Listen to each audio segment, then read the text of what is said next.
Good morning, Final Roll TV. And of course, hello to all our viewers, followers, and of those just dropping by. Welcome to EOD&D Saturday here on Final Roll, a High Order Entertainment Studios production where a bunch of us unhinged EOD techs, warriors, and weirdos gather around to play the world's greatest role-playing game, Dungeons & Dragons! Whether you're a veteran or a civilian, you wear a uniform or a headset, you are now part of the Final Roll Legion. And here we stand, shoulder to shoulder, searching for the next role we're meant to play in the next chapter of our story. And of course, always remember, your story doesn't end with your final roll. Say it with me, it just begins again. Alrighty, that is our new and improved intro, courtesy of ChatGPT helping me out with that one, but I had AI kind of reformat it just a little bit so it flows a lot better, and boy oh boy, I think that came out fantastic. I love it. Yes, I use AI for quite a bit of stuff. I love using AI. It's like I have a bachelor's degree in it or something. Crazy. A degree of bachelor's. A degree of bachelor's of science and stuff. Welcome back, Brody. Welcome back from 7 Level School. I hope you had a good time. I know I had fun at 7 Level. It was definitely a good time. Not much to do out there, but you know, you're not there to party. You're there to work hard and progress through the upgrade training of the Air Force system for becoming an EOD tech, which is our EOD tech team leader, which is, you know, super, super fun. Let's see. Oh boy, did we work hard. Yeah. I told you exactly what happened. Yeah, you did. Get into that, but yeah, no, that was super funny. Much fun. I decided to go back active. Really? Yeah. Are you going to join? Okay. Well, this brings us to the announcements we normally do. So, Brody, I will let you take the lead on this one. Do tell, my good buddy. Do tell. Yeah, so I'm talking to an in-service recruiter right now. She's going to send me all the paperwork and everything on Monday, and then I got to do some running around in the squadron, and if the reserves decides to release me, I'm pretty much a shoo-in to go back active. I talked to some people, and they were telling some people who do the assignment things, and they were telling me it makes the most sense for me to either stay at Nellis or go overseas. It wouldn't make any sense for them to send me Conus to Conus because that costs a lot of money. And if they're going to spend money, why not spend money filling a spot overseas when people have to come back anyway? So yeah, no, that's fair. Yeah. That's fair. So yeah, that's that. I'm kind of moving along with that. I mean, it'll take probably months to do. So it's not something that's going to happen super quick, but I'll keep you guys updated. Yeah, dude, that's dope. That's super dope. Huh? Can you hear me? Your mic is on mute. Well, do I unmute it now? Yes, so you're going to unmute on Discord because I have this mic right here. I'm trying to get rid of as much echo as possible. So you unmute and then you talk loud, normal, and then, yes, they should be able to hear you. So let's check. Yes. Yes. Can you guys hear her? Yes. Okay. Yep. As long as it goes through Discord, it will also go through the stream. I just don't want to make sure that it's not going to punch out and just create a feedback loop. Congrats, Brody. Yeah, dude, that's super dope, man. Yeah, I would imagine staying at Nellis wouldn't be a bad thing, man. That's a good flight. The 99th got all the range work and all the fun shit to do, so. That's what I want the most, is to stay at Nellis. Yeah. And it makes the most sense. I know everyone there. Yeah. I know the whole mission, you know what I mean? I've worked in the shop already. It just makes the most sense. Yeah, no, that's super dope, man. Ranges. Super, super dope. Well, does anybody else have any announcements? No? I have a meeting with my battalion commander about possibly getting out or not. What? In- How come? interesting. Good or bad? Is that It's that could be either I way. mean, it's Yeah. both. I mean, it's uncertainty getting out, but Mhm. we'd be close to family and stuff. No one will get to grow up. Nolan would be able to grow up with his grandparents and aunt and cousins and stuff, and yeah.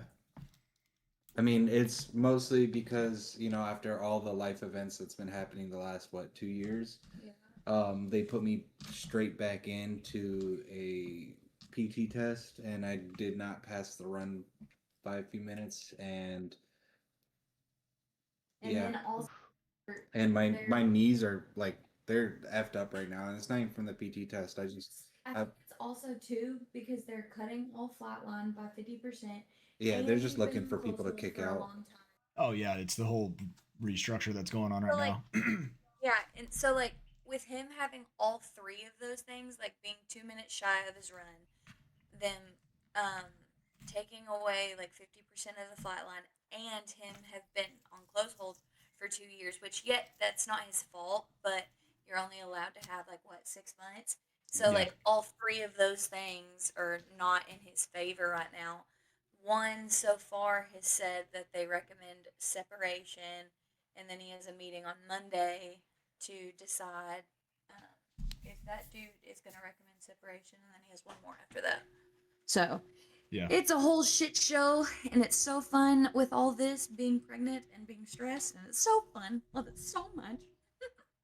Don't let it stress you out. You guys will land on your feet either way. Yeah, no, you'd be all right. Yeah, I've been researching schools that are like Part 141, which is like I get my commercial pilot's license in what is it, like in parallel with a degree. Yeah. That's the only way the GI Bill will pay for it is. Yep. Like they'll pay for like commercial and stuff. They won't pay for private pilot, but Unless it's unless it's an actual degree program. I was gonna do the same thing when I went to Central Washington University like forever ago, but they traded their you remember that they changed up their contract, and the school had to go through the new contract 2 years consecutively before the GI Bill would pay for it again. So I was like, well, fuck. There goes my fucking plan. Yeah, the only thing is like it's gonna be rough because the Army gave me no marketable skills besides having a top secret and leadership. Once you try going to the Air Force Reserve, man, or the Guard. The Guard, You do have marketable skills, they're just soft skills. Like how to deal with adversity, how to deal with things changing on the fly, like how to read people, and something else that a lot of people don't know is how to use their people effectively. Like recognize, oh, this person's good at this person's good at that. Yeah. Like those are not skills that you learn in college. Those are skills that you learn through adversity. Which I would at least go talk to like an Air Force recruiter, because you're already a warrant officer. See if you can get into like an OTS slot for the Air Force and go be a helicopter pilot for the Air Force. And Air Force is their base. There's a huge one in Little Rock. It's a huge Air Force base. You will definitely get a better base. I can promise you that. There's only a select amount of bases for helicopter pilots, and they're not. I think every one of them's actually pretty decent. So I mean that's nice, that, or you can go like Guard and Reserve and do it that way too. So you don't even have to do it full time. But yeah, well, the only thing is like I don't have a degree for the officer. Right, but you can get picked up for programs for the Air Force to go to a school. You can go do ROTC. You can go do all that stuff as long as you sign like all the contracts and stuff. Look into it, man. Like I definitely would look into it. I would not try to. Is me personally, I wouldn't try to throw away all the stuff you've tried with being a helicopter pilot quite yet. Just try to exercise every avenue and see what's out there. If all else fails, then then you might have to punch out. But getting out of the Army and going somewhere else might be a good hidden silver lining benefit. You never know. Yeah, but with that, like, I was gonna say also just because they didn't give you marketable skills in like civilian life, all the experience that you have, it just depends on how you look at it and how you're able to take those skills and relate them to an actual civilian job. Yeah, that's also very true. Like like for example, like I'm just like all the like all leadership the you leadership can you can I ran a back I ran office a back team office of team of medical team medical people, so team like people. So like and that's something yeah, that and I that's something learned that I learned working in the working military in the hospitals. military So hospitals. like So taking those like skills taking and those then skills and then whatever you have to do to whatever you have to do reword to them reword them verb wise verb wise to put them into to a put them into civilian a civilian resume. Like resume. those aren't Like skills those that aren't are skills that just gonna go to are waste. going to go to waste. Yeah, I Uh, mean, I haven't, my I have in with the level playing the one of the towns around here. I have that award I got, the life saving award from the police chief. Yeah. And the other plan was to apply for the Arkansas Highway State Patrol, and then like once I get in with that, get all settled and stuff, go get my pilot's license, and then fly for them. Ooh, that's not a bad gig either, brother. That's a good idea. There Yeah, you Yeah, go. that's a really good idea. that is. What I was gonna say is, as I'm listening to this, right, and it sounds like you've had multiple issues. Uh, I don't want to air all your stuff out, but like medical issues, correct? So you were just Yeah. talking about your knees, and we've talked about a couple other things as well. And my next question for you is are you getting this stuff documented? Yeah, Yeah, make so sure everything's I went to documented. Yeah, I yeah, went Yeah. to for physical sure, Okay. therapy. for sure. Like, even if it's just going to the doctor and saying, "Hey, my knees hurt," and they don't do anything, make sure that they're Documentation, writing this brother. stuff down. Yeah, Yes, I, make sure well, they're writing this Documentation. I stuff went to down. the physical therapy sick call, and she was like, "Okay, no running for a week." And Okay, yeah, no, honestly, yeah. right now it just Okay, hurts. It hurts that's to perfect. run or That's walk perfect. even. And then That's really all you need. Yeah, I no, could for Now literally sure, my touch. for next sure. thing is I my could next thing literally touch is the inside of his knee and he would collapse on the floor right now if I did that. the next thing is I'm not saying do this right now, but if you decide to get out, you need to start looking at doing your VA stuff yeah, because I, what you can do is you're already planning on using the GI Bill. So use the GI Bill. That gives you BAH. That's some sort of income. On Tax top of free. using the GI Bill, yeah, tax-free income. On top of using the GI Bill, if you get rated via the VA, that stacks. They don't take one or the other. You get both of those things you can get both of those things at the same time. If you can get past 50%, that gives you healthcare, automatic healthcare. So even for now you free. have income, you have passive income without doing anything. You're going to be going to school and you have healthcare. So technically just for you, if you need some time to figure out what you're going to do, that's pretty much the basics. You're going to be able Would to, fifty and percent it's get a Katie decent amount of. healthcare too? Because that's mostly what I'm worried I about. think you need 100 for family health care. You need at least Okay. 100. Well, not at least, but you need 100. But I can always get insurance through my job. Like that's not a big deal. Yeah, yeah.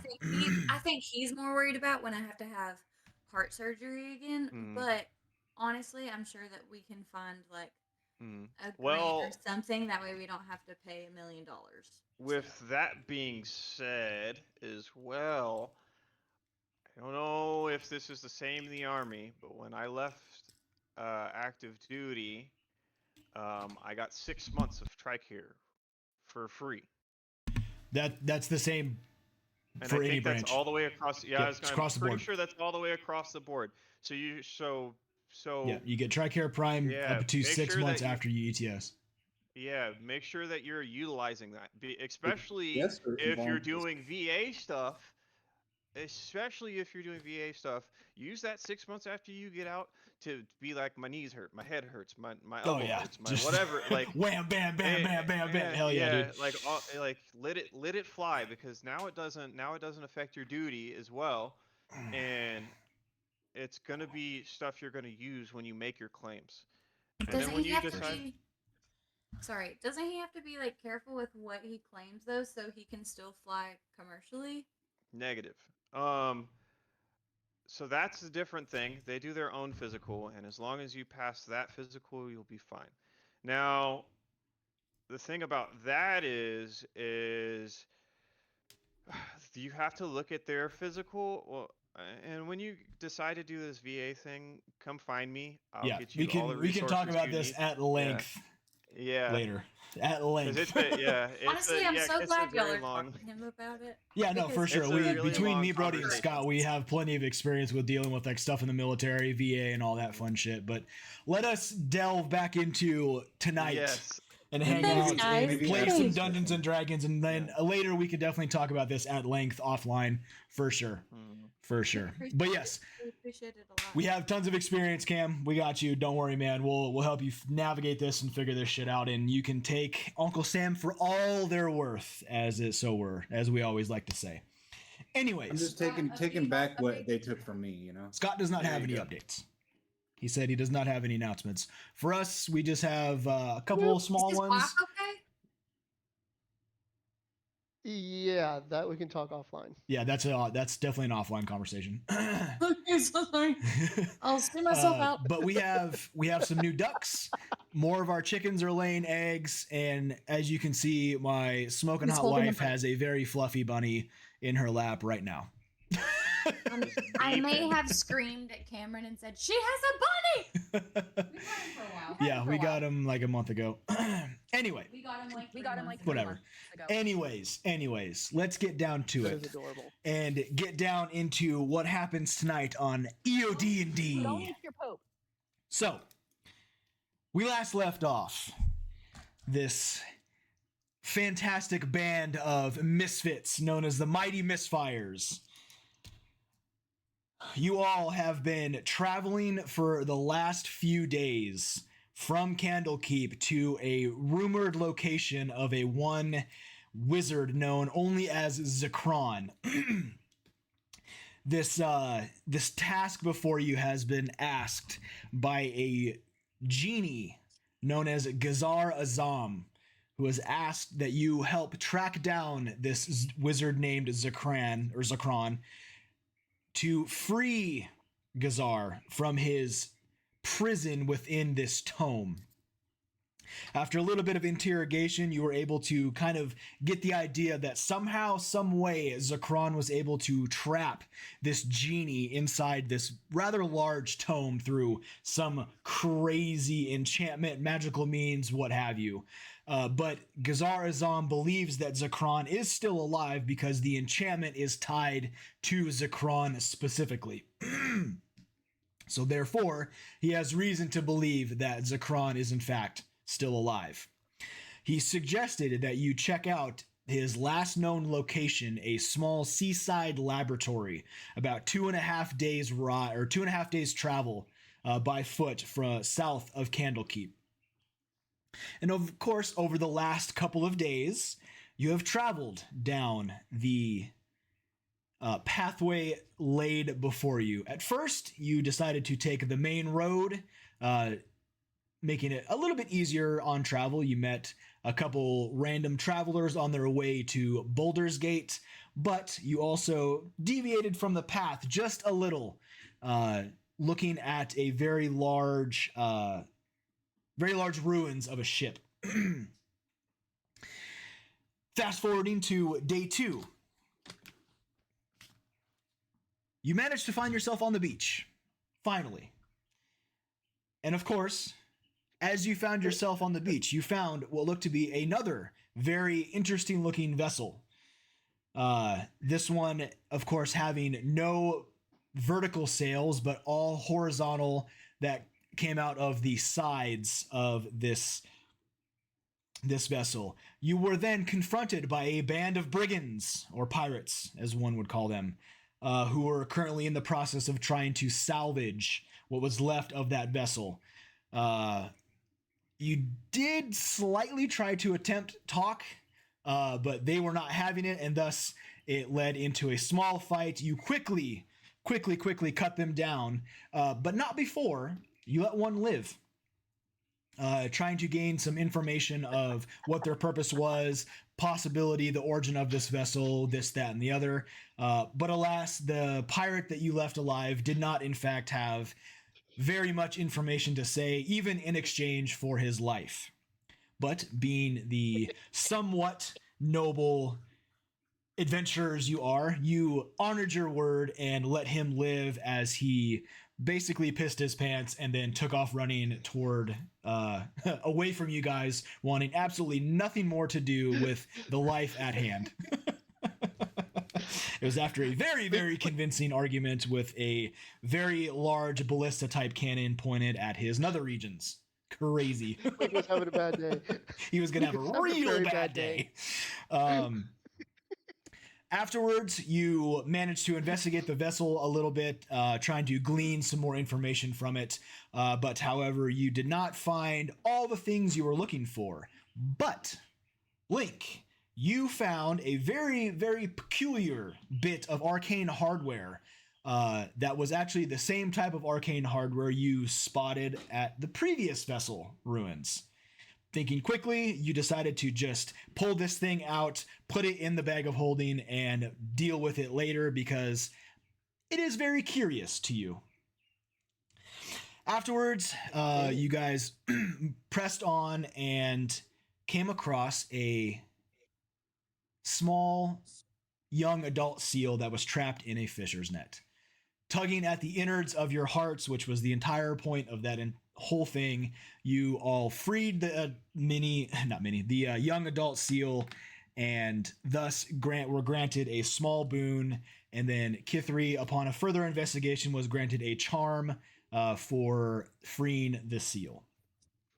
But that was not quite before Porkchop almost had a slight drowning experience because he decided to go looking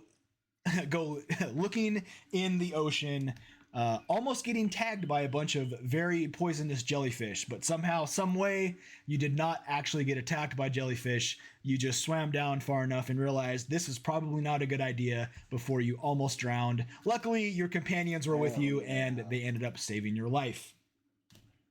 You all gathered around the campfire, found a place to camp, made the fire, went through the entire evening with very little to no issue, and thus brings us to the following day.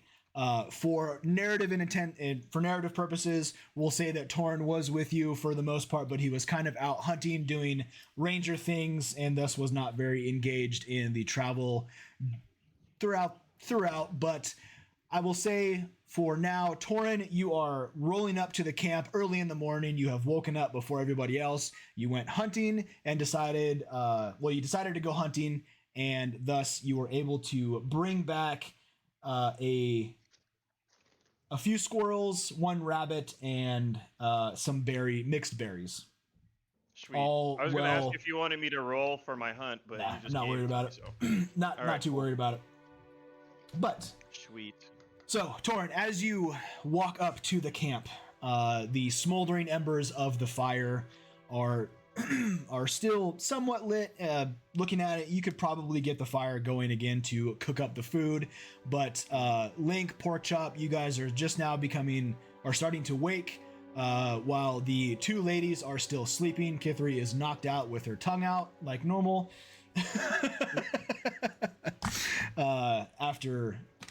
After having a small victory, you guys are kind of reveling in this new day. The sun is shining. It is a bright, beautiful day in Faerun. You hear the waves crashing back and forth. Very, very low tide, which I do have. There we go. You hear a few gulls cawing and crying off in the distance, but all in all, it is a very pleasant day. Mighty Misfires, what do you want to do? I wake up with Link, right? Yes, Porkchop, you and Link are in fact awake. First thing Link sees. We all took a level. The fire is still smoldering, right? Correct.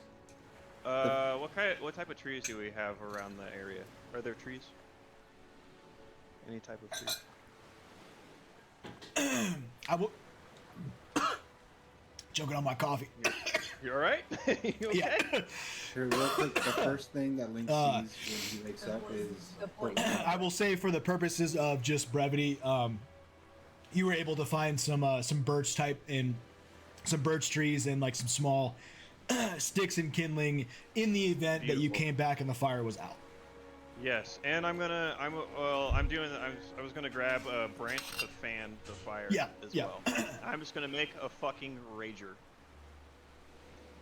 An absolute rager. My kind of fire. Not big enough that it's doing- not big enough that it's gonna start burning down the area around me, but big enough that like everyone in the vicinity is like, wow, it's warm. Yeah, right. As he's doing that, all Link sees is Pork Chop get up and run out. He's like, Pork Chop gotta poop. Okay, fair enough. Fair enough. Okay.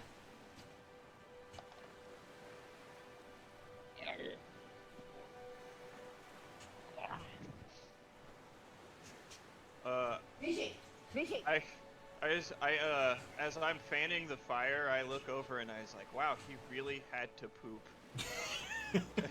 And then like, I'm like, you're like looking at, I'm sure you're gonna give me like a crazy look, and I'm like, I can hear everything. With a face of disgust. Hell yeah. I don't need to know that about your anatomy. So, Yeah. Mighty Misfires.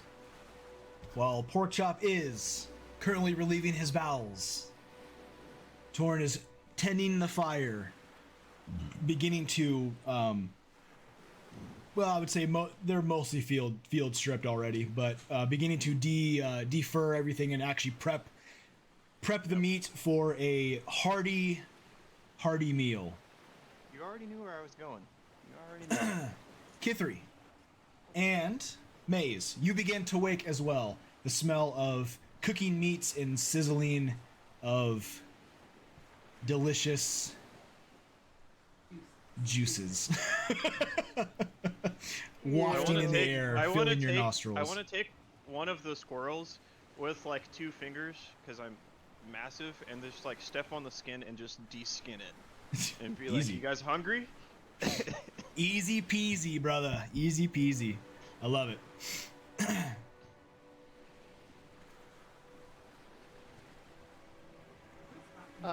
One by one, Link is going to take out little things. Some of them resemble crustaceans, some of them resemble bugs, some of them resemble actual animals, but like 1/10 their normal size, and like flick switches, wind stuff, push buttons, and they're all going to kind of start moving around, just like folding up the tent, taking out bread, stuff like that, and just kind of doing little knick-knack stuff. Easy. And I'm going to start going through the bag of holding, like, the fuck? Easy peasy. Mighty Misfires, is there anything else you wish to do before, as the camp is currently being broken down by the mini automatons seemingly coming out of the the many pockets on Link's vest of many pockets, is what it is now called. Yes. Are we, near any water? Are we still near, like, this beach that we were at? You are on the beach. Oh, we are on the beach. Yeah, you are currently Beautiful. on the beach. I'm going to close enough to cook it, but not close enough to burn it. Put all these animals on a stick to cook them. Sure. I'm going to look at Link and say, hey, turn these when they're done and cook the other side, and then I'm going to just literally walk off into the ocean. Hey, Okay. you- Or water. Yeah, it is in fact the Sea of Swords, so yes, it is the Yeah. ocean. The ocean, for all intents and purposes. I'm talking like all the way up until it's past my head. So it's past your head? I am submerged. Yeah, I am submerged in water. Okay. And then I'm just gonna stand there and see what happens. I'm testing something. I know what you're I think testing. you already know. Yeah. Nothing regarding that has changed. Okay. All right. I'm going to walk back out drenched in water and be like, I don't understand. The list of things that you don't understand could fill Arcane libraries from here to the capital. That's probably true. But also, would you like to explain why I can breathe underwater still? I would imagine it has something to do with your patron, but that is outside my wheelhouse. Things with gears, pulleys, and chemical reactions is my forte. If you want to talk to the great beyond, then that's between you and a higher power. Okay, well, yeah, I guess I'll wait and figure that out later. Anyways, You know, Good the to next know, time we though. go to Candlekeep, why don't you ask them? They got a repository of fucking everything. Knowledge. Yeah, I think I got everything I need to know about that the bad dude that we don't talk about. But I just Well, don't then you can understand ask how him I'm more still. than just a bad dude. You can ask him why you're you. That's true. Maybe they know more than the average person. Anyways, this could be used to our advantage. Remember they were trying to salvage that ship? You said you like gears and stuff. We might be able to. I was thinking about this. We might be able to salvage that ship and fix I'm it no and use it. shipwright. That's the thing. I'm no shipwright. You're more used to that than I am. I It am, and I can looks give you direction, but you're good subtle. at building stuff and mending Yeah, I know, things. but it looks borderline skilled. I think they were just like stripping it for parts and useful shit. But we already went through it. I mean, it looked Well- like everything useful has been taken off of it. Maybe if we had a dry dock, I Well, don't know. I mean, that's fair, but we can always bring stuff back to it, right? We know where it's at. We mark it. You have the map. We mark it on the map. We come back and maybe we turn it into something. I mean, it's worth noting. Yeah. Okay. Okay. I'll Just take a an moment idea. and mark it on the map. Just an idea. Yeah. It did have another one of those weird hex things in it, like that. Weird- The brass You gotta- base that holds something. You got a Hold on. drawing of that or something? Did you take no, a picture? Did hold you on. No, hold commit that to memory? Hold on. Here you go. I'm gonna grab it with one hand Okay. Fuck you. and like look at it like at head height, like it weighs nothing. And then look, and then move it out of the way and look at him and be like, "You should work out more." You should. Fair enough. There's something called mechanical advantage, you dumb lug. I am the mechanical advantage.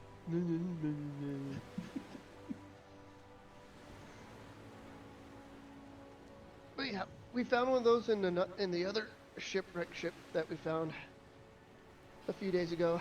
No idea what it does. No idea what it attaches to. That's the second well, one of those we've seen in the span of what? 2 weeks? 1 week? Interesting. We'll hold on. We'll hold on to this, and then I'm gonna be like, "Hey, catch!" and like act like I'm throwing it to him. Fair. Yeah. Watch him scramble out of the way. When Torin Starts walking out into the water is when I come out of from waking up, and all I just is like smack smack my head and say, "Not again." Not again. Oh, I'm not that dumb, and I'll hand it to him gently, and still keep a hand on it so he doesn't struggle to hold on to it. Oh, I meant when you were walking into the water because Pork Chop tried to kill himself last week. Or Yeah. the week before. Oh, I guess maybe you wouldn't know. I can apparently breathe underwater. Oh, yeah. Oh, What the hell? Yeah. This is my analog for the big brass thing. That's pretty fucking sweet, dude. Pretty I awesome. love it. I love it. I love it. Okay, It's like, I have something for that. so after about some time, we'll say about an hour or so, the camp has been broken down by the many spider-like clockwork automatons. Courtesy of Link, Torin has graciously hunted and provided a very hearty, protein-rich meal of squirrel, rabbit, and mixed berries. Kithri and Maze, you of course at this point are awake. You are all eating your food, gathered around the fire, and just really the mood is high. you had actually one good victory against a bunch of pirates. You stayed true to your word, thus following your slightly skewed moral compass, and then you also had the small victory of freeing a young adult seal from the fisher's net, and now you feel as though you could take on the world. So with that, no, go ahead. I would like whoever is leading the charge to get to Zikran's, the location of Zikran's laboratory, who is going to lead the pack. Torn, you are a little bit better as far as navigating. That being said, here's a map, here's a compass. I walk, wiping the sweat off my brow, and I say, "Whew, where are we going?" This is also my favorite terrain, beautiful places. So, yeah, we can do that. We can The beach is your favorite terrain? Coastal. Oh yeah, Coastal. that's right. Coastal mountains and swamp. One other one I can't remember. Coastal Swamp, mountains, coastal mountains and swamp. Mm-hmm. All right, Torin, with advantage, if you would go ahead and be as so kind. It's to roll a survival check. Okay. Oh, 1 second. It just logged me out of D&D Beyond. Nice. Yeah, D&D Beyond's been logging me out every time I switch computers. It like randomly logs me out. It's been kind of, I don't know why it's been doing that to me too. Because when I was in 7 level, I made a little character to do like a one shot for some guys. Yeah, yeah. I'm actually I would have definitely did D&D at 7 level, but nobody else wanted to do it. I was like, well, you guys are lame. Nerds. Yeah, I mean my class was all right. They didn't really want to do a whole lot. They just wanted to like, I don't know. Anyway, that doesn't matter. Don't matter. So, I what you got? Figure out which one is actually mine. Here, I'll roll it. Just tell you what I got off of the D20 because I don't even know what my survival shit is right now.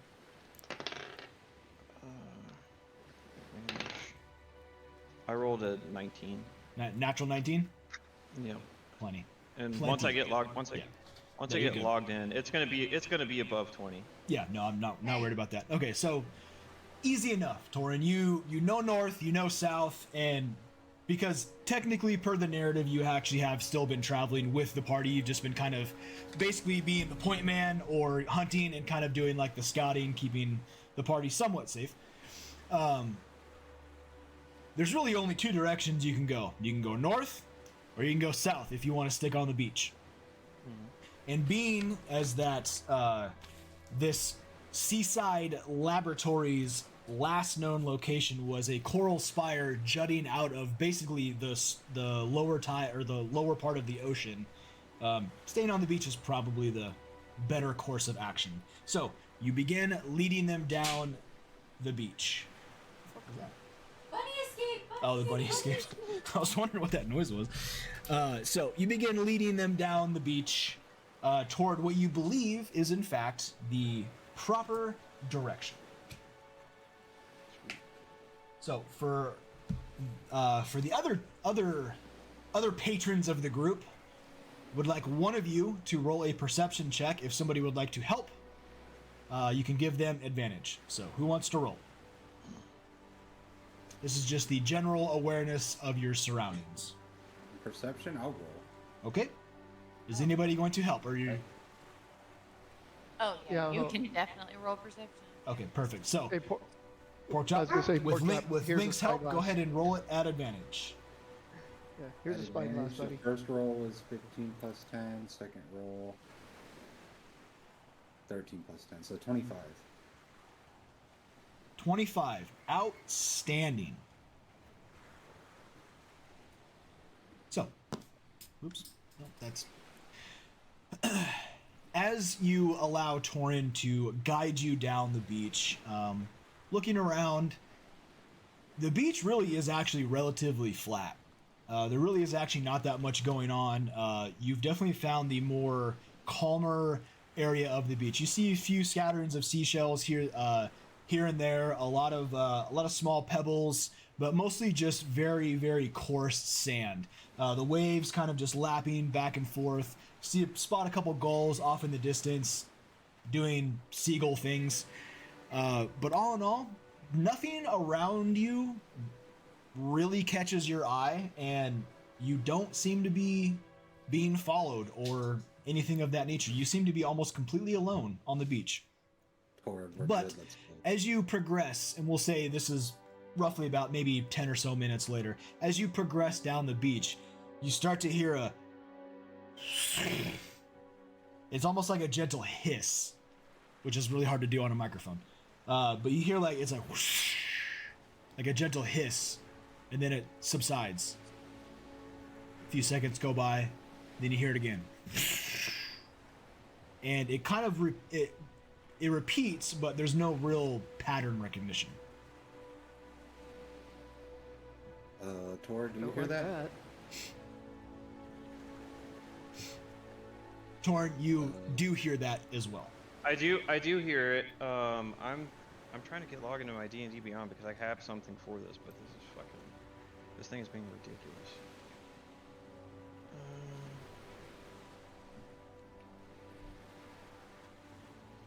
So I do hear it. I know that I have air bubble. So I'm gonna cast air bubble on Pork Chop, and me and him are gonna go scout ahead. You guys hang out. We're gonna do some stealthy stuff. Real quick. Stealthy Figure out stuff. Yeah. Okay, there we go. Sorry guys, I was trying to make sure the stream was actually going through. My Twitch app was being weird. I would have been real mad if we'd been playing for an hour already. None of it was on the stream. Anyway, so we're good. And I also wanted to make sure my voice was, going through and all that fun stuff. So, Mighty Misfires, what do you wish to do?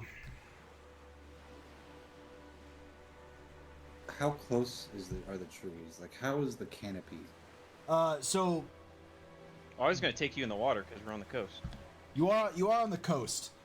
You are definitely a lot farther out on the coast, as far as like tree and canopy wise. They're off in the distance to the east. Yeah.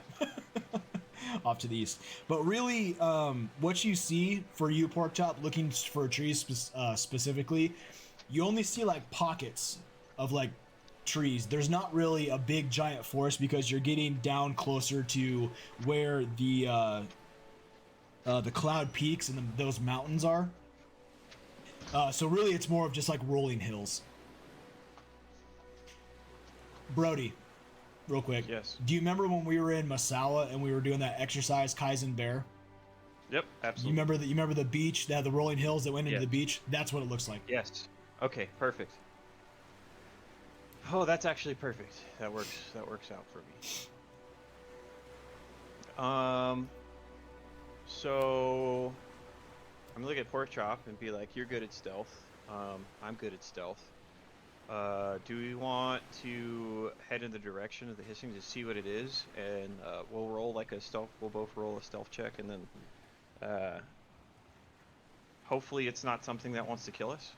Well, how about this? And I look at Maze and I say, Maze, would you be so kind as to touch me invisible? Okay. That's one way to put it. He turns around as a little yes with the little... Like in Napoleon Dynamite. Yes. Good. Not the first time a woman's wanted him to disappear. Does it count if it's the same woman? I love it. So, what are you guys doing? I'm making him invisible. Okay. And torn. Sweet. Okay. And with that, Maze, as you finish your incantation, Torin and Porkchop, you're now invisible. You got an hour. Good luck. Hey, Nishi. Babe. Microphone. Oh, sorry. Babe. Mute your microphone. Now you can yell at Mishi. Well, if you're not going to talk, just make sure it's muted. Anyway, that's what makes our show great, is because we have all the quirks and I don't edit anything out. Okay, so Torin, Porkchop, you are invisible. Are All right, you? let's start. What are you doing? Progressing? Hold like- Torin's hand. Oh, I was just gonna put you on my back, dude. You wanna Get on you his wanna hop back. on? Yep. There we go. Throw you on my back, and we'll just head on over there, dude. See what's going on. Okay. So you're gonna progress forward towards the sound then? Yes. Easy enough. All right. I would like both of you to roll stealth with advantage. We can't see them, correct? No. Because that's what invisibility means. I just didn't know if it was only for those who you didn't want to. I rolled a 4 the first time, which turns into a 21, and then I rolled an 11, so 22. 22. Okay. I rolled a 14, but I don't know my stuff, so. Okay, that's fine. I am going to take a small pinch of talc and silver powder Mm-hmm. and rub it onto the lens of my optic Uh-huh. for see invisibility, so I can watch them. Fair enough. And I'm going to follow them at a so that I don't give them away, but I can still see them. Okay. Like, we'll go in the general direction of them, but not like. Basically, if they get into something hairy, I can lend support quickly instead of being all the way back at camp. Okay. Let me look at this real fast. Yeah, it doesn't actually say if allies can see you if you're invisible, but I like where your head's going with this, and I think that's great. So, my lovely wife, if you are going to chat, make sure you unmute your mic. I know you're going to have to get used to it, sorry. That's just how it rolls, because that way we don't get a whole bunch of feedback. So, with that, Torin and Porkchop. As you progress forward, you do notice that the sand itself begins to actually get harder. Interesting. To the point where it almost feels like rock. And then you realize as you're looking down, Torin, that it is in fact rock. I would say it's more smooth, almost like sandstone. It isn't sandstone, but it is smooth like sandstone. It is roughly about the same color as the sand, a lighter tannish white. But as you kind of look out, you find the source of this hissing. And as you look around, you see these gaping holes spread randomly throughout this rocky area. And it's almost, and they go out toward the coast, and if looking to your left, you notice and spot that they go quite a ways down to the left, to the east, as you are looking, and you sit there and watch them for a few moments, and then you see one of them that's, I would say, about 3 feet from you. You see one begin to kind of bubble, and you realize that there is in fact some type of liquid that's in there. And then all of a sudden you see it spurts out like a giant geyser, and you can smell the sulfur, and you can feel an immense amount of heat that comes out of it. And then as you survey this area, you notice that they just seem to sporadically erupt.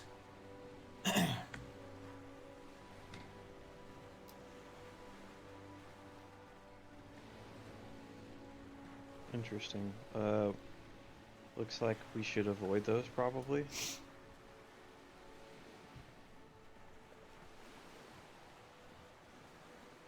Let's you want to go around and scout some more? Yeah, let's do that. We'll keep moving up, avoiding those. Okay. Watching my step. So from where you're looking at, Torn, it looks as though as if you wish to progress down the beach, you would have to cross somehow, some way through this, for really what they're called brine vents. Just for lack of that's what I titled them as brine vents. Torn, you've actually seen these before, and all they are is just basically a geyser that has superheated water. While it doesn't, it can't really kill you, sure as hell hurts. It does not feel good. But as you survey and look around, just with the overall passive perception that you have, it looks as though you would have to cross this area in order to get further down the beach. And as you begin trying to look for a path, you do spot off in the distance what looks to be the top of a coral spire. Let's start heading towards that.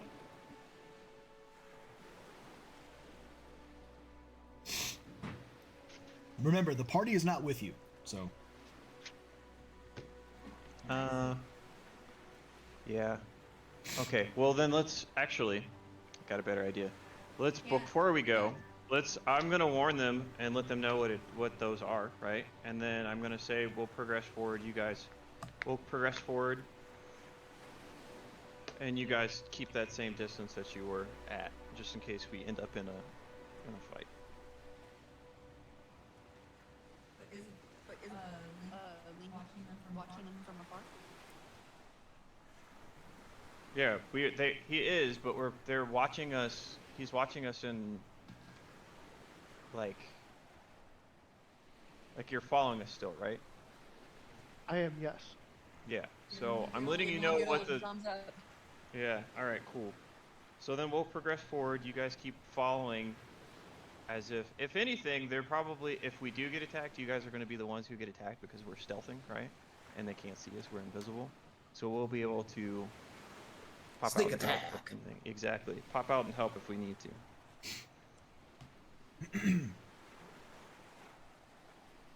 So, Torn and Porkchop, are you attempting to cross the brine vent field?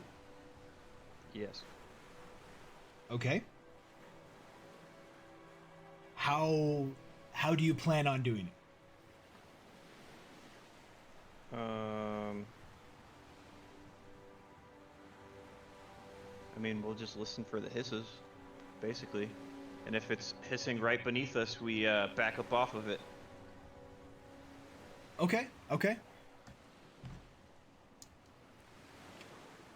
Okay, then I would like Torin, since you are holding Porkchop, go ahead and make a perception check. 19 plus 6, I believe, is my perception. So 25. 25. Okay.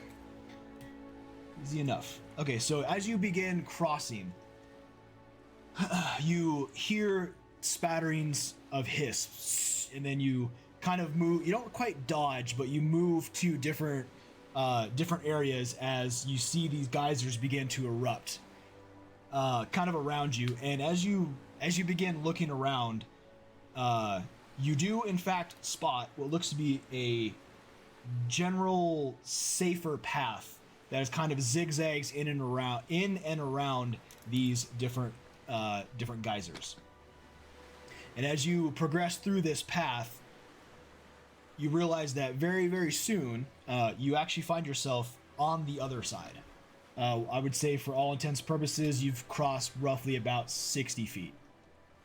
Okay.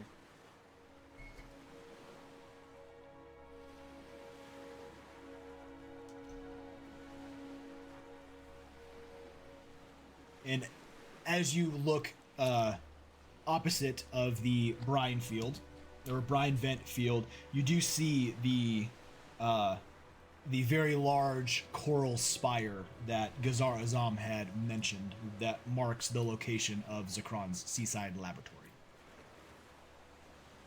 Perfect. That's where we're Okay. going.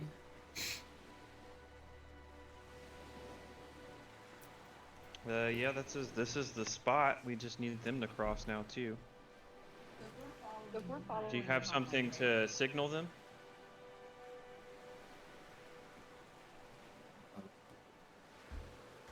Let me see. Let me check my inventory. I have. If I do Can we see anything anything that from where we're at? Can we roll perception for that? Like following behind? What are you looking for? The full spider thing? Oh, it's daytime, right? Yeah, it is daytime. Yeah. I have arrows. Can I use the arrow to glint to them? So, to answer Okay, your that's good. question, K3, if you're standing at the edge of the brine vent field, you can see the tip of the spire. Like you can look past, and even through the geysers, going up, you can see it off in the distance on the other side, and you can just make out. Well, actually, no, you can't because they're invisible. Just kidding. I lied. You can just see the spire. You can see parts of it. The little bit of it. Should I tap it like on the corner and like point?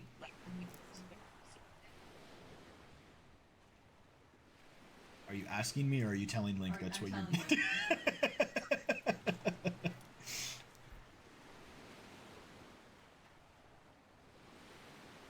So, Torn, what were you trying to do? Use like a arrow to glint. Like use it to like glint to them to signal that they can come forward. Okay. You. You cannot. I'm assuming. You cannot. Okay. Because all equipment that you have on you is also invisible. So you would But I not can see- technically be able to reflect any light.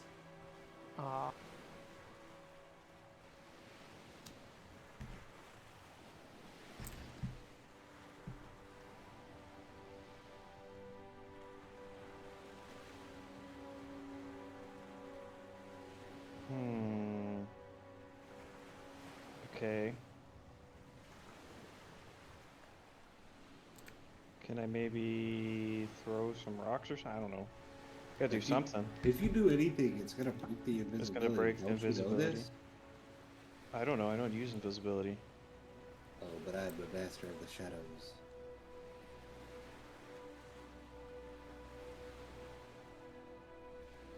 What do you guys want I'll to do? stay here. You go back, since you like this area, and you just I don't know, say something to them. Yeah, we could do that. We'll keep you. I keep Where watch. you at? Yeah. Okay. All right. We'll go. I'll go. Same thing. Go back.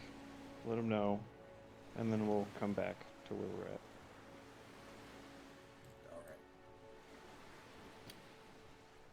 right. Okay, so what are you trying to do? I'm going to let them know that this is the spire. Okay, so how are you doing that?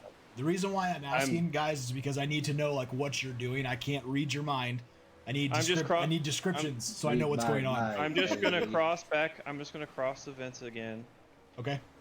Let them know, and then cross the vents again with them.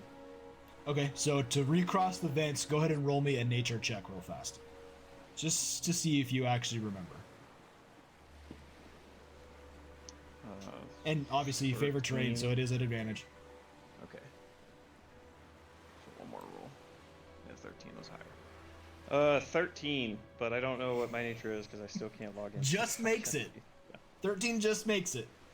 So Beautiful. you are able to slowly begin to zigzag back, and as you do, you realize that you almost weren't paying attention, and there was a very loud hiss right next to you, and at the very last second, you managed to kind of dodge out of the way as this boiling hot water begins to bubble up before it shoots up into the sky, and you quickly move away before any of the drops can get on you, thus not having to worry about taking any type of damage or anything of that nature. You got lucky. Is it? But Has Torn- you do get back over across the brine vent field, and you are now standing in front of the party. You are still invisible. Both you and Porkchop are still invisible. So no, Porkchop, you cannot see Torin. I was Alright, he left me already, but since I was staying, keeping watch. You have. Wait, I'm what? gonna break the Hold on, say that again. invisibility. Pork chop, say that again. He was going back by Yes, himself. you were just standing there, correct? Yeah. Okay. And I was gonna ask if he left me already, but it seems Yes, like he did. yes, he left you already. To your knowledge, he is invisible. So, to your knowledge, he left you already. But as you speak out, you're met with just the crashing of the waves.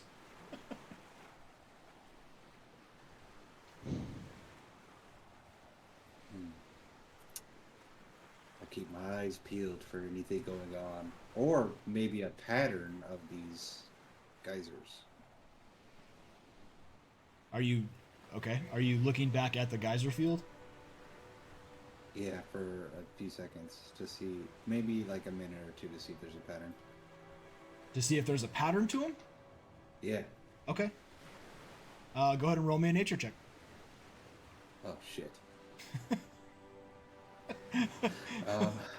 I got an 11. There doesn't seem to be a specific pattern to them. It just seems to be very random. Well, that sucks. Torin, you are now back at the party. You break invisibility. So, the rest of you misfires, as you're waiting, Link, you see Torin make his way back to you and put your sight glass kind of to the side, and then Torin blinks almost as if out of nowhere in front of the rest of you.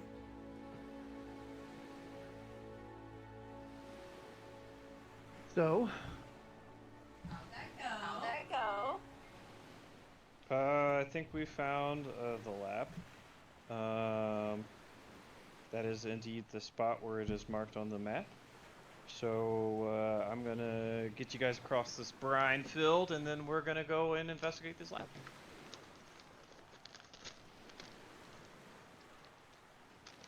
okay. All right. So, you're leading him back over the brine field? Yes. Okay. Easy enough. Because you've crossed it twice, I'm not going to make you roll for it. So, one by one, you guys follow Torin through this winding zigzag path. Watching as the geysers randomly erupt to your left, to your right, in front, behind. And the ones that are closer to you, you feel the intense heat coming off the water and understand that if that were to hit you, it is definitely not going to feel good. While it will not kill you unless you're on death's door, it in fact would not feel good to get any of that on your skin or scales.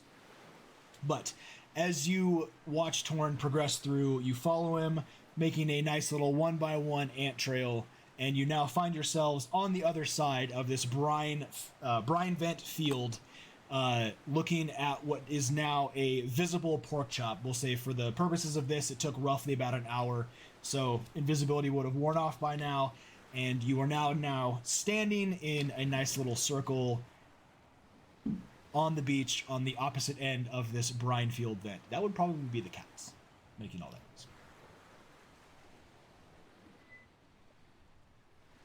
noise. Pork chop's still invisible, so his footprints in the sand are a little deeper. Pork chop is not invisible. Not anymore? I just said that. Oh. Hour passed. Pork chop thinks he's still invisible. Fair enough. That tracks. That does track. The tower is over yonder. And I point to it. What are we gonna do? You point to with it? the game plan? Yeah. Okay, so you all watch as he points to it. You do in fact see a very large, what looks to be a spire. It is triangular in nature on the top, and it actually comes down to almost a smooth smooth sides. It doesn't look like it has been grown out of coral. It looks as though it was more of sculpted out of coral, just from what you can see at a glance.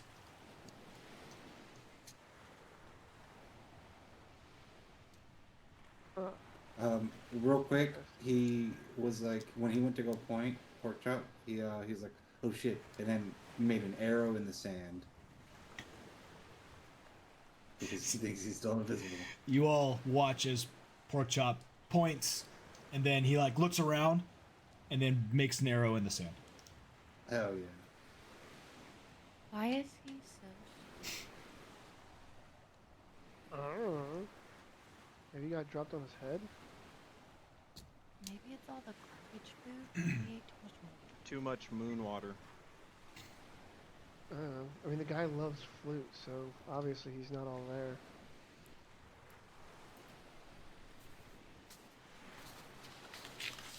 I can hear you. I don't care. This is bullshit. And you know it. What's the plan, genius, if you're so smart? I mean, let's go. We can approach it. You guys reconned it out. Was there anything that looks like it might kill us on the way up? Yeah. Boiling water. Yeah, well, I mean, any, like, sentient thing. Not that I saw. Alright, cool. So just don't touch the boiling water. It's a little hard to. I try to look for a pattern, and it just seems to go all over the place. Torn? I don't know anything. I went back to go and grab you guys. Alright, well, let's go up and approach it, and we'll see if we can't time something out or find a clear path. As long as there's no one there with a crossbow aimed at our chest or something like that, I mean, there's no reason not to approach. Why specifically a crossbow as I start pulling out my crossbow? Well, because there's not a lot of people with these, and I pull out one of my pistols. Oh. Can I get one of those? God, no. This is bullshit. Then I step off.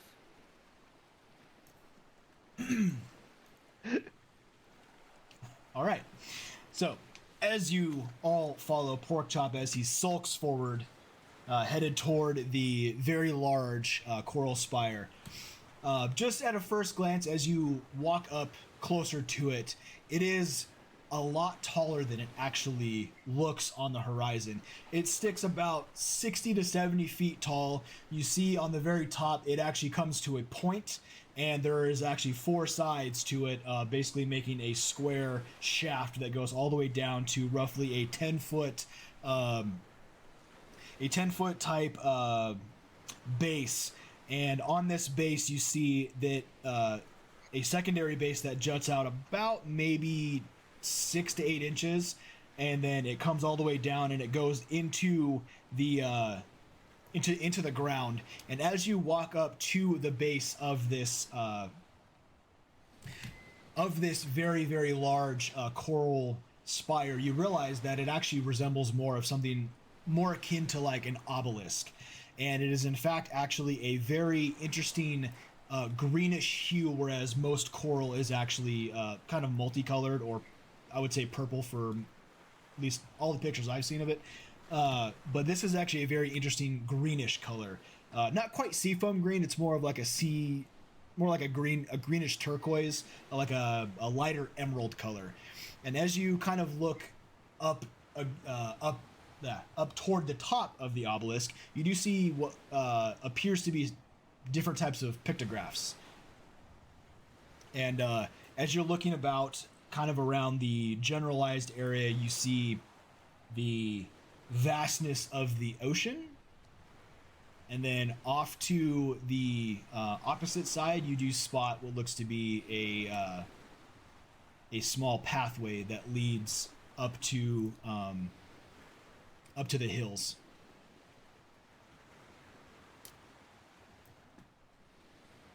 Okay. Is there anything of note on the pictograph? Like, is it Go ahead and Roll your roll last a. Just roll a perception check for me. Okay. 11. 11. Just looking at where the pictographs lie, there doesn't really seem to be any rhyme or reason or pattern to them, but they are cool looking. Okay.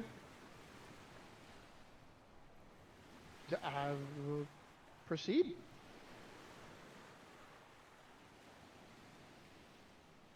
Okay, cool.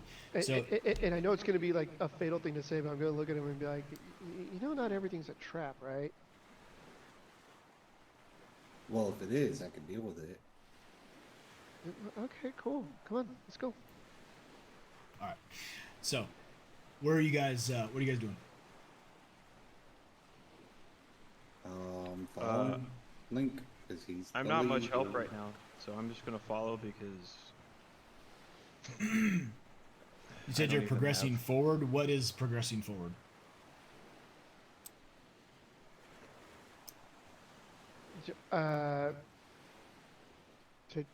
Towards the, well, to find an entrance and go in. Okay. I would like Link, and if anybody would like to help, go ahead and roll an investigation check. I'll help. Kithri will help you. So Link, go ahead and roll it at advantage, please. Investigation Okay. for looking for the entrance to a secret seaside laboratory. Thank fucking God. Because my first roll was a nat 1. That would have really sucked. For Yeah, you guys. like, I Real can't bad. find shit. It would have been Spaceballs, the dude with the freaking pick. We ain't found shit. Right. Investigation 15. Cool. Okay, as you begin looking around, Link, you realize that the water is actually very crystal clear throughout this area. And off toward where the actual vastness of the ocean is, you spot bits of coral in the water. And you can see actually different colors. You see purples, oranges, reds, and just off the little bit of knowledge you have of sailing, it looks as though that this reef would utterly destroy any type of vessel that would try to get in this close. So you'd be willing to bet that there's probably some wrecked ships somewhere out there.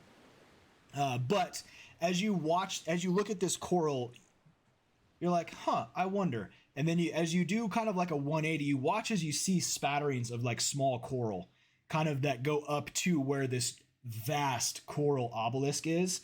And then on the opposite side of the obelisk, you look through the clear water and like the small gentle waves.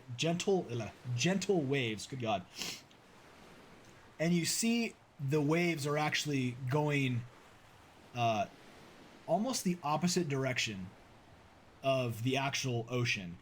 And you watch. It's very subtle, but you watch as you kind of follow these waves up, and just at the right angle, as the tide is slowly starting to come in, you spot what looks to be a cave entrance. Okay. I think that's where we want to go. Is it dark? Have you ever been into a cave that wasn't? Yeah, they're lit up. Dumbass. It's just. Okay, come on, let's go. All right.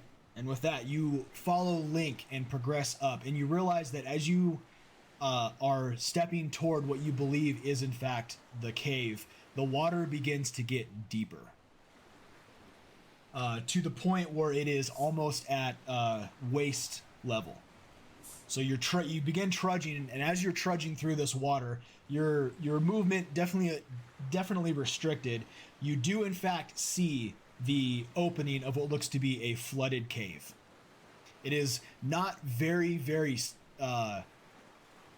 open and ornate and broadcasted is the proper term I'm looking for. It is very subtle to where if you were not looking for it, you would not find it. But you do walk up to the mouth of what looks to be this flooded cave, and it is in fact incredibly dark inside.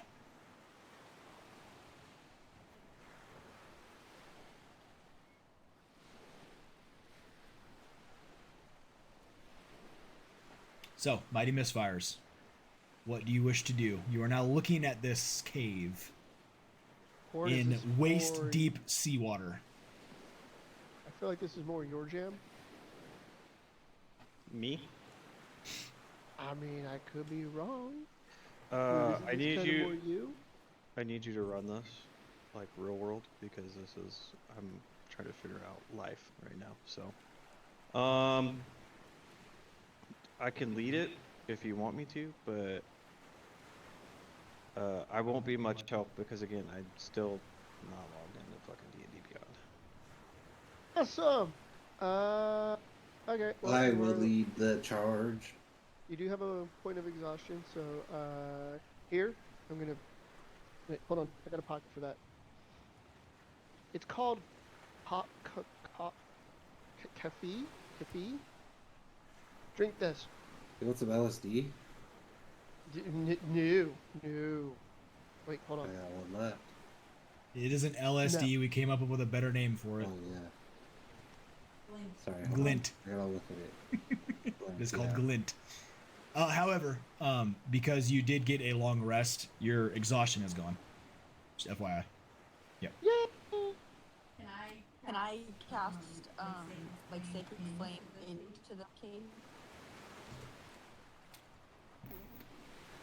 Don't see why not. See if we can. Maybe there's some like torches in there that will catch. Sacred flame. Let me consult the Almighty Almanac.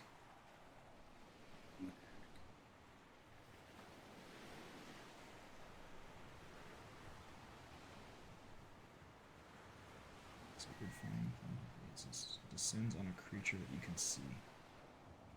So for that to work, you would have to see what you're actually hitting. Creature and or object otherwise. I like the idea though. So, What about firebolt? you can definitely throw a firebolt down in there if you really want to. You can certainly try.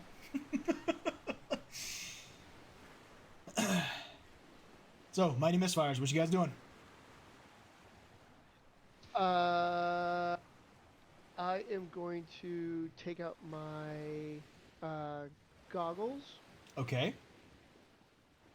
Go through the settings real quick and put them on, and I am going to have detect magic. Detect magic? For 10 minutes as we walk forward. Basically, I'm looking for any kind of magical trap or anything like that, seeing as this was a wizard's tower. Okay. Okay. So you're actually progressing into the cave proper. Yes. Okay. So, as you progress into the cave proper, just getting a general look about, this cave is roughly about 12 feet high with rough natural walls. And you see the clear water that flows into and out of the cave is about... it is about actually 4 foot deep. So those of you that are not 4 feet, you are currently swimming. Ooh, this is very high for me. You're basically treading water at this point. I'm not swimming, but I am swimming. Link, I'm only so Link, as you begin to look around, you get the sense that this makes kind of like it's almost like a triangle, right? So the entrance that you're sitting at, it spreads out into a triangle-like area, and then you can see somewhat of a back wall.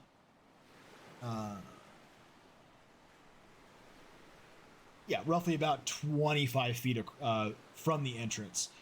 You do spot what looks to be two in the sorry, a nook in the northeast corner, you spot 2 corpses that look to be somewhat preserved by the seawater, and then looking across the cave's back wall, you see a large opening in the southeast corner. Other than that, you do not get any hints of any type of magic. Okay. You're gonna keep going forward. I'm gonna use the fact that I'm swimming though to my advantage. I'm not gonna bounce off the bottom. In case there are any kind of pressure plates or anything like that, I'm just gonna keep on like floating along. For those that do not have an actual swimming speed, this is considered difficult terrain, so your movement is halved. Just FYI. So as you begin looking around, understand that it's going to take you a little bit to do stuff, but what do you wish to do?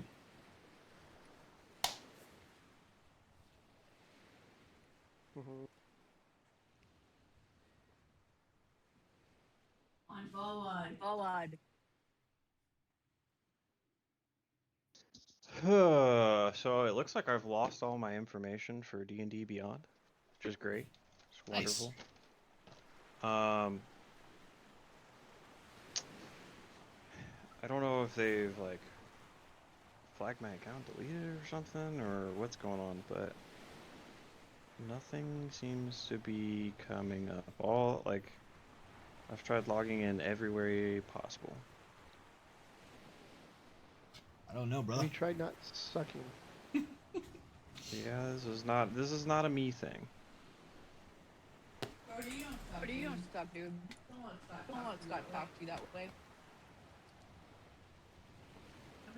I'm just gonna become a positive guru that snacks a lot.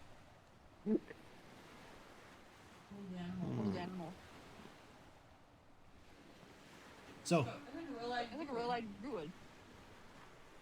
Misfires. What are you doing? Yeah, What are you doing?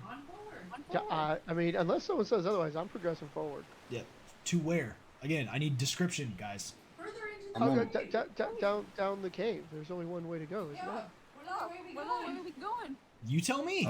You can also I'm go on back Torrance out the back. cave too. That's what I'm. I said forward. Yes. Forward. Again, Yeah, no. I'm when going I ask forward. what you're doing, I just need a description of what you're doing, not just we go forward.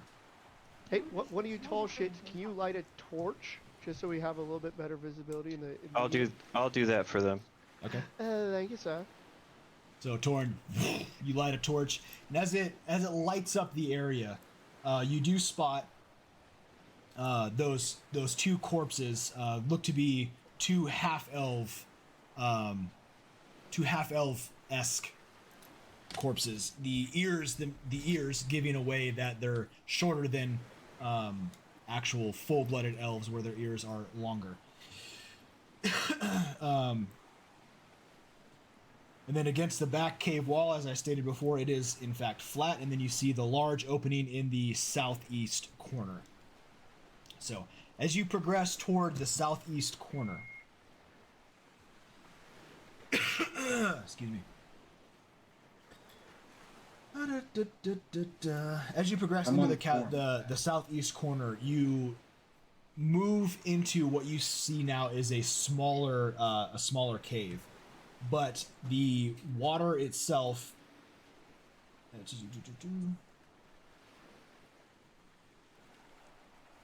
as you are all treading water, you see against the far wall to the east, we'll say, a very, very large opening that looks to lead into some sort of chamber. And kind of off in the distance, you see what looks to be some type of lip that is preventing the tide from actually going up further into that chamber. Just a general look about the area, and the cave is a lot smaller than the one that you guys were just in, but the ceiling itself looks to be actually shorter than where you guys were originally at.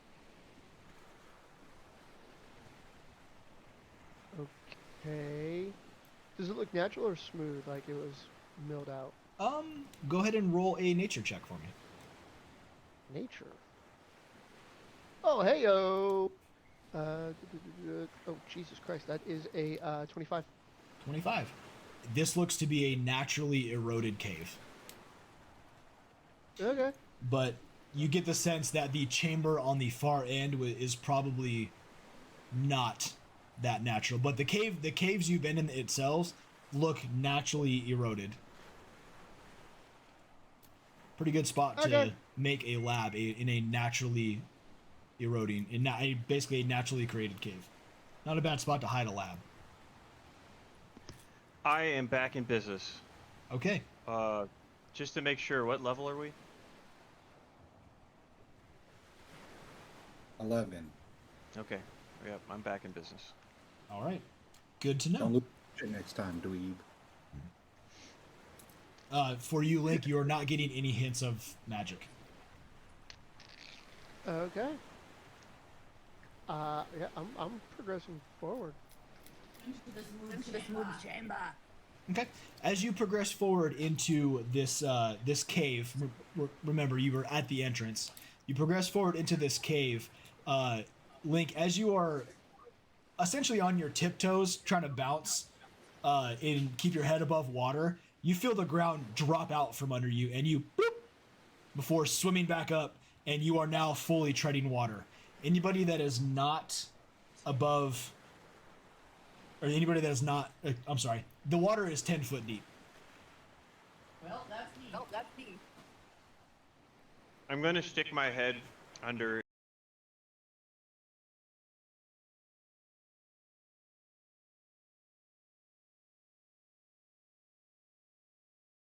Of note. Okay. The water just got deeper, guys. To which you already know, but I don't see anything crazy, so I guess we continue forward. If someone would like to get on my back and swim, I would like preferably to be somebody who almost drowned. I would like to be on your back, Okay. please, as I'm having PTSD flashbacks. All right, I'll take him on my back. Okay. So, progressing through this tidal chamber, as it is known, you all manage to swim across very easily. Actually, I'm not going to make you roll for it because it's not very far. You swim across with very, very, very much ease to the lip that opens up into this other chamber. However, you do notice that there are, in fact, claw marks on a few edges of this lip as you enter this chamber. And after you get out of the water, you are now standing at the entrance of said chamber, and this chamber appears to have been dug out of the surrounding stone. The floor is slick with moisture, but it is actually not flooded. It looks as though this was once a bedroom of some sort. You see stains on the floor mark where a bed had once stood, a desk, a table, and chairs. It looks to be a sleeping quarters, essentially. And you see splintered remains of furniture kind of off in the corner. And then off to the north, immediately, which is to your left, a large wooden door stands against the wall, partly ajar. And then mounted on the wall next to the door, which looks to be almost untouched, you see a shelf full of books and scrolls. You see different variations of colorful covers and different types of shades of parchment. Fucking Yahtzee! Maze is still in the cave going to the bathroom, so I'll let her know when she comes back. I'll go with Link to make sure he doesn't get swacked by something waiting to grab him. Okay, so I'm assuming 10 minutes has passed. yes, 10 minutes has passed. Okay, So before we get into this, before we get into this, we're going to take a 5-minute break. I have to go to use the restroom very bad. So we will be right back here on EOD&D on Final Roll. So don't go anywhere.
All right, and we're back. Do apologize. I was holding that for a lot longer than I realized.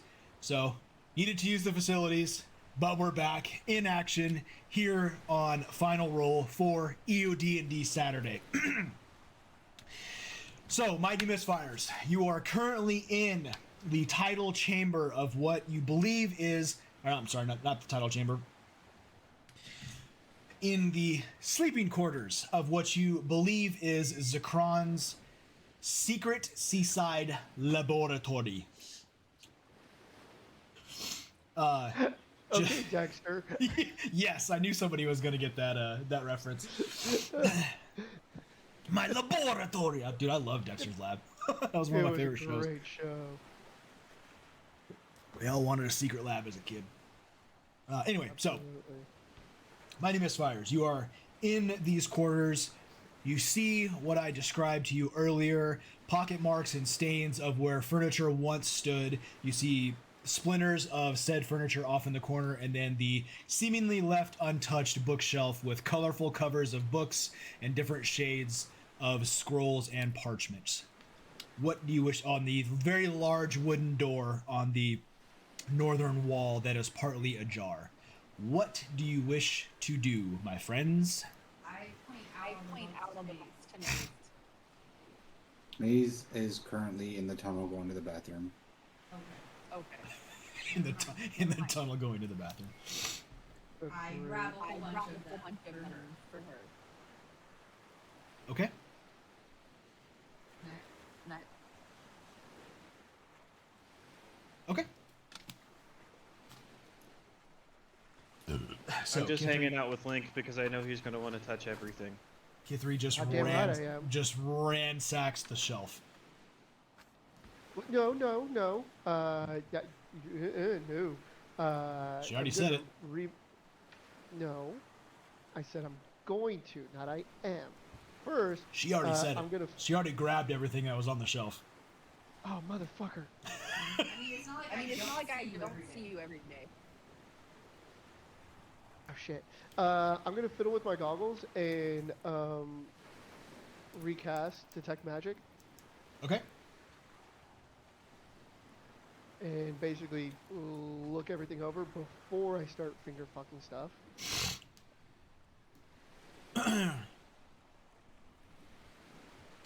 Okay. Looking through the stuff that Kithri had grabbed, you realize that she did in fact actually grab everything off that shelf. While it looked like a bunch at first glance, it really actually wasn't a huge hoard, if you will. But there was some stuff to grab.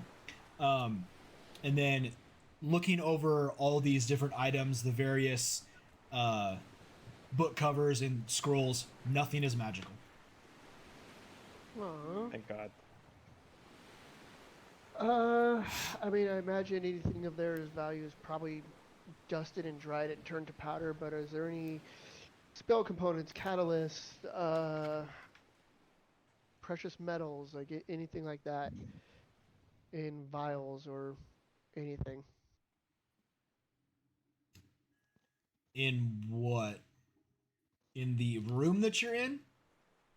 Mm-hmm. No, the room. I mean, I know no, the room that you're in has exactly what I described earlier. There's nothing else in that room. Damn. Is there any like entrances to anywhere else? Seems like there's not much in this room. It looks like it's just like you said, a sleeping chamber.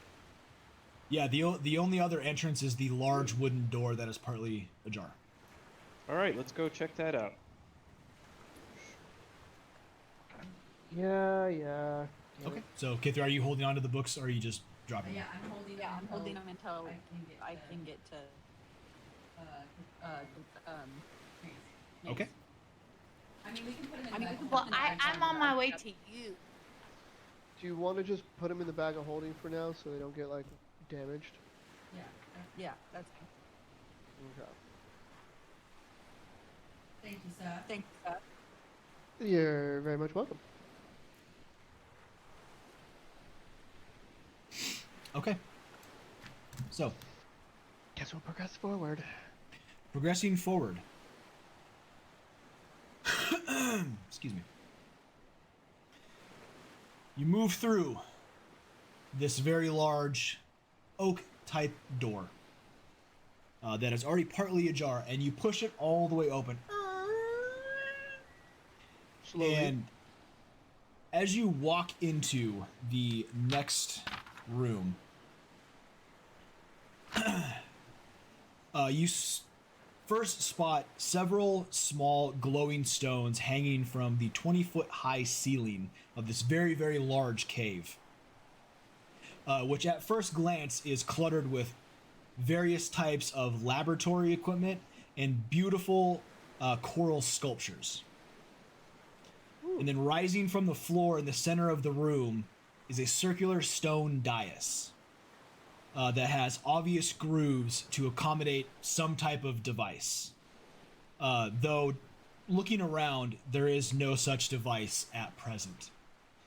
However, atop of this dais is a very large bronze and black scaled dragon wearing a coral crown. And as you all filter into this chamber, you watch as this black and bronze scaled dragon's head immediately snaps right to your direction. Who has disturbed me? It says to you. I'm I wouldn't immediately call take a knee. I wouldn't call it. Yeah, I'm gonna show respect. I'm gonna say I wouldn't call it disturbed. Didn't know you were here. I'm also gonna see. Can I roll like insight to see if I recognize who or what it is? I will roll a roll a history check for me. History. Damn it, I keep I dropping don't know stuff. if this is gonna go well. We're gonna see.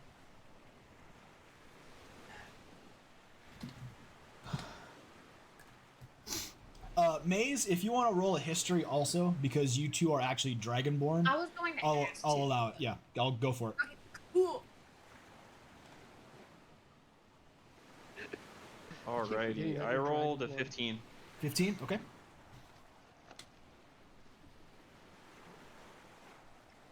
So I got a 23. 19. 23? Okay, so 15 and 23? Okay. Okay, good to know. So is it just Torn and Link bowing or dropping to a knee, or is everybody? No, I didn't. I said hello, boyfriend. You all follow suit, I'm assuming? Yes, no? Okay. Yeah. Yeah, like not groveling, but like Yeah, on is any a measure bow, of like, respect. oh, We're just shit. we're showing respect in that we're not a threat. Even though we're probably not a threat anyway. We are So an appetizer. as you all bend the knee, as it will,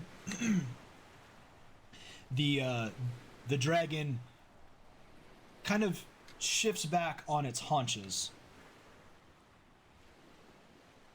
I see you have come with respect. I like that. Very interesting for mere mortals.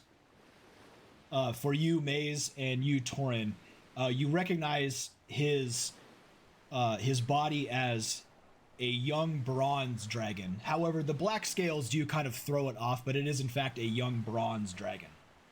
I'm gonna wink at him. And just understanding the nature and history of dragons, you get the sense that this is probably where he has made his lair in Zikran's old lab. And for you, Maze, I would say you understand that while excuse me, bronze dragons are very prideful, they also lean toward like the good instead of evil on the scale of morals, but they are actually incredibly prideful.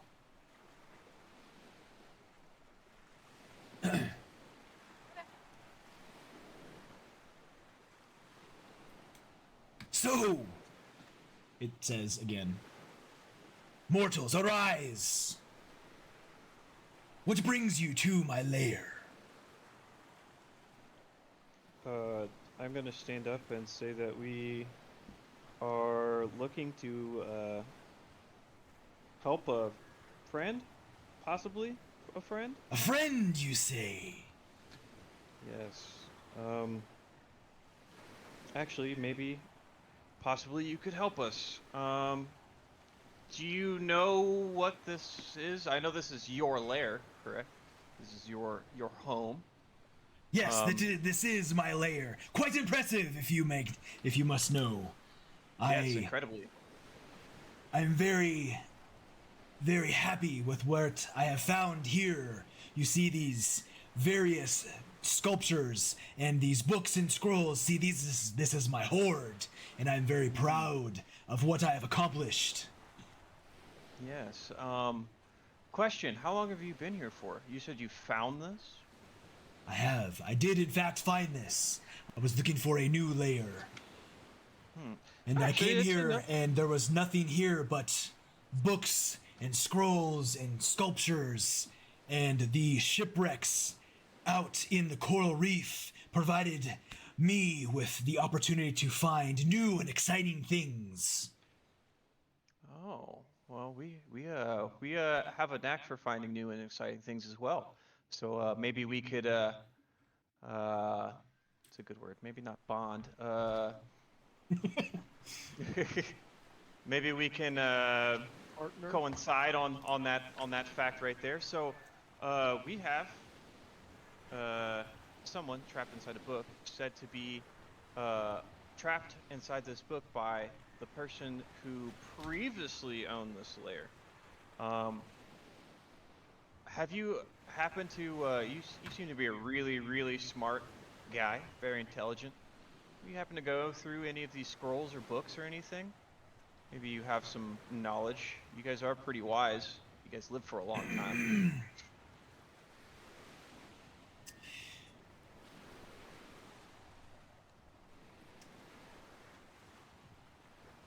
As he regards what you're saying,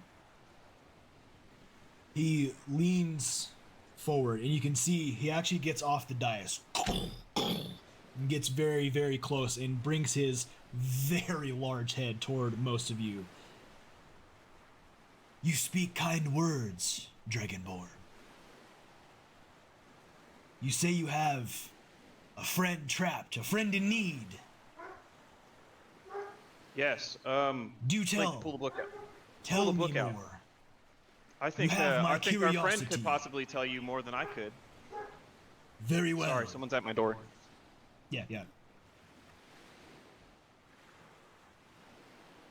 Go ahead, continue. I'm listening. Very well, Dragonborn. I must say, for a mortal, you have me curious as to this friend you say is trapped. I would like to hear this tale.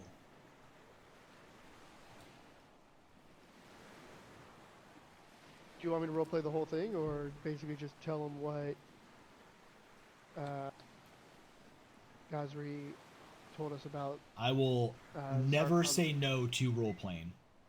Ever. Motherfucker. Yeah, you better fucking listen. If you don't want to roleplay something, that's fine. I'm gonna never say no to role-playing, though. You guys should know this. I'm a fucking DM. Okay. No.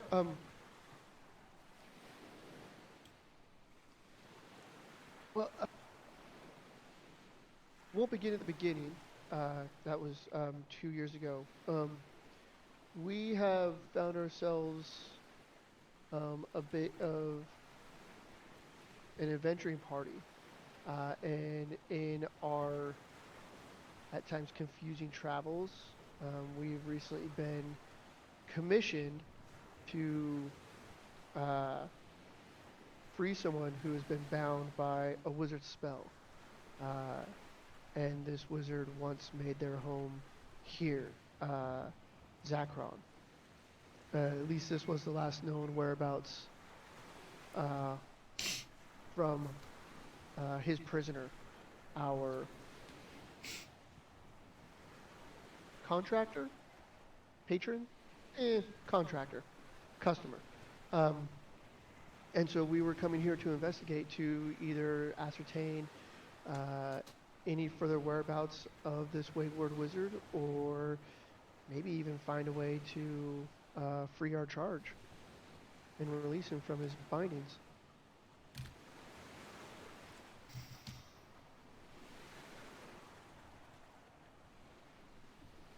If what you speak is true, mortal, then I will accept your presence in my lair. Feel free to peruse the books and the scrolls that I have collected, my hoard, my wonderful hoard. For if that may help you in your noble quest, you have my permission to do so. There's a lot. With your permission, can I copy anything? I wouldn't want to detract from what you already have. In repayment, I can offer you stories of where we've been. We've traveled quite a bit. Hold on, I'm trying to look at a list of all the different places we've been to. We've been so many places.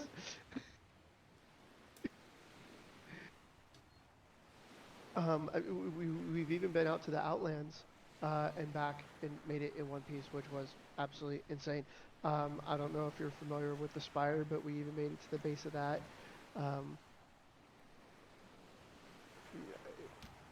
Places that I thought were only fiction. Mortal. Yes, sir. If you have stories to tell of your adventures, I will listen. For as long as you have stories of ships in the sea, for that is what I love most. Oh boy, do we have some stories for you. I Torrid knew you pipes guys up, would like you can that. see he perks up, he's standing chest proud, and he's like, I sailed on the Portlands. Okay, so Sailed. because I don't need you to talk about every single ship and all that. Yes. Who is actually going to storytell for the dragon? I will storytell. I have plenty of story. Easy enough. Okay, so Torin, and you being a dragonborn, easy. You walk up, and as he's sitting on his haunches, waiting for you to tell your story, you begin, and he actually gets down closer and brings his massive head towards you to listen, so you don't have to yell, essentially. What are the rest of you doing? Wait, Torrid, don't you guys have like a language? What did he appreciate? Like, I was actually dragon just about to language? say that. I'm going to switch back and forth between talking in common and as well as draconic. Fair enough. Kind of flexing that dragon bond, you know what I'm saying? I see you speak of a noble tongue. Very well, Dragonborn. You have impressed me.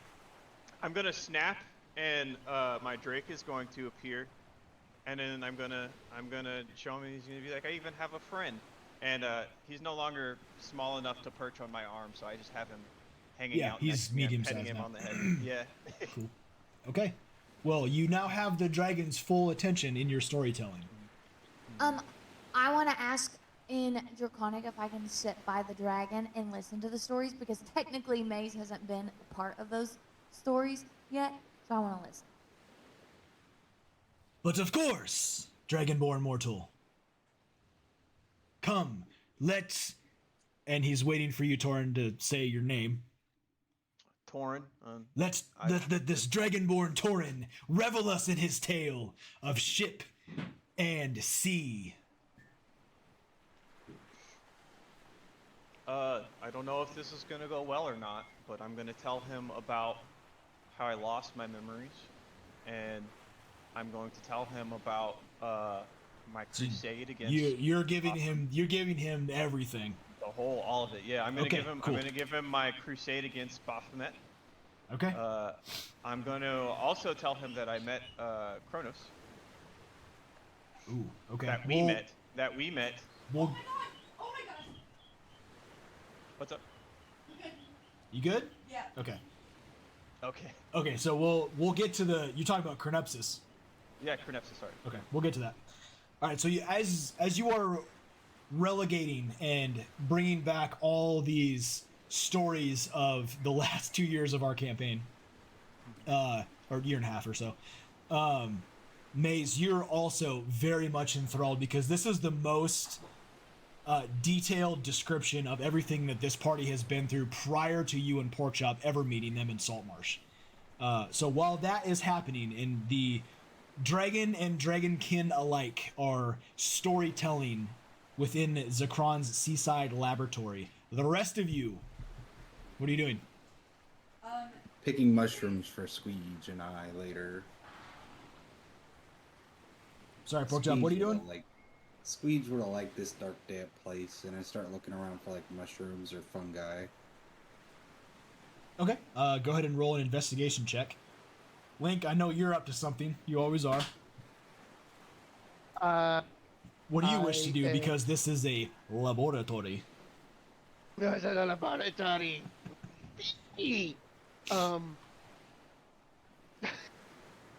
I'm gonna take out a couple of my critters and instruct them to quickly inventory all of the books and categorize them. First things first, we are trying to look for something to free our genie friend, but if there's anything else here of interest or note, like I want to know.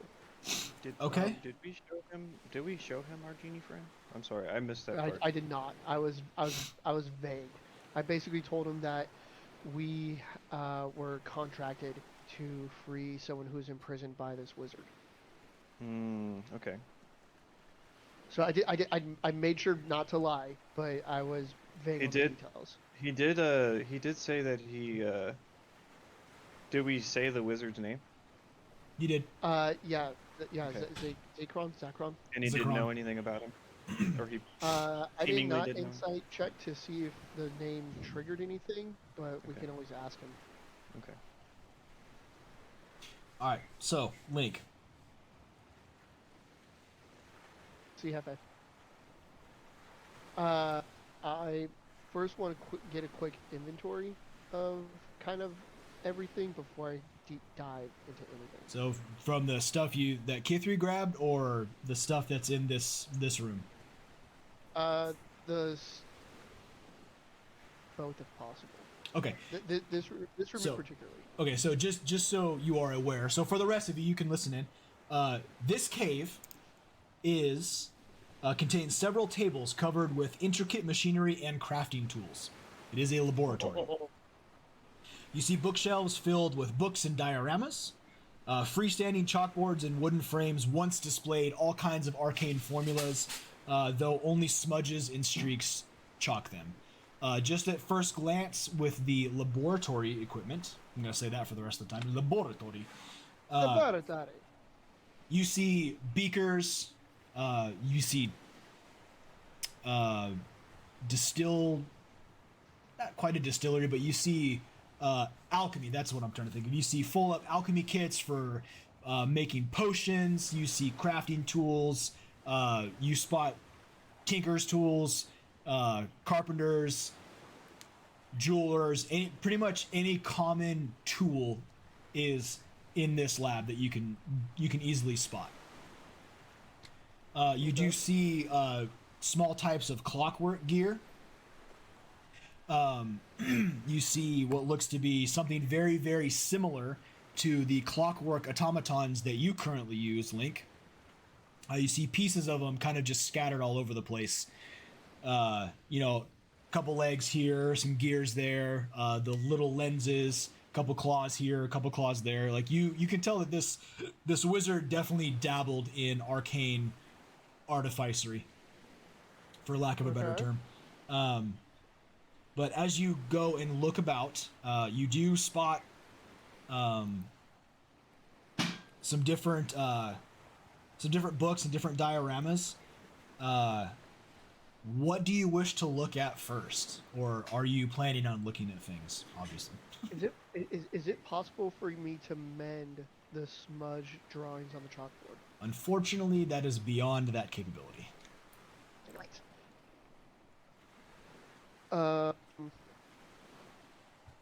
So. Books first. Before he goes full nerd, when Torin and Maze are like having this like conversation with the dragon, it reminds Kithri of like home on the fire and telling stories so she cannot stand the entirely. She likes like enthralled in the story. Love it. Absolutely love it. So, Link,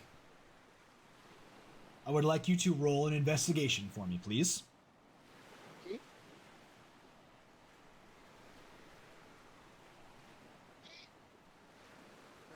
Horrible. Nope. Window. 18. How much? 18. 18, 1-8. Okay.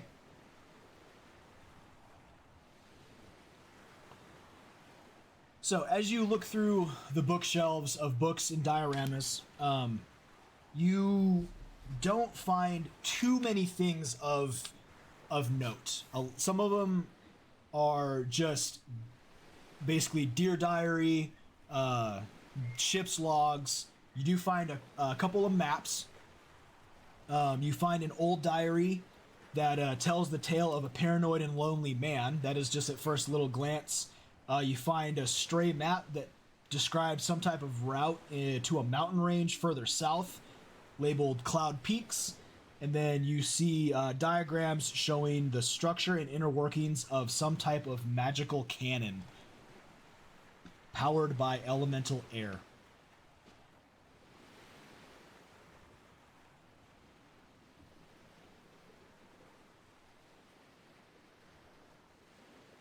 Out of the bookshelves that are in this laboratory, those are the only three things that really stick out to you.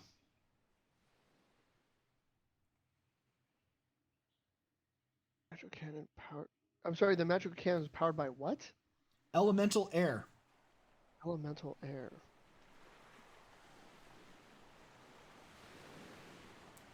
What were the first two? Sorry, I wasn't taking notes. An old diary tells the tale of a paranoid and lonely man, and then a stray map that describes a route to a mountain range that is further south, known as the Cloud Peaks.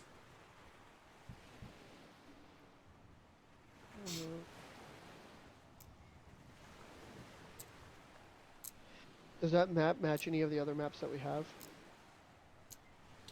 Go ahead and roll a... Actually, Not 19. I'm trying to think. You already have the map that you have. I will say, just for ease, it does. In fact, it shows the southernmost area of Faerun, or not Faerun. I'm sorry, the Sword Coast. You see where Saltmarsh is located, and you also see the mountain range known as the Cloud Peaks. But between the map you have and this map has a particular mountain circled in ink with the word "here" ? Written beside it.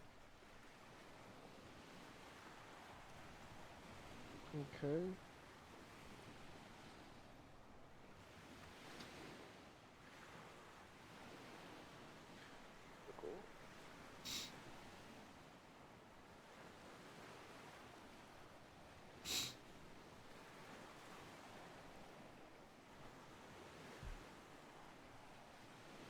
Here?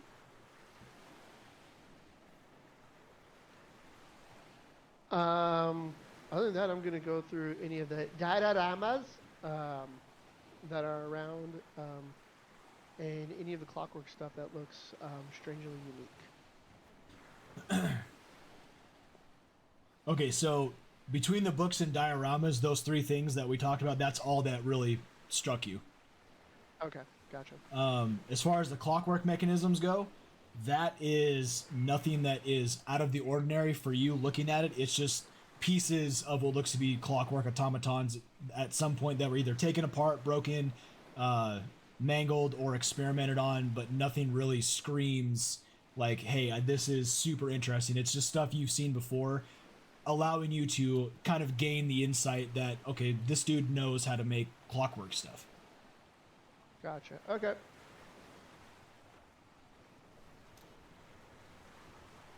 Okay. No, not a lot there. I think I'm good then. Or am I missing anything? You tell me. Motherfucker. You tell me, man. I'm just the narrator.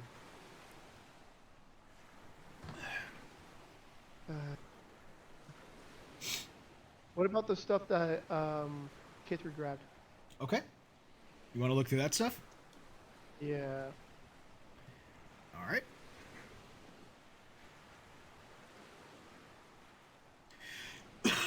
Excuse me. Okay, so as you look through the bundle that she grabbed, most of this, if not all of it, is in fact just different types of navigational records and ship's logs, like daily ship's logs. Something you've seen before.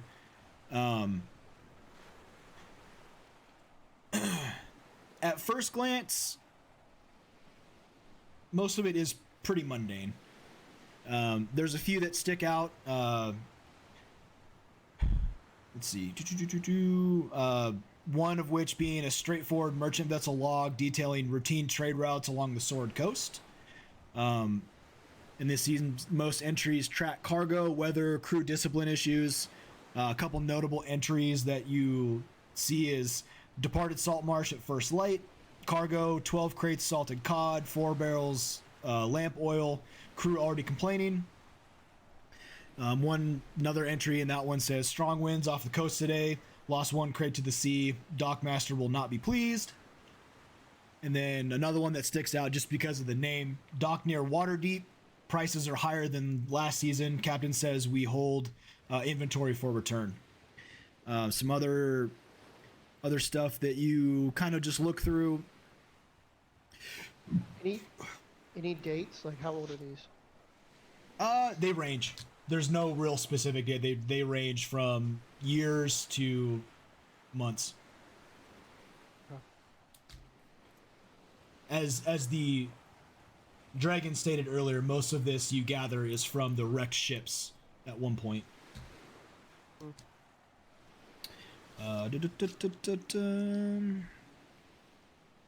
see here. There we go. Let's see.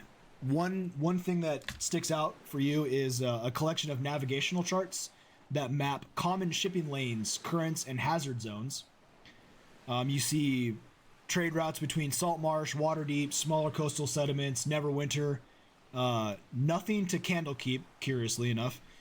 But you see symbols referencing shallow reefs, pirate-prone waters, seasonal storm routes. Few notes that stick out is avoid this channel during high tide, currents unpredictable. You see fog banks, common at dawn, reduce speed, but nothing out of the ordinary. But just giving these a good once over. These look incredibly accurate. Okay. Let's see. You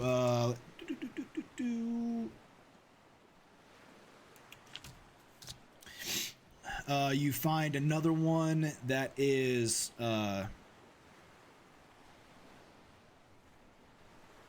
more navigation records, but what kind of is curious about you, it seems as though that whoever was writing this was writing it with a heavier hand, rather than just like very lightly. It seems to be more written like a harsher hand, if for lack of a better term. The logs detail voyages between shadowed ports, including frequent references to Skullport, and but it grows like kind of erratic. Later entries speak of a storm that did not move, and a place not marked on any chart, and a voice beneath the waves. In this chart, in a folded chart within these logs, depicts kind of like a rough coastline, unfinished, and you realize that this is actually a crude map, a crude sketch of a map. And then you see Summer Hills written in heavy strokes in all caps, and then a circled settlement labeled Red Larch. And as you're kind of looking around, you realize that this is actually a small map of the area of Summer Hills, with the town Red Larch circled very, very heavily. And then you see several jagged markings suggesting caves or fissures beneath one of the nearby hills. All in all, the map feels kind of incomplete. But one of the things that really, or not really, sticks out is not one of the things. Sorry, some notable log entries that kind of stick out with this one is the Port of Shadows whispers truths no sailor would hear or should hear. Yet I return again and again. Something calls from beneath it.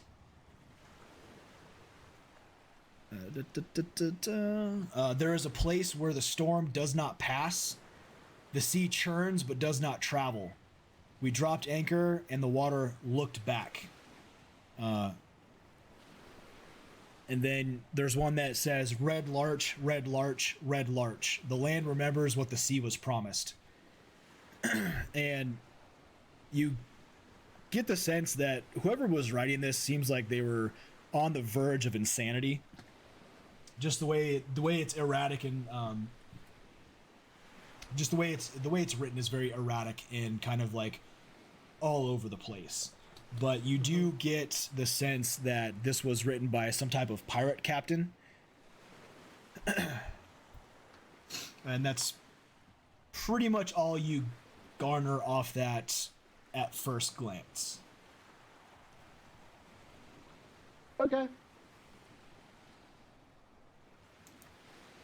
I'm definitely going to be showing more of that later on.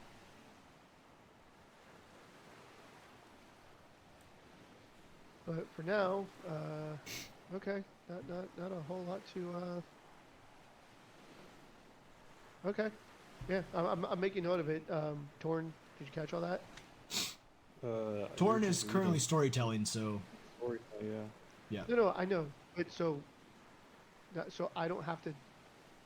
In Do real it world, anyway. so It's I don't role have to tell playing. you It's later. role playing. Did you catch? That's called metagaming.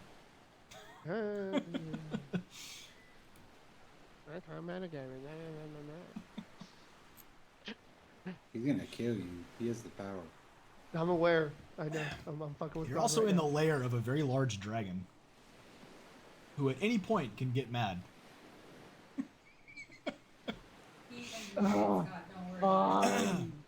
Anyway, so Okay. yeah, that's for the better part. We'll say Link, for an hour and a half. That's what you've gained as far as looking around, looking through all the stuff you found. Mhm. There's really not much else you can really glean from that. Does anybody else wish to do anything in this layer? While the storytelling is about to conclude? Oh yes, actually. What's up? While he's storytelling, I want to Steal like, everything. wait for a break and talk to the dragon. I also need to talk to the dragon about some stuff. Okay, perfect. So now we will get into the storytelling.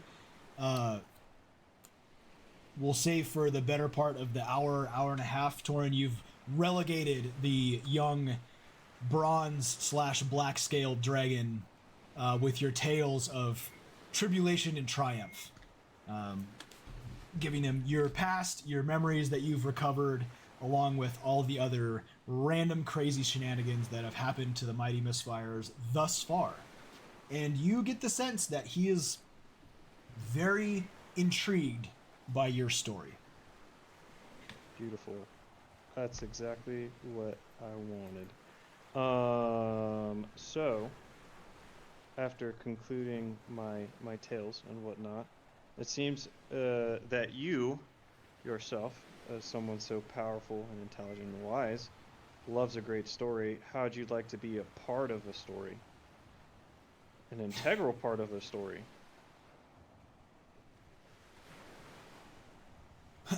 He kind of just sits back on his haunches, and you can hear this throaty laughter. And then he looks down at you. My dragonborn mortal friend.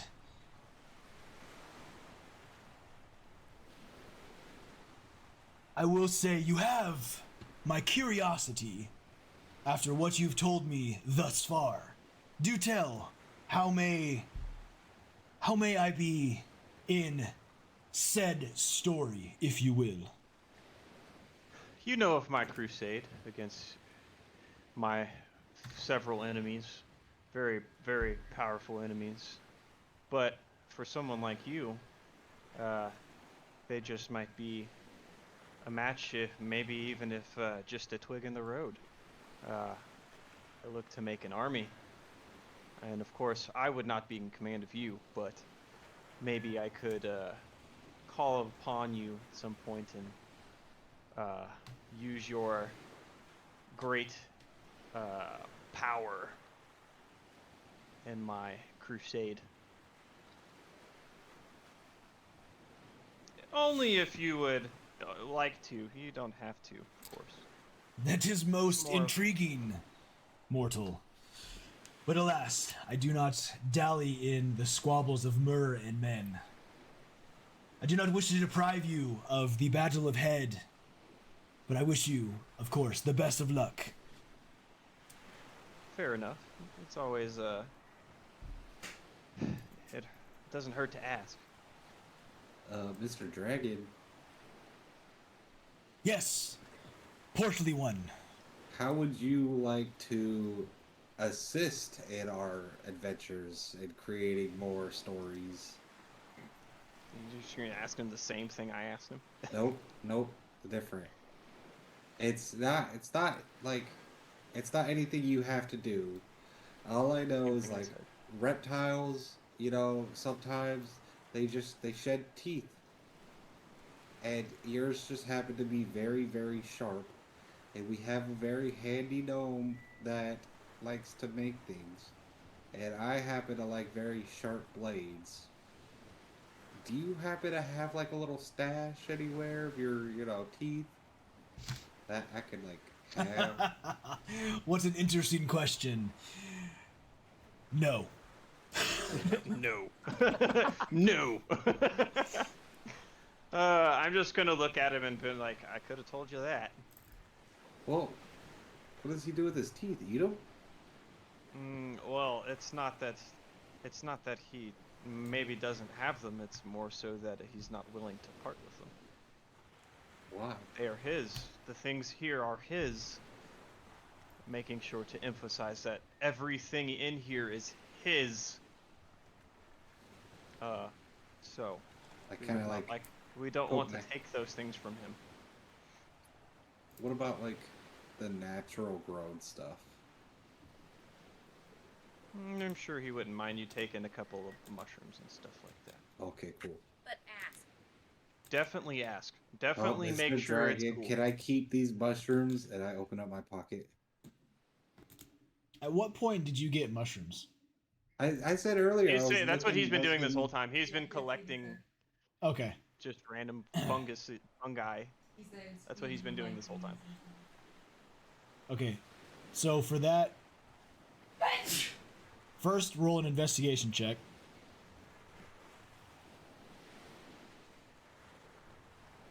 I got a 15. Okay. Well, okay. There aren't any mushrooms in this damp seaside lab. However, there are various forms of kelp and sea moss that you're able to pick at your leisure Beautiful. with the dragon's permission. So, but did I get the dragon's permission? We'll say for narrative, unless you really want to fight the dragon, you asked before you started picking shit. Unless you tell me otherwise. I mean, how mad would he be? We haven't left the lair, and I could Pretty just fucking take mad. him out. Pretty fucking angry. If you know anything about dragons. I have no idea. Yeah, really angry. Like to hoard everything, anything. How familiar are you with if it's not yours, don't touch it? You know your Not mic's at on. all. I'm a rogue. Apparently, yeah. I feel like you can't really hold that one against me.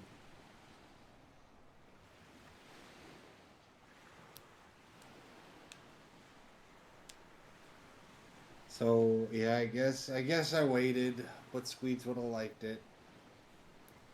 Pick fungi and stuff.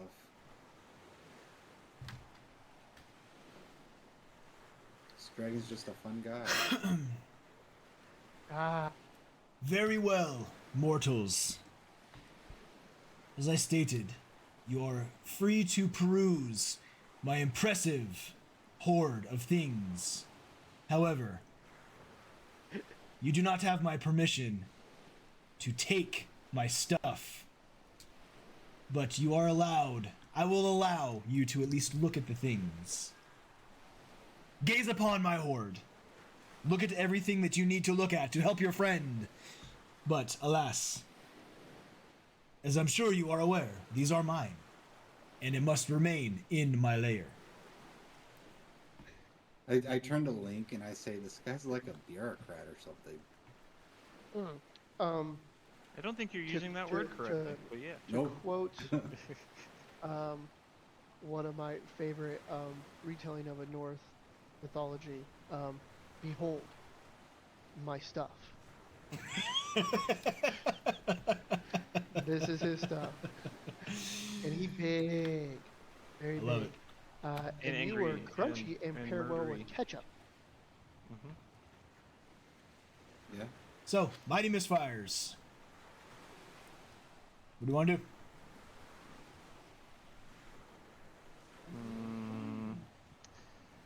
I do. Did we already talk about Chronipsis with him? Did he feel anything about that?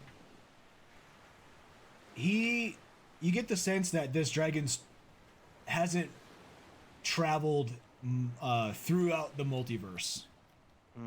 So he does not know of Chronipsis, but he was very enthralled by your telling of a supposed dragon that can control and manipulate all of time. For what dragon would not want that power? Very fair.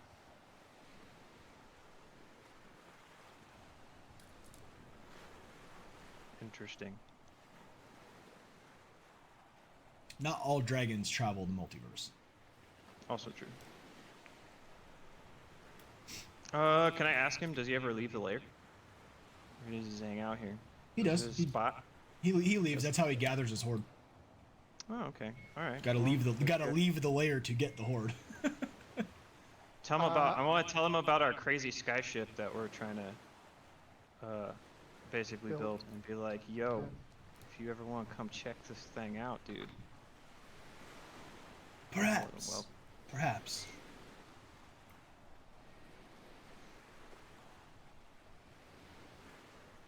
Very well. oh, I also want to ask him one more thing. And it'd be like, I know that some dragons, I've seen dragons that have different forms. Are you one of those dragons?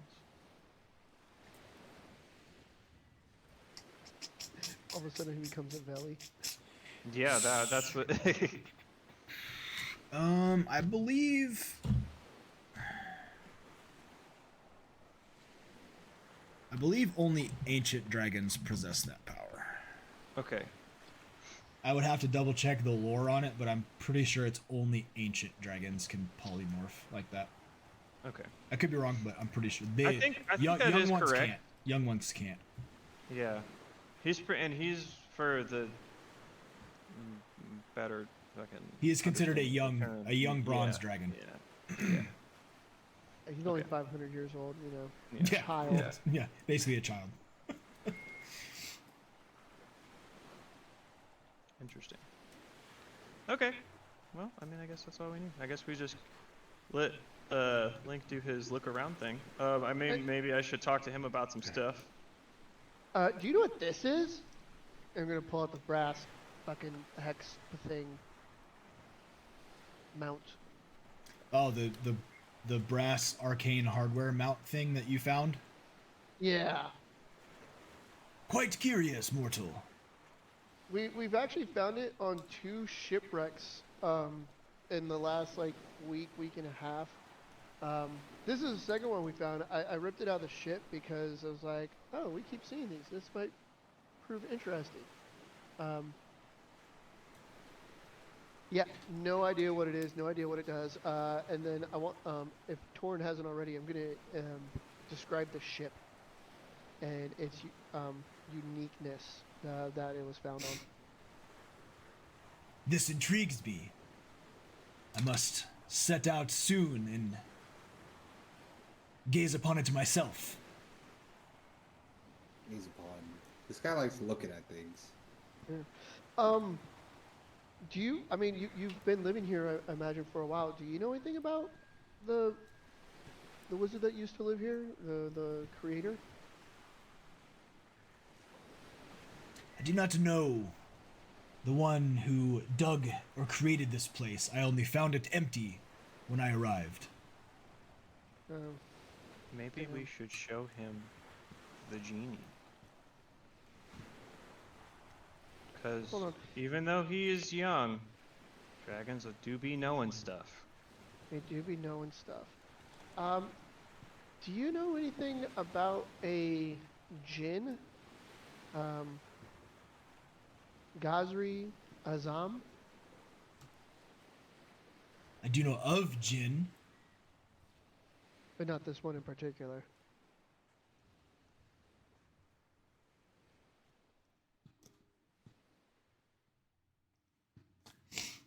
I do not personally know a genie, but I know of genies. Okay. Interesting. I was looking through some of these logs. This Port of Shadows, where a storm does not move. Have you flown or seen anything anywhere where there's essentially a storm that stays put? I've never heard or seen such a thing.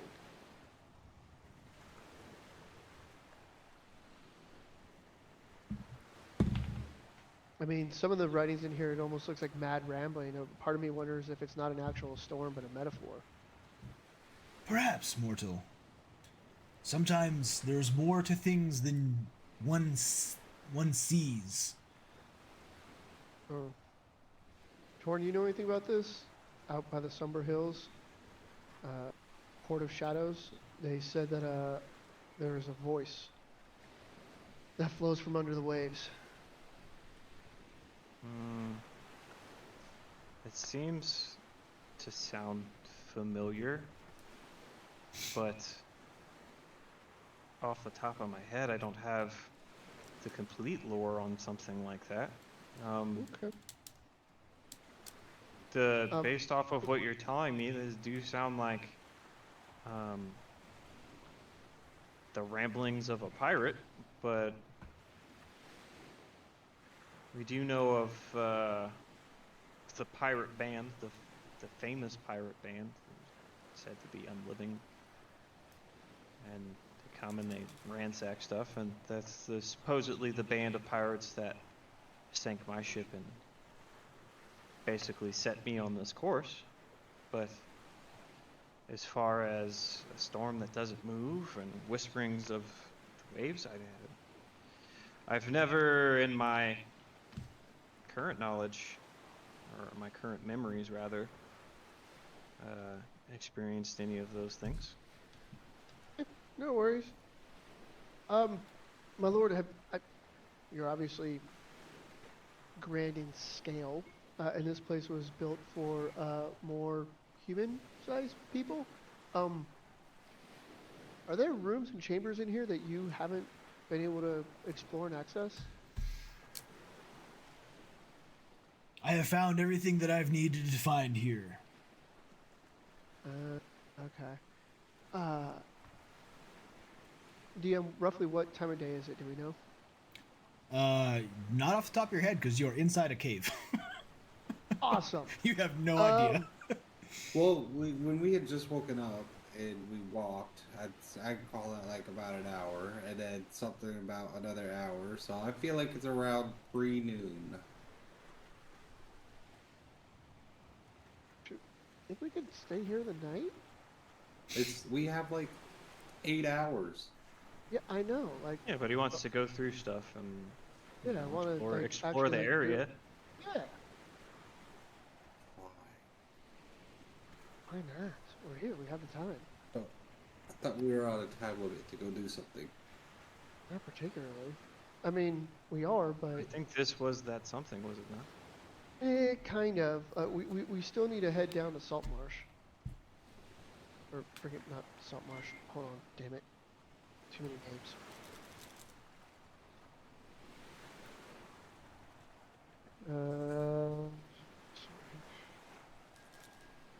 We need to head down to Waterdeep. And this was on the way because Waterdeep was south. Waterdeep is not south. Head from Waterdeep, head north. You have a map that shows where Waterdeep is at. It is not south. Waterdeep Sorry, is way north. Sorry, wait. You fucking dweeb. The map you have will not show Salt Marsh because technically Salt Marsh is not in Faerun. It's in Greyhawk. Yeah, it's But tiny. I have put okay. Salt Marsh in Faerun along the coast because it makes sense. However, Waterdeep is north of Baldur's Gate, which is north of Candlekeep. Okay, I wrote this in my notes wrong because I have from Waterdeep head north. So the missing delegation Yes, was so going that is correct. to Saltmarsh. The missing Waterdeep. delegation, from what you remember, was coming from a town called Mirabar, going to Saltmarsh through Waterdeep. Through Waterdeep. Yeah. You get What was that first one called? From where? Mirabar. Mirabar.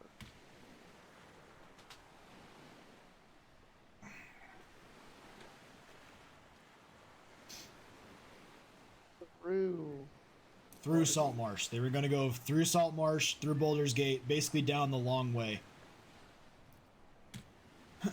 Or the coast road or whatever it's called. And what was their final destination? Saltmarsh. They were Okay, coming so to they're Saltmarsh. from Mirabar. Okay, so through Mirabar, through Waterdeep, they're going to stop in Oakhurst, and then finish up at Saltmarsh. They were coming from Mirabar, going to Waterdeep, Okay. going to Baldur's Gate, and then coming to Saltmarsh. Okay. I also have in here that they're going to stop at Oakhurst. They were they were last seen outside of Red Lark in the Somber Hills. A delegation had Silver Hand.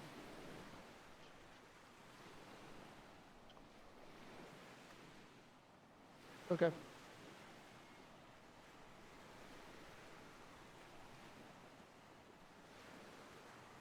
So we need to head towards the Somber Hills.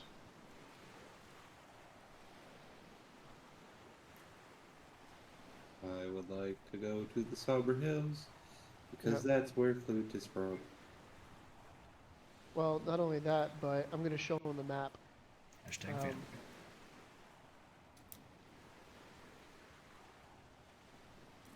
I'm talking about the one with the mountain that's circled. Yep.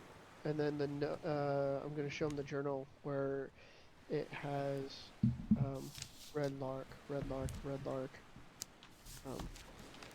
It's like, dude, this is like more than just a coincidence. We got a couple things pointed towards the Somber Hills and the Red Lark and something nasty being there.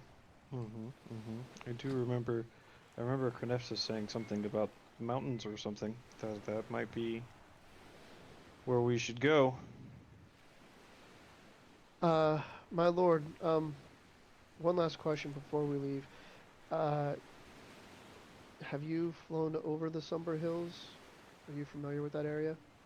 I have not flown very far north. I tend to stick toward the coast.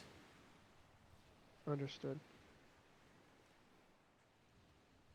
I'm assuming you've read all this. Have you been able to piece something together that we might have missed?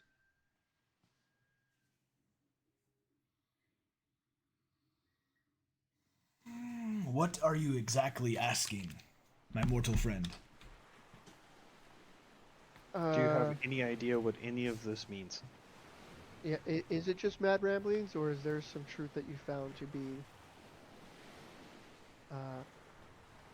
lying underneath it? Or what is your understanding of the writings in these books?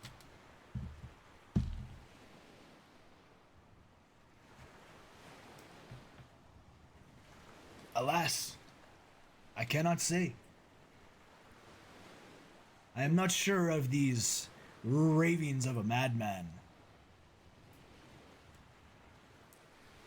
Fair enough. Perhaps this symbol, and he uses his very large claw to point out a very small symbol that you did not see that is in the top right corner.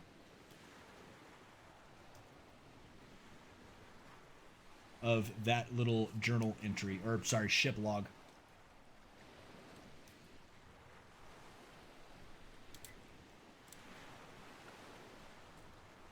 Awesome. What's the symbol? At first glance, Link, you actually have no idea. But Torin, you recognize it immediately. It is the symbol of Gar Shatterkeel and his pirate band, the Crimson Brand. Beautiful. Just what I thought it would be. Interesting. And then I'll just relay that to them as well.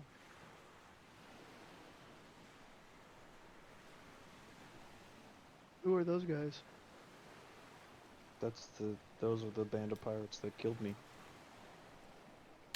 Oh, okay. and my crew. Gotcha. So they do good work, huh? Kidding. You might say something like that. But they're definitely efficient.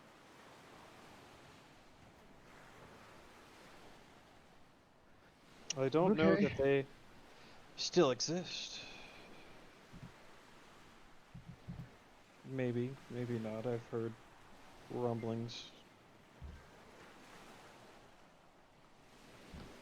Okay. I just realized I didn't have music it- going the whole time. RIP the music. Is there anything that you would ask of us on our journeys that if we come back through here that you might wish us to bring back, report back, anything like that? If you wish, mortal, to add to my horde, by all means, I will, of course, never say no to adding to my already impressive horde. You see what I like, you see what the things that I treasure. If you add it to mine, perhaps maybe I can someday return the favor. Do you accept trades?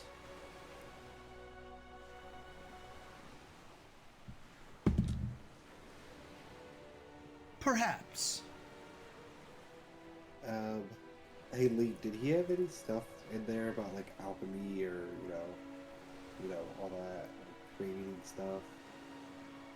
Yeah, actually. What about I don't remember everything off the top of my head, unfortunately.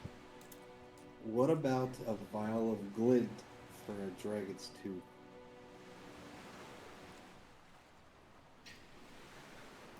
He leans in really close to you, Porkchop. Mortal, if you wish to get my teeth, you will have to kill me first. And then leans back. You see, that's not gonna happen. So, okay.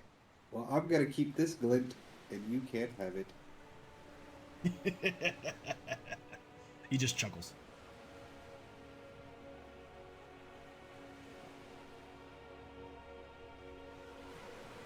I'm all done here.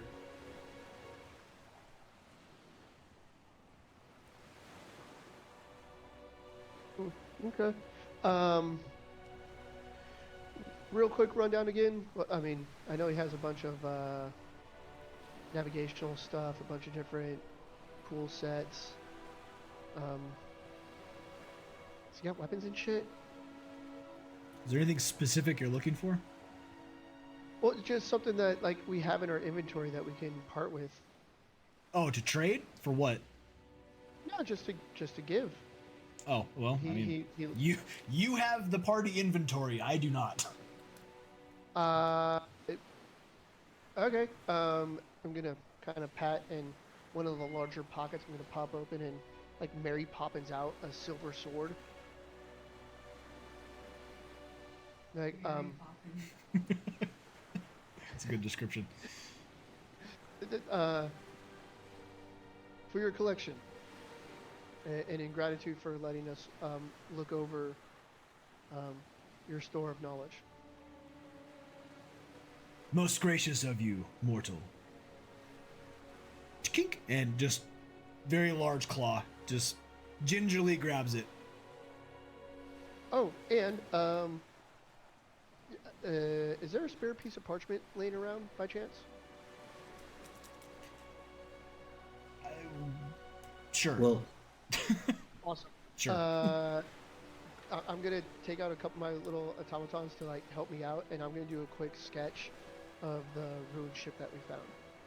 That I got the brass connector plate thing from, and give him a detailed description of where it's at, so he can go check it out Well, we himself. circled it on the map. We could just. Oh yeah, let's show him our map. Yeah. Okay. Noted.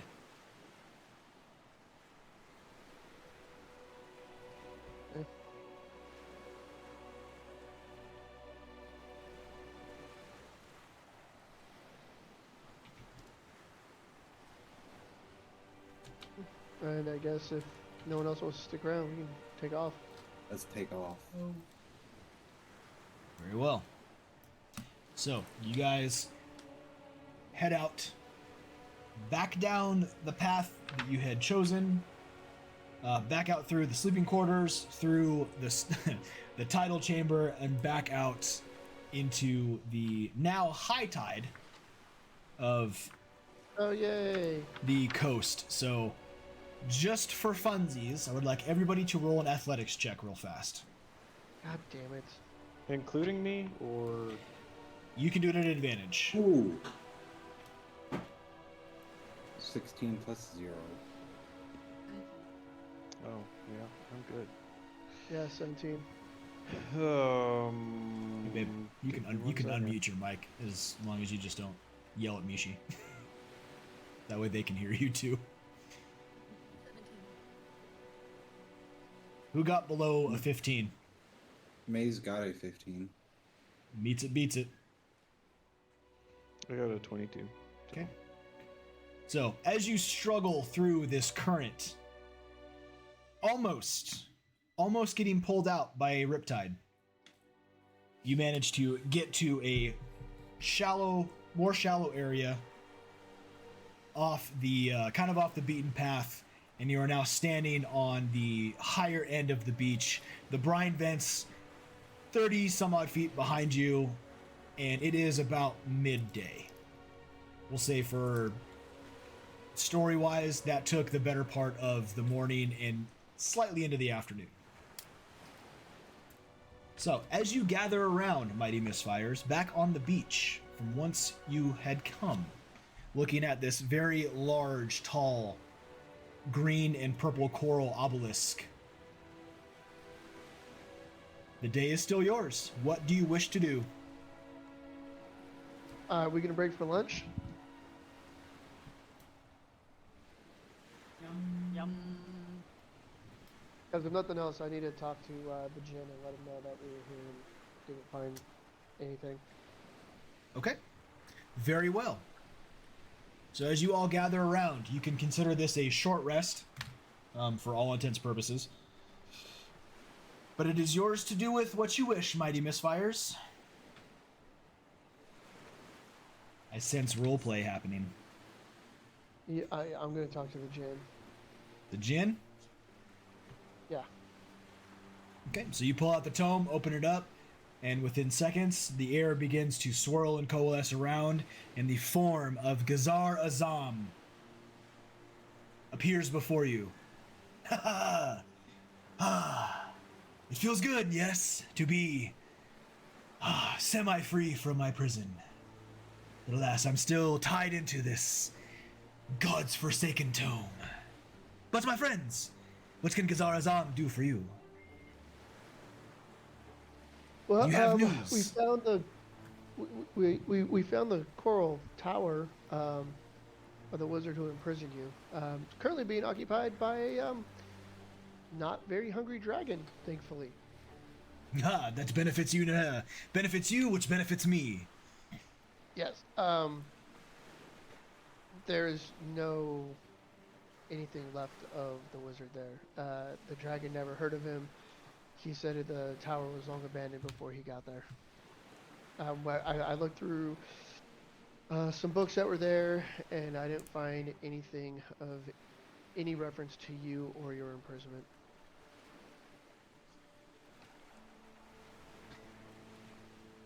That is unfortunate. Tell me, my friend, what did you find?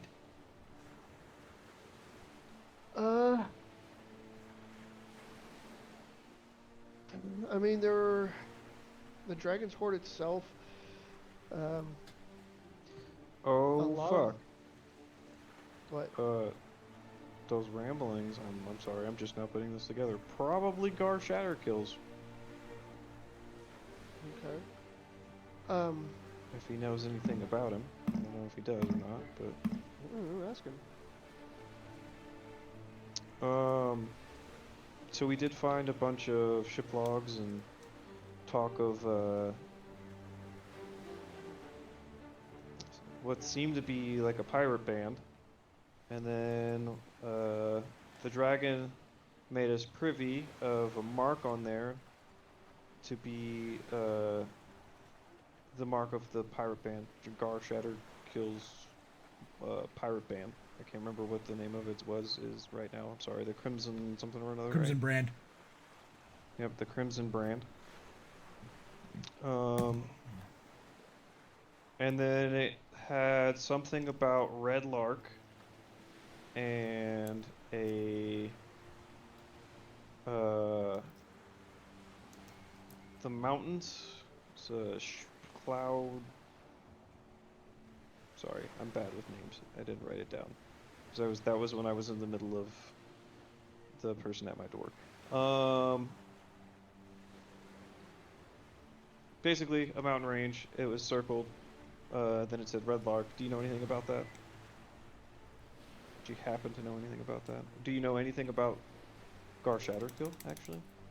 The name does not strike me as familiar.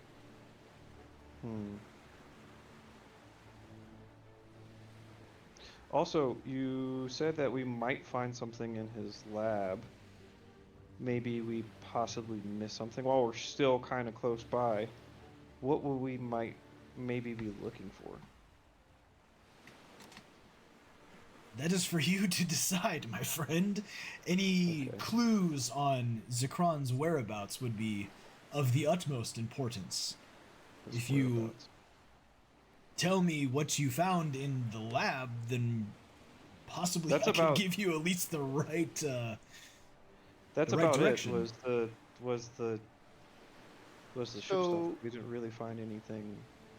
Yeah, there was ship stuff. There were some markings on the chalkboard, but they were all smudged.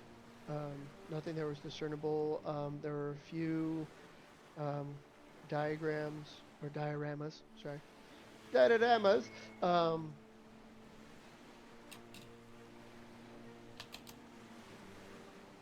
Man, yeah, we might have missed something. That's what I'm thinking. What about? Can you tell us any more about Zikran? We know that he's a wizard. Was he known to do any type of artificery stuffs? Did he work with clockwork things at all?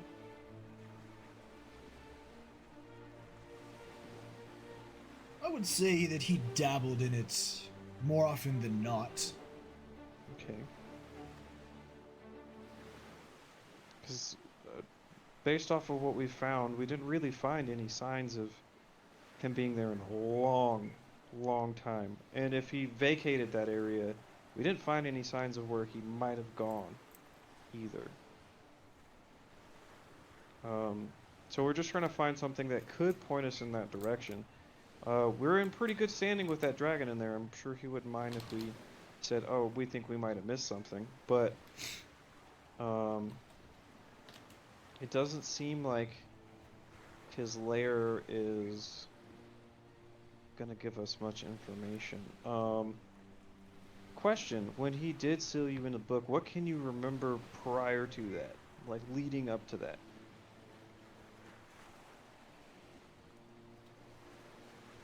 I remember his lab, the seaside lab. Okay. That is where he trapped me. Okay. Perhaps if there's journal notes maps, something. And then the lab specifically, because we were in the lab, correct? Yeah, that was the in seaside lab. Where in the lab were you trapped? Amongst the central dais. Okay. Would you care if we took you in there and like showed you to the dragon, like, or do you want to remain hidden? It does not matter to me none. The only way that I could possibly die is if the book gets destroyed. I am trapped in here for eternity, as it were. Are you guys cool going back in there and just having him show us what, like, where it all happened? That was what I was trying to do, but you didn't want to. I didn't want to say anything too much, like, right then and there. Yeah, it's fine. I'm sure it'll be fine. Let's go back. I mean, worst comes to worst, we end up fighting a dragon. Oh yeah, dragon's teeth. Let's wait till low tide.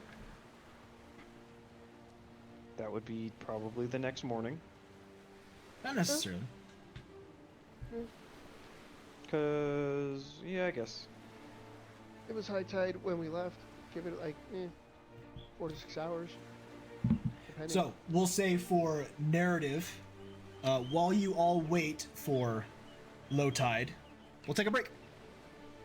Okay. We'll take an actual break. So, for all of you at home, don't go anywhere. There's more things to be happening while the Mighty Misfires rack their brains trying to figure out where is Waldo. So, don't go anywhere, chat. We'll be right back here on EOD&D on Final Roll. So, we'll see you here in a bit.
And welcome back.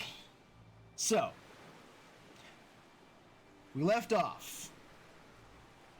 The Mighty Misfires and their negotiating skills seemed to have proved worthy as they finally found Zikran's secret seaside laboratory and managed to get inside and talk to the young bronze dragon to actually willingly let them go through his hoard of things to find clues and whereabouts to possibly where Zikran may be held up. Torin, you relegated the young dragon with your tales of trial and tribulation from your troubled past to the crusade you have against Baphomet to what you are hoping to accomplish in the most likely inevitable showdown between you and the Forged One. Link, you had a slight nerd, Chubby, as you pilfered through Zikran's laboratory, looking at all of his different pieces of equipment, tools, and things of that nature. But you also looked through many a tome, finding out that a log of a one Gar Shatterkeel had been recovered at some point throughout the time that the young bronze dragon had been gathering stuff for his hoard. But after you guys talked and discussed many things, you decided to bring out the tome, Zikran's Zephyrin tome, and consult the one Gazar Azam, the trapped air elemental genie, air genie, that Zikran has trapped inside this tome to see what wisdom he could possibly provide you. So with that, Mighty Misfires, you find yourselves back on the beach just outside of the seaside cave that brings you into the seaside laboratory. The tide is slowly moving itself back out. The sun is now in the more afternoon setting. You have been granted what I would call a short rest, even though you don't really actually need it. But you have sat around, kind of relaxed, discussed things, and decided it was a good time to break for lunch. So, Mighty Misfires, as you are munching on the remains of your very protein-heavy breakfast that you had, but earlier today, the day is yours. What do you wish to do? Come up with a plan. Lake, what's the plan? Where are we going? What are we doing? Well, we said we were going to take him back in there, right? Yeah, we're gonna go back in. We're gonna show. Yep, we're gonna take the gin out of the book. We're gonna show him around, and he's gonna be like, "Recognize this, sir," or maybe he doesn't. I don't know, but that is currently le plan. We also show him the stuff that we found, like the books and the gadgets and all that stuff. That'd be the plan. Thank you. Okay. So, are you guys going back into the lab? Yes, sir. All right. Due to it being low tide, you're easily able to get through the inner cave, tidal chamber, back to the sleeping quarters. And as you walk through the door, the lab is yours. The young bronze dragon, nowhere to be seen. That's kind of cool and freaky all at the same time. Maybe leave him a note letting him know that we were here too, so he doesn't, Yeah, freak out. no, I'm good with that. First thing would probably be the first letter of business. That way we can be like, hey, wait, if he comes back and he's like, what are you guys doing back here? Yeah. comes yeah, back, we can be like, Yeah, dude. Yeah. Yes. I will write it now. So, as you guys begin to kind of peruse, out of nowhere materializes the bronze dragon. I do apologize, my mortal friends. That was something I was been trying to learn for quite some time. It seems that I'm almost getting the hang of it. That was literally just to fuck with you guys. okay, cool. Not of Oh, it. God. But yes, the young bronze dragon is still there. Sweet. Okay. He is a practical joker of sorts. Great. To what do I owe the pleasure once again? Well, screw it. I'm just gonna open the book. Be like, this is our, financier, I guess you could say. Or, So as you open the tome, Gazar conjures himself. And really, when you see what Gazar's looks like, it's only the top half of his body. The rest of it is like a small tornado, almost like an air elemental. But the top half of him is his genie self. But it's the entrapment and enchantment that doesn't allow him to fully become his own body. He's basically trapped as like a small air elemental within this tome. It's actually kind of weird looking, but at the same time, it's kind of neat. okay. I see. This must be the trapped djinn that you spoke of earlier. Tell me, djinn, to what demise has happened to you? The Gazar looks up. Well, where do I even begin? And they kind of just go back and forth. Gazar explaining how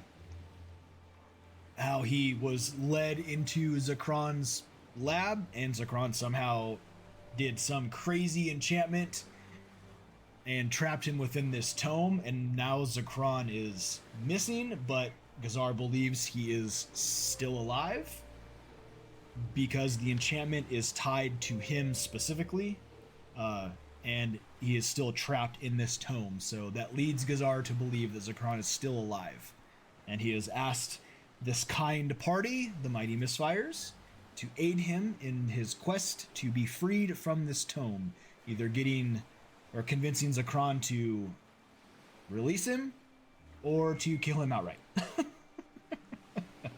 Same information that he gave you when you first started. Yep. I see. Well, from what the Dragonborn kin have told me of the stories, it seems that they are a noble party. So, Gazar Azam, you should be in good hands. But I thank you, Dragon. And then he turns to you, Link. So, this is the lab. I see. Very dank. Not as lively as it used to be. I So, was gonna say, has it changed much? what have you found so far, Link? There must be something we have missed. Well, as I was saying before, there's all these books. I'm gonna take them over to the chalkboard drawings. Okay. No idea what any of this says or means. I do not recognize any of these chalkboards. This is different than what I The remember. dioramas, the schematics. Are you showing him the dioramas from the bookshelf inside the lab or outside the lab? Or yeah, inside. Never mind. Inside the lab, because the outside lab didn't have dioramas; it just had shipped logs. Okay. Yeah, outside. Yeah. Oh, Yeah, you're good. You're good. actually, Yes. any way to go to the can I leave you with Torin? Or actually, no. You know what? Hey, I have an idea.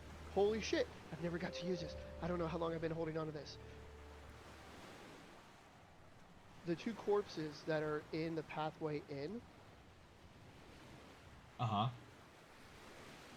I would like to use. Oh, well, hold on.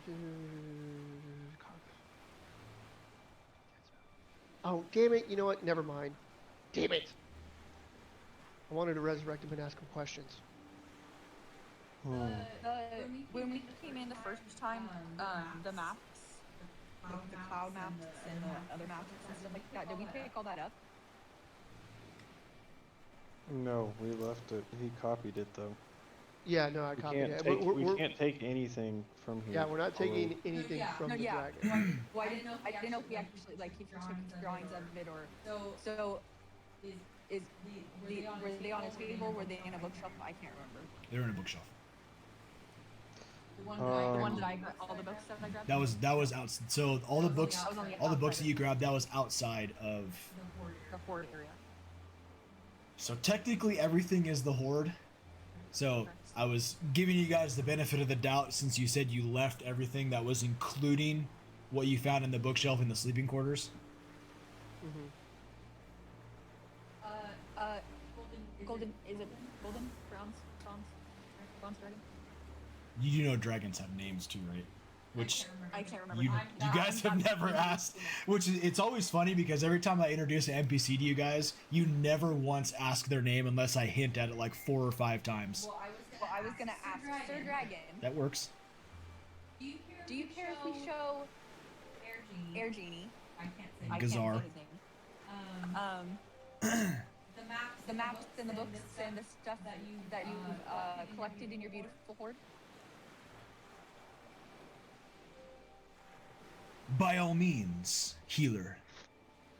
You may. So is there like a table or like Yeah. something that we can like spread all the maps and books out and Yeah, that's easy enough. So have Sir Air Genie like look at them and say, does anything feel familiar or helpful or something that might trigger your memory from the last time you possibly were here? My English is terrible apparently.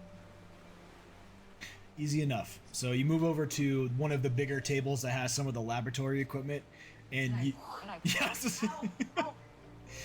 And Kithra, you look at it like, oh, that's neat, and just yeet all of it off, and you see Link twitch ever so slightly, like, why? Just a little eye twitch. But you spread out what you have found. No, not the books. Just because the books are going to stay on there, so he can look at all the books, all the maps, all the things that have like information on them. Okay. Sir Genie of Air. Does anything look familiar? Feel familiar? Give you a little, warm feelings in your tidbits. Alas, healer, I cannot physically hold anything. You have to at least set me down and set it in front of me so I can at least see. No, that's why I put it all out. So like it's set out in front of them. Okay. I just want to make sure I understand. Okay. So I wasn't gonna hand him stuff like float over it or on a cloud or whatever. Okay. On your little tornado butt.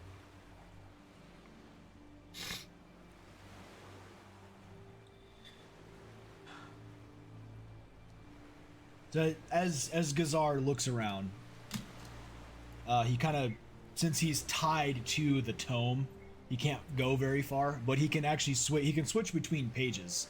Does that make sense? He can float over one page, float over another page, but he's limited to the area of the tome.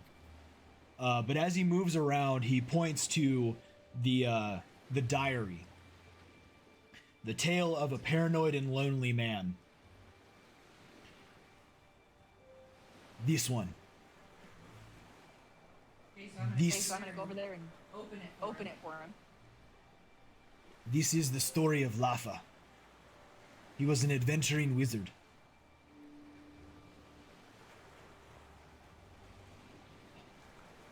Him and his companions, they were the one that brought my prison to Candlekeep. The story goes that Lafa and his companions sought this location for the lab, and it prompted Zikran to pack up and leave in a hurry. I do not know all of his companions, but there was Lafa, there was 2 other gnomes with him as well. I do not remember their names. One was an older gnome, hailed from some place very south of here. I do not recall. But this map, and he kind of floats over to the map of the Cloud Peaks. This one, the Cloud Peaks was home to cloud giants centuries ago. Perhaps the ruins are at least still there. I know Zikran had once mentioned that he was looking for something to do with air or something for his cannon, the blueprints you see before you. Perhaps he is still there, or at least the ruins are there. Might be the next course of action, or the next clue in our puzzle. What is this thing called? The peak cloud? Cloud Peaks. It's the, so, on the map, well actually, you'll figure it out. You guys have the map of the Sword Coast. Oh, so it's like an actual, it's not No, like it's not made up of it. it's not like in the air. No, it is an actual mountain range that you guys are surprisingly right next to, actually. You just poke yourself in the eye.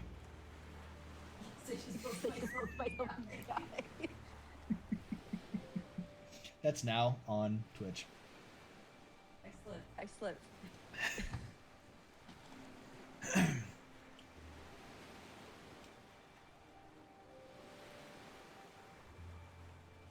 I'm recovering.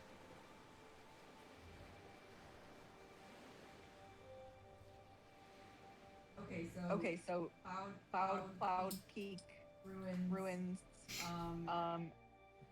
Maybe try to find these guys. This diary's based off of those are both.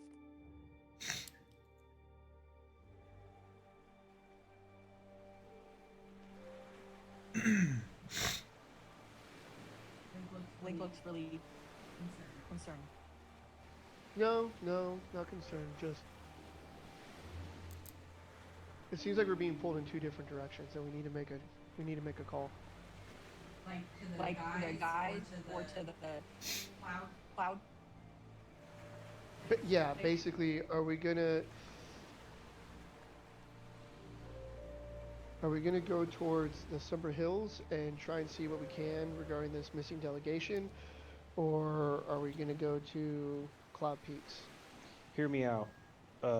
He's well, I hate to say this in front of him. He's in the book, and he's been in the book for a long time. And if he believes that this guy is alive and it's tied to him, you know, who says the guy doesn't just die and he gets released at some point? So what I'm thinking is we can look for his stuff along the way, but we also have things that we need to do. So I think we go to Summer Hills, and then if I we agree. can double back for the Cloud Peaks. I agree. I think What we is can the tell him cloud that. peaks, like right next to us? Or we can do Cloud Peaks and then go there, but we don't know how long it's gonna take. I and don't have the map in front of me, so I don't know. I'm just going off. well, he said it was. He did say it was right close. It was close to us, but also, I'm gonna assume that this delegation thing is a time-sensitive thing on account of. Yeah. If we spend too much time and we get sucked in doing something else, who knows how hard it is going to be to do to figure out this delegation thing. Yeah, I think. However, Dude, my friends, hear Gazar Azam out. Mm-hmm. You say you have more pressing matters. I understand. Would Not not a time wish help with those pressing matters? That is a possibility. That possibly it could possibly help. Don't get me wrong, and we're still gonna help you. We just have to figure out the best way to do it, while still doing what we need to do as well.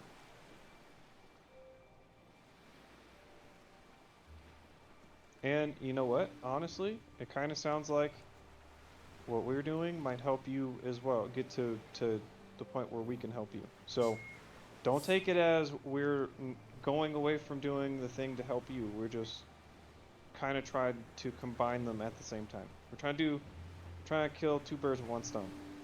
Does that make sense? Bird murder. I see your point of view.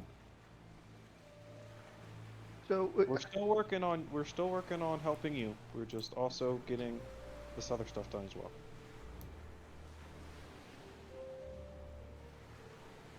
would you be amicable to including what we agreed to transport us where we need to on this plane? What do you mean?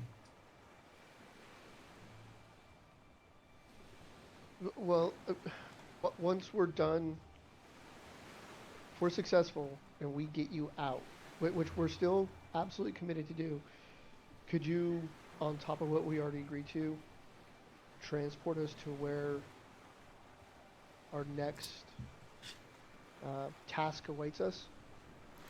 On account of it's time sensitive. It is a little time sensitive.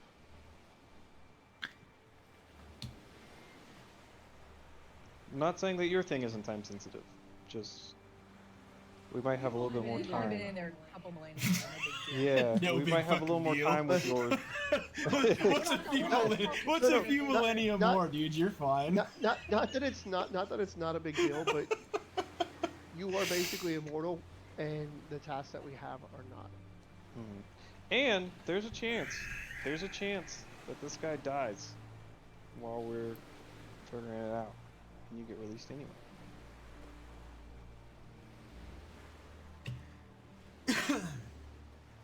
Gazar Azam can help. If you call upon me, I can grant you not only the wish that I agreed to earlier, but if you set me free, I should be able to initiate one plane shift. Beautiful. Thank you, Lord. What? We get a wish, right? That's an addition to the wick. Yeah, but like, what if instead of just doing all that, we just wish for him to be free? We don't get the wish And until we after would we waste get the freedom. we don't get the wish, and then we would waste the wish. Not waste it, but Yeah, but then we don't have to deal with this guy anymore. I don't think that's the point. Okay, he can hear you. I'm just saying.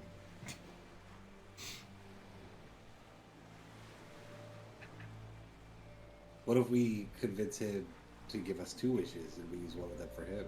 Also, if he could just easily wish himself out of the Yeah. book, don't you think he would have done that already? What if he I'm needs imagining other the people I'm to help? imagining the prison also limits his power. Oh. Very much so. You are very astute. I don't think being astute had anything to do with that one.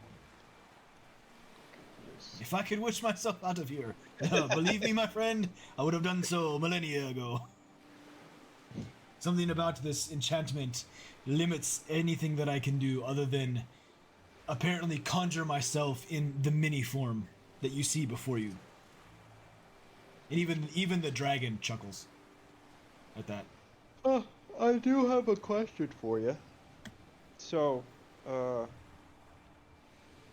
just so I can understand some things. You were here before, right?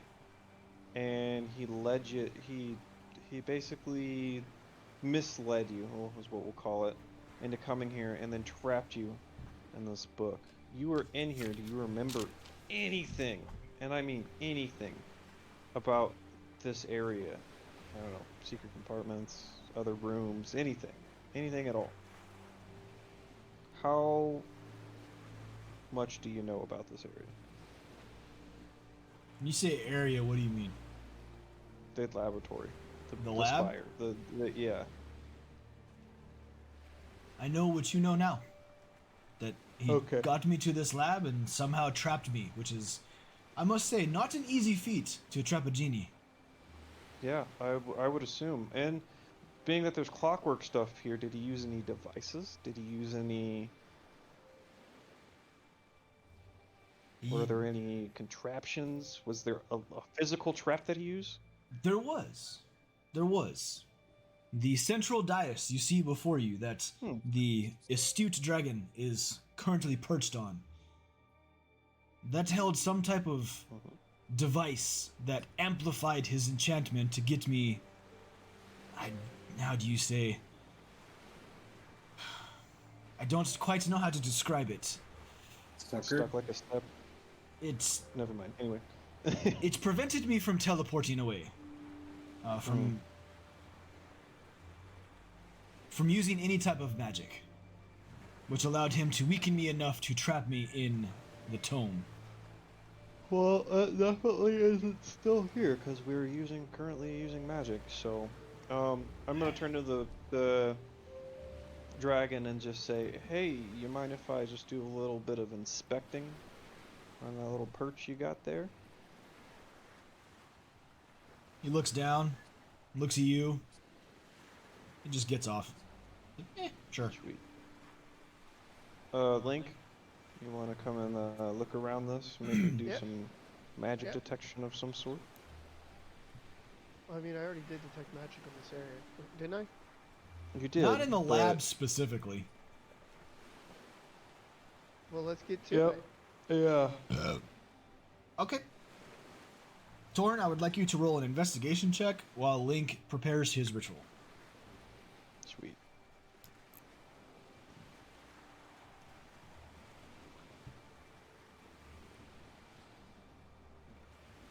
Rolling investigation. Cause I'm Dragon Batman. 21. Rolling down the river. What you got? Oh, it's 21. 21. Okay. Link, as you finish your ritual, there is in fact no magical items in the laboratory. Okay. Whatever device that Gazar was talking about that at one point sat on this central dais is gone. Torn, you see markings of where something very large once sat. Whatever device was here is obviously long gone, but just judging by the not scorch marks, the scarring, if you will, and then just the pure width of the dais, whatever was on here was big. Okay.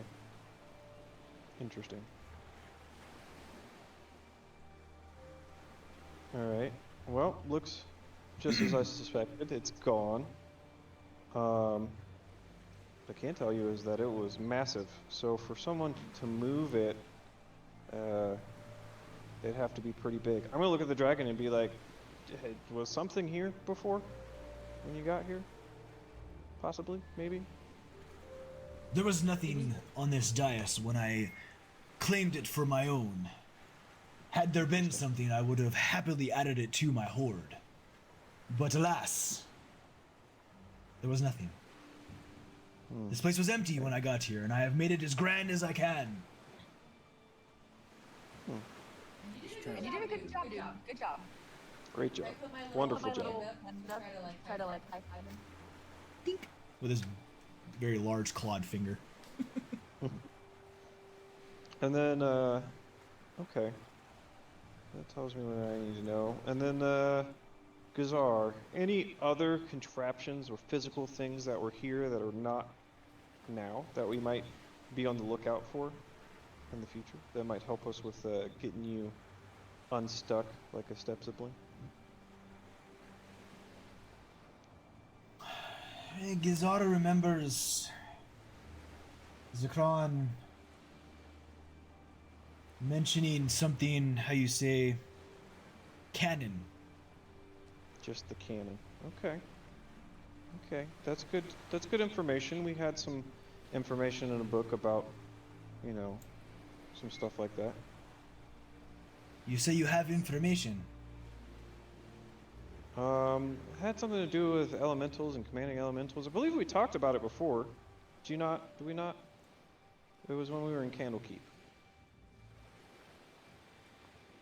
Well, we could share that with you a little bit later. I'm just going over all of the information in my brain right now, compiling everything and connecting the dots. Have you guys left him on the table with all the stuff you found? Still, you haven't picked him up? Yep. Yeah, he's no, still he's there. still there. Unless Kithri picked him up. She was on. When I see this diagram, and he points to the schematics link that you recognize as the air cannon. This device. Zikran mentioned this device before.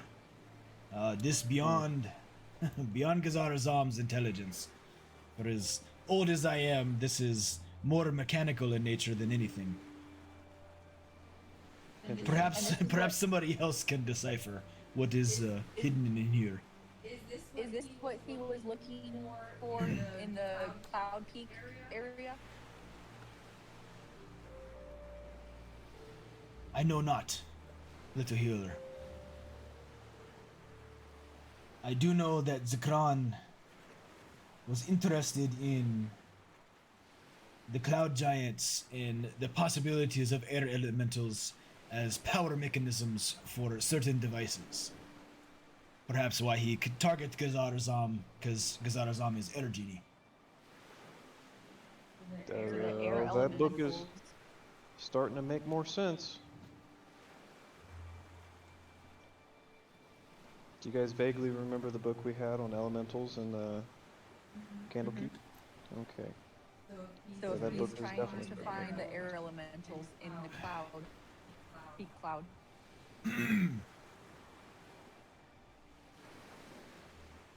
Interesting. Okay.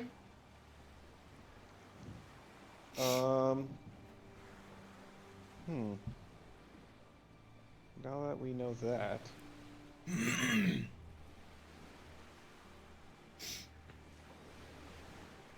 What else what other information can I glean off of him actually being here? I think that's all we need. Anybody else have any investigative questions? No, I feel like he answered and made connections from stuff Yeah. we already had and stuff we found that we didn't understand earlier. I would agree. I would definitely agree. I got nothing. Okay. I'm going to turn and bow to the dragon and say thanks for allowing us back. Maybe if we're back in the area, we might come and visit you once more. Keep doing your thing. See you later. Mortals.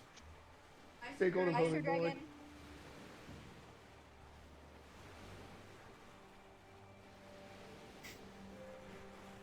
I'm gonna ask the genie if there's anything he wants to do while we're here. Look over anything. Say what? Before we leave, I'm gonna ask the genie, like, is there anything that we need to check out that you want to look over, that you want to check out again? Your guess is as good as mine. I would assume he wouldn't want to be here anymore on account of he got trapped. No, I know. I sure as in the nine hells do not wish to be here any more longer than we need to. I can assure you, my friend. This place gives me, how you say, heebie-jeebies.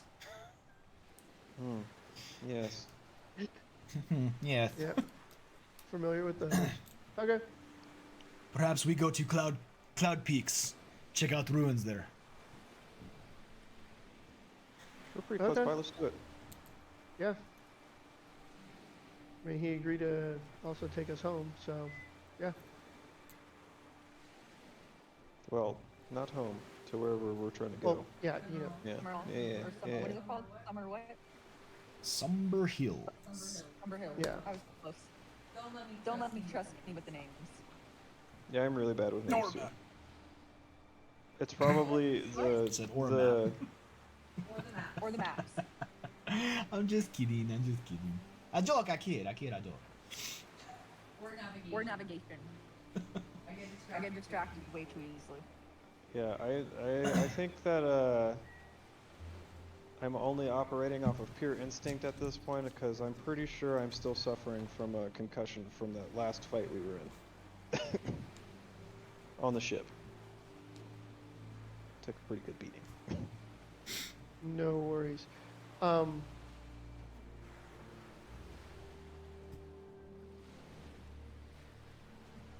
On our way out, I want to stop by the two bodies, Okay.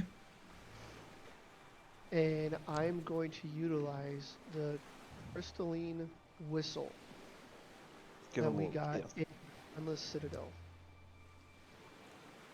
Okay. Okay. Hang on. Written on it in Dwarvish is Nightcaller.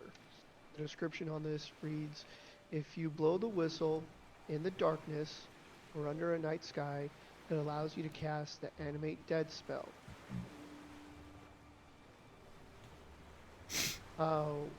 Once the whistle has animated an undead creature, it can't do so again until 7 days have passed. Once every 24 hours, you can blow the whistle to reassert control over one or two creatures you animated with it. Okay. Okay. So as if you get- everyone's cool with it, I want to bring us to minions, I guess you could say. Do as you please. Come on. Okay. So you get back out to the flooded cave, which is after the tidal chamber. So back through the tidal chamber, which is where the deep water is, and then you get back into the flooded cave, which now sits at about, because it's uber low tide right now, I will say it is about still 2.5 feet of water. It is technically still difficult terrain for anybody that does not have an actual swim speed, which I believe is everybody but Torn. But as you look around, I would like you to roll an investigation check to see if you can still find those bodies. Son of a bitch. Can I It help can him with be- that? Yep. One person can help. Give him advantage. Hey! Okay. Investigation. There we go. Dirty 20. Dirty 20. Okay. You are actually fairly easily able to find two said bodies. They are, at first glance, they look to be of elven nature. They're actually two half-elves that look almost identical. Look like siblings.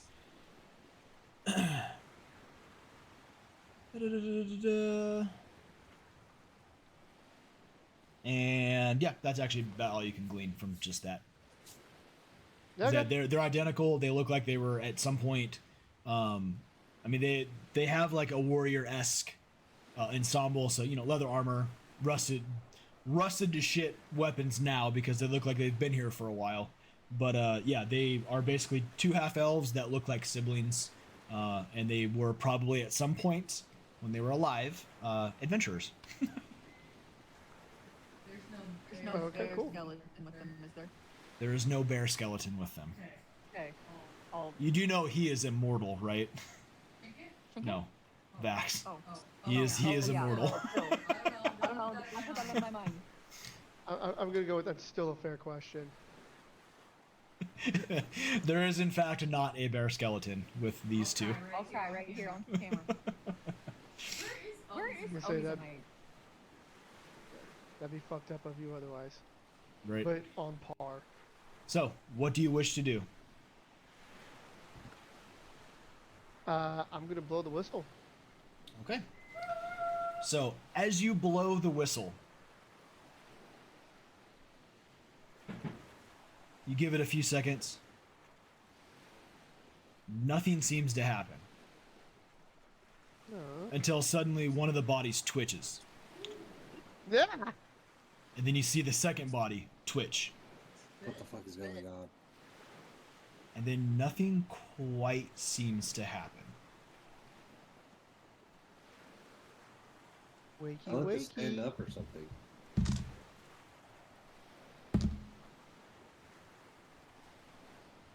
I command you to wake up. Nothing seems to happen. I pulled out an ammonia strip, and I whiffed. Ammonia strips aren't She's like, in excuse D&D. me while I I know. whip Yeah. this out. I whiffed still. But, I mean, smelling salts are. Oh, well, do I have smelling salts? I have So you healer's tell kit? me. I mean, you're a cleric. You're a healer with a healer's kit. I would imagine you probably have something akin to smelling salts. Okay. I Pull off have my my boot. healing kit for smelling salts. Okay. We'll say for sure. Why not? Okay. And I put them right under the noses. Okay. So you hold the smelling salts underneath, giving it 1, 2, and nothing really seems to happen. Sorry, Link, I tried. But all of a sudden you feel cold. And you get a shiver down your spine like something's watching you. Just me? you. Oh no, I don't like that. And as you turn around to face the party, you see 2 spectral figures behind them. As the rest of the party is looking directly at you.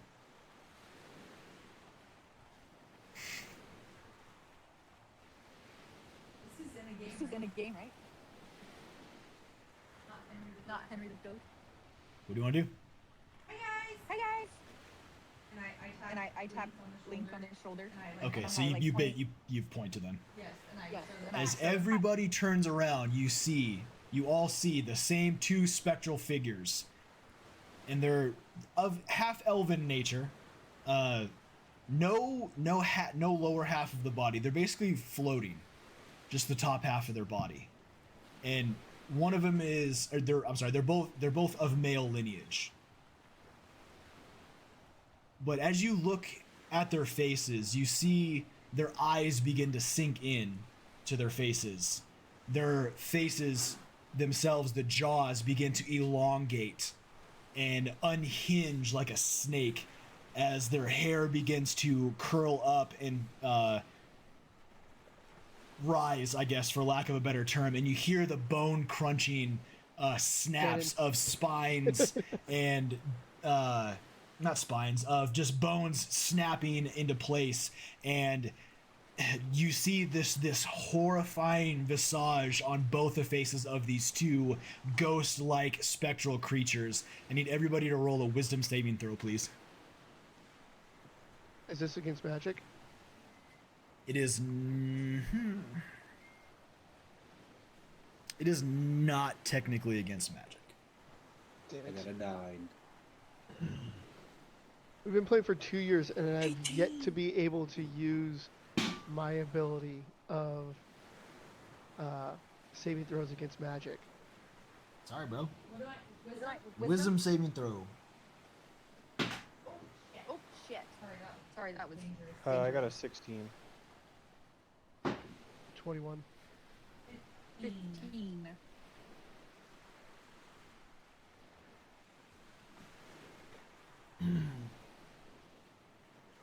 Okay.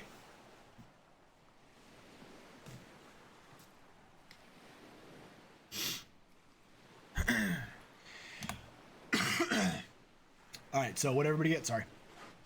9. 15. Who got 9? I got a Me. Pork chop? Pork chop. Okay. also. Are they casting a spell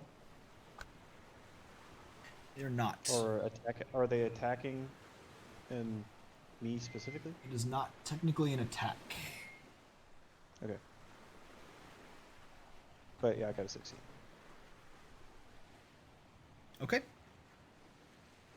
So anybody that got lower than a 13, you are now frightened of the ghosts for the next minute. You cannot willingly go toward them as long as you can see them within line of sight. So, with that, would like everybody to roll initiative, please. Oh no. You guys almost made it the whole session without going through combat. What happens when you touch things that you shouldn't touch? Dead body? I mean, I rolled a 19. We'll get to it in a second. Just a second.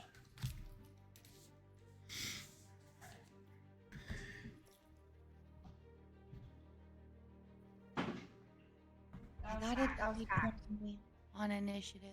oh god damn it. Okay, just Wow. me. Never mind. 24.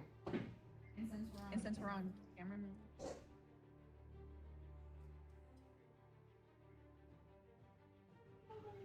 Zigs. Lockdown.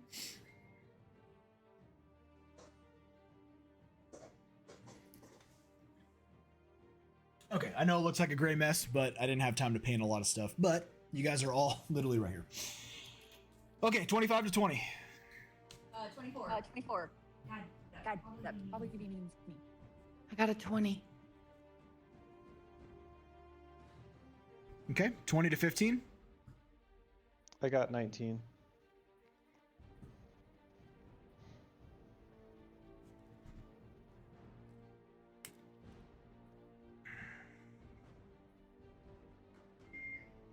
All right, pork chop, what'd you get? 12. Ouch. That sucks.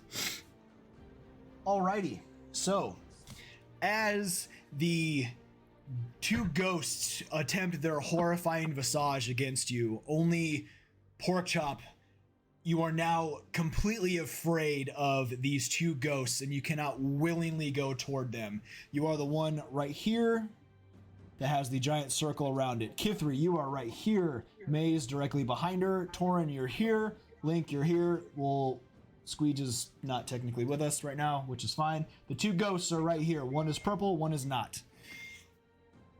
So, Kithri, you're up first. What do you wish to do? I'm gonna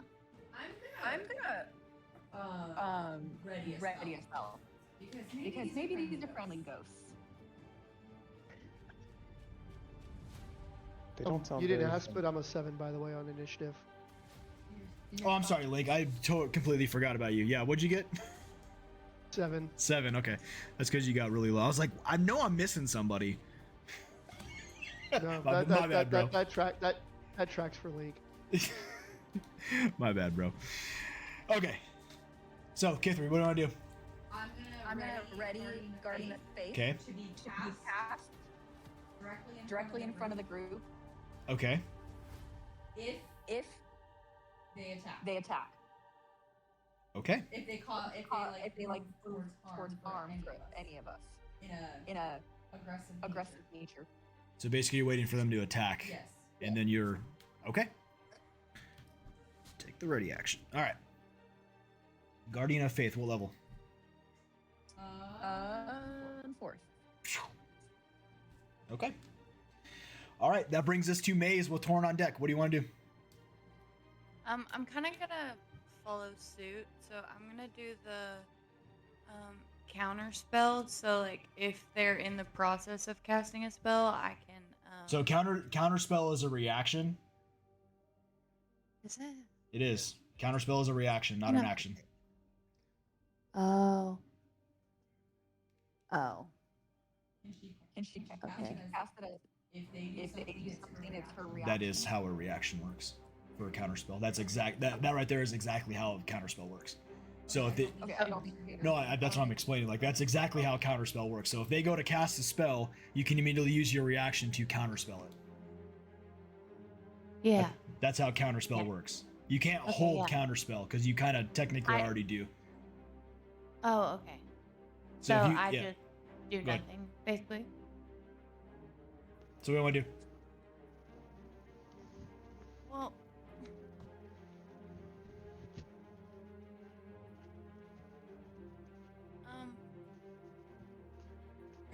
Are you talking to me? No, wouldn't. Why are you glaring at me like that? no, it's probably like, come on, Maze, get your shit together. Well then I guess I'll just wait until they attack, and that way I can do the counterspell thing. Okay. The maze is going to do nothing. All right, Torn, what do you want to do?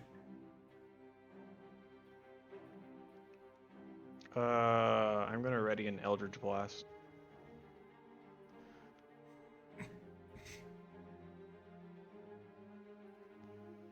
Okay.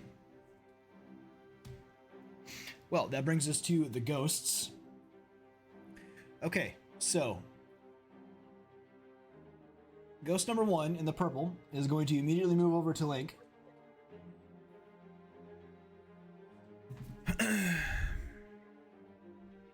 I need you, Link, to succeed on a charisma save, please. Magic? Nope. Damn it. This is an inherent ability of a ghost. This is charisma. Oh, great, +0. It's called Boo. 7. 7. Okay. So you all watch as this ghost goes right behind Link and it reaches out to go touch him. And you see as though the hands go directly into his body, and then the apparition follows in and then invades Link's body. Link, you are now possessed. You do not have control of your character anymore. I do. I was gonna say, does shield help me at all? It does by not. chance? At all. I fucking hate you. How is it not against the spell? It's not a spell. I don't like you. It is an Well, no, inherent ability. But is it? I'm sorry, not a spell. Is it magic? Because I have an advantage on charisma saving throws against magic.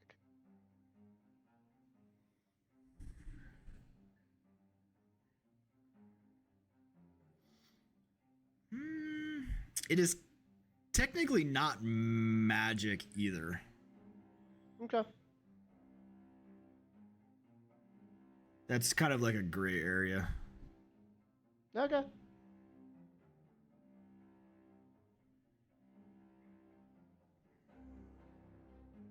We'll use the charmed one for now. So I don't actually have a possession one. But yes, Link, you are, for all intents and purposes, possessed. Awesome, I hate you. So, okay, you're technically incapacitated is what it's called, and you lose control of your body. The ghost now controls it. Okay, so that is going to end that one's turn. And that brings us to the second one, who is going to do the exact same thing against you, Pork Chop. I need you to roll a charisma save, please. My charisma save +2. I got a 12. 12. Same thing. You are no longer frightened. Okay. You are now Possessed. we'll use incapacitated. You are now possessed. Oh yeah. I got something inside me. That's what you hear Pork Chop mutter before the ghost enters his body. And you see their eyes kind of, both Link and Pork Chop, you see their eyes kind of glaze over into the same type of etherealness you would normally see from an apparition or a ghost. Okay. That brings us to... Well, Pork Chop and Link, you can do nothing. So, brings us back to the top of the order. Kithri. What do you wish to do?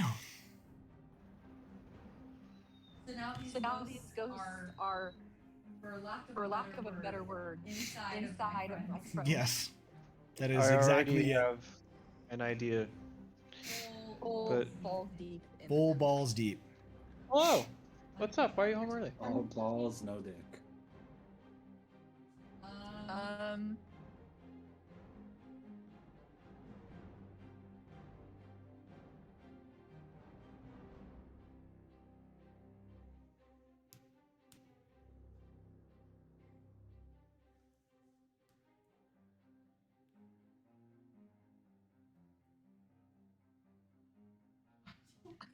No, I don't want to hurt my friends.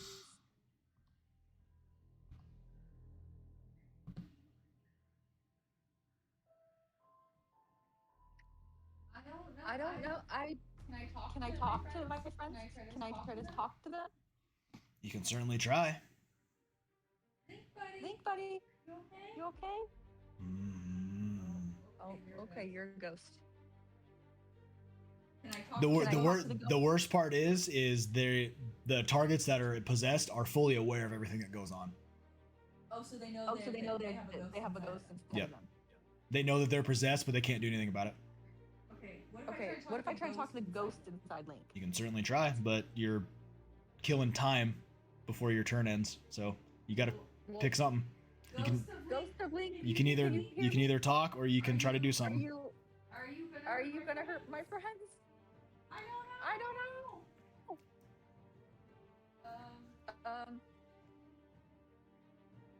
If it helps, they are considered undead.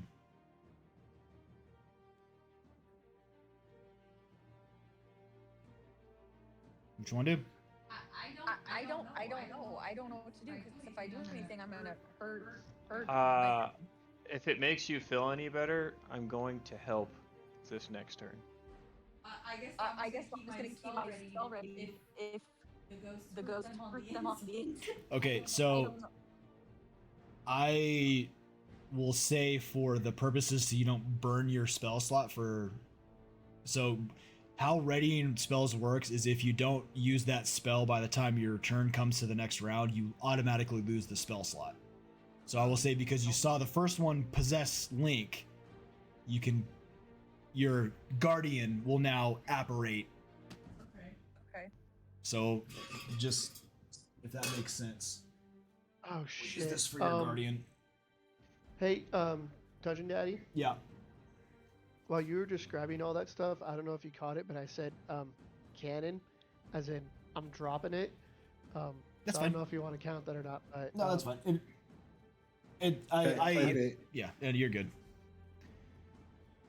Cannon's out. Okay. All right, so Kithri, your guardian has apparated for basically seeing your friends get possessed. We're still at your turn. What do you wish to do?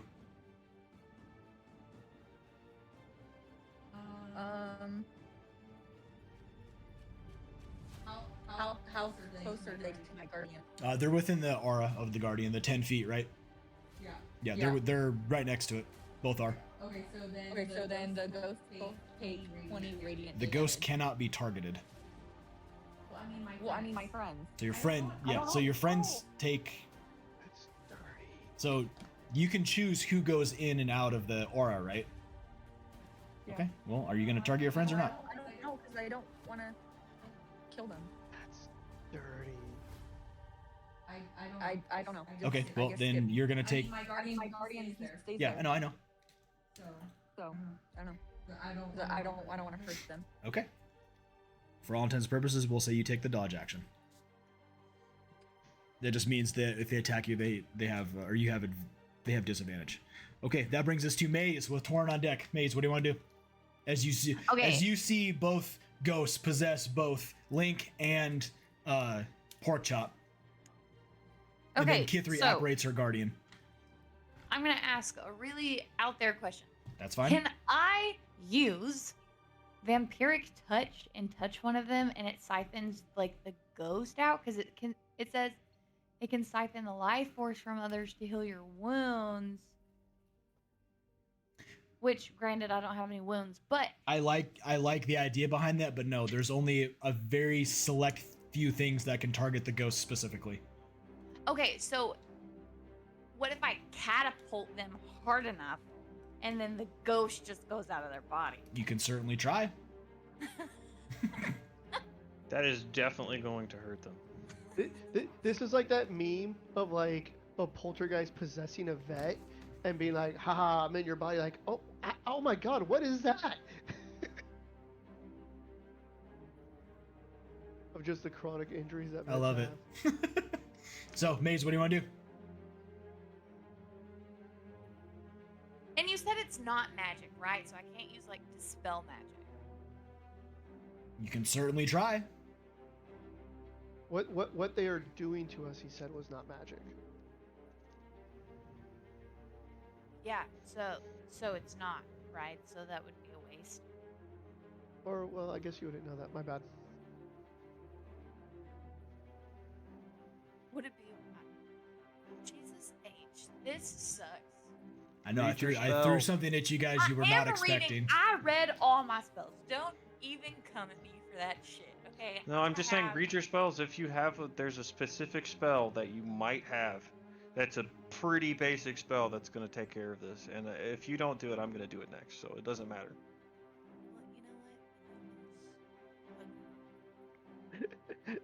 This is why we don't. No, I was just wondering if you, it'll make it easier if you can do it. But Well, if I knew you were fucking dark. well, I can't tell you because that would be metagaming. But What the? You know what? I'm just gonna. I don't. Technically, Torn, if you knew what was, that's that I wouldn't say that's metagaming. I guess That's I could just yell that's it, just maybe, but- knowing the spells. I wouldn't really technically say that's metagaming. Do you have protection from good and evil? Or evil and good, or whatever the fuck it is? Because that would do it. Maze, what do you want to do? It would help. Last chance. It would help. Last chance. I'll just fucking try to spell magic, I guess. You gonna do That's what? not gonna work, might as well just use it. Dispel magic, I guess. I don't fucking know. You're gonna attempt dispel magic? Yeah, for just shits and giggles. Okay, what level? I'll do third. Just Third? Why not?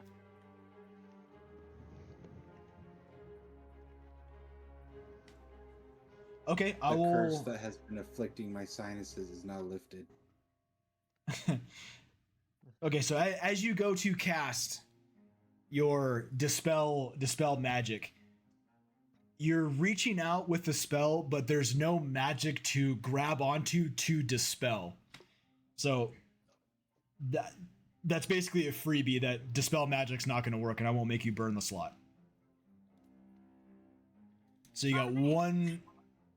So that essentially you tried to dispel magic, it doesn't work, but that's your one freebie that you don't have to worry about burning the slot. So dispel magic does not work. So that will end your turn unless you wish to move. Nope, my happy ass is staying. Very well. All right, that ends Maze's turn. That brings us to Torin with the ghosts on deck. Torin, what do you want to do? Alright. I'm going to move up to whichever one is closer. You are actually right next to the one possessing Pork Chop at the moment. Beautiful. I am going to reach out and touch him with a glowing hand, and essentially I'm casting protection from good and evil. Protection from good and evil. Yes, sir. I don't have protection from good and evil. I have dispel good and evil. Or evil and good. I guess it's from good, evil and good. Whatever. Same. Different. I don't have different. the protection one though. Yeah. Let me pull up protection from good and evil real fast.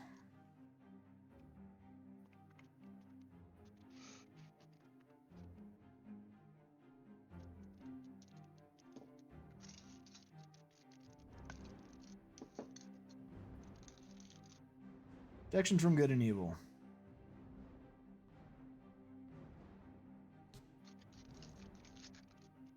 Oh, but I can break the enchantment with the dispel one. I don't know if that's just me though.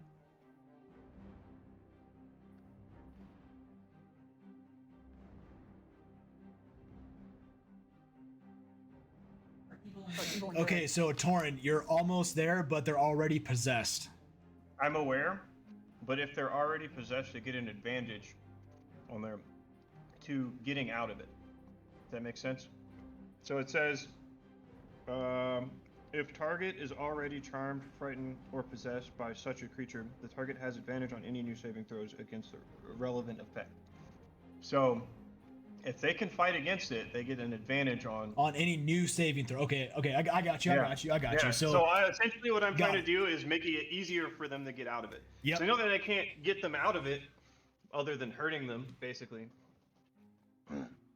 So what I'm doing is I'm making it easier for them to get out of it. And then, so that's my first one. Burn that, right? I'm going to use my bonus action because I have a second action because I'm a fighter. Or is it a second attack? Either way, I'm going to also cast. I'm going to Misty Step to, which technically it's the thing from the fucking cloak that I'm wearing. And I'm going to touch Link as well. Okay, so hold on. So when you take the attack action, you get 2 attacks. Yeah. You don't get 2 spell attacks. Yeah, you don't get 2 actions, you get 2 attacks with the attack action. Surge or... That's what I was going to do. If I can't do it with 2 of those, I'll do an action surge, Misty Step, and then... Does that make sense? Yeah, hold on, let me... Yeah, I'm pretty sure... I think mine is better than the protection from evil and good. Possibly, if you can get them out of it. But it doesn't say protection. Mine says dispel. Yeah, dispel good and evil. That might be even better. That might be even better. Same thing. It's dispel evil and good, sorry. I just can't tell if it's just for me or if I can like. I think it's you can use it on touch, someone. I'm fairly certain. Yeah.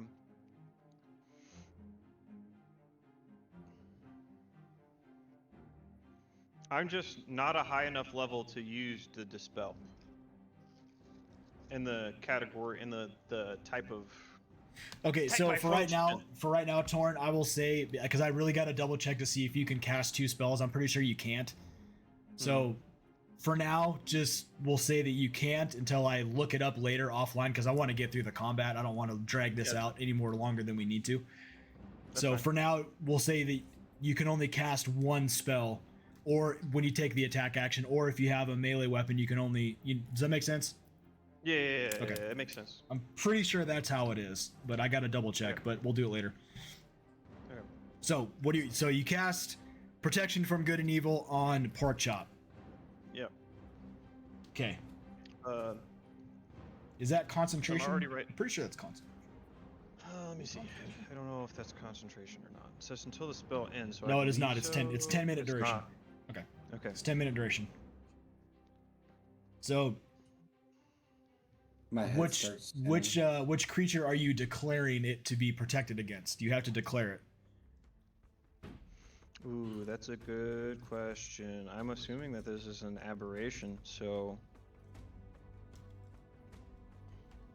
Ghosts are not aberrations. They're I thought you said undead. They are Undead? I said Okay, well earlier, then, yeah, undead. Ghosts are undead. Undead. They are considered undead. Undead then. Okay. Undead. Oh, that's great, technically. This is gonna be weird if they attack me. I'm gonna have a question for you. Okay, so you did protection against good and evil on Pork Chop. Do you want to do anything else?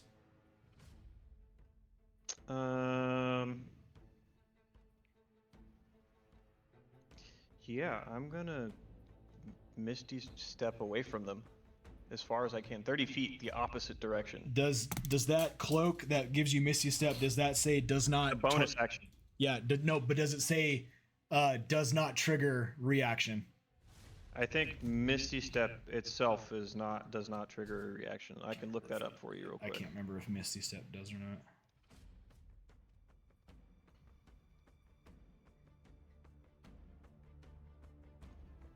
My combat music's not playing. Why is this? It's making me fucking download the player's It just handbook. says This might briefly take a second. surround. Yeah, it'll still trigger unless it specifically states it. It'll still trigger a reaction. Okay, never mind then. I'm not. I was trying to do it without triggering a reaction. I'll just stay there. It's fine. Okay, It that's doesn't matter. I kind of want to see. I kind of want to see something anyway. that's fine. So that ends your turn.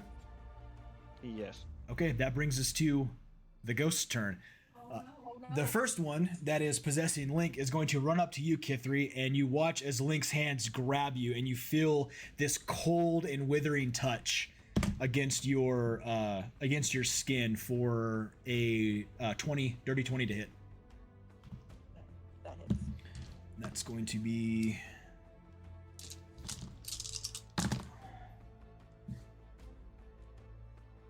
18 points of necrotic damage against you, as you feel the life force being sucked out of you.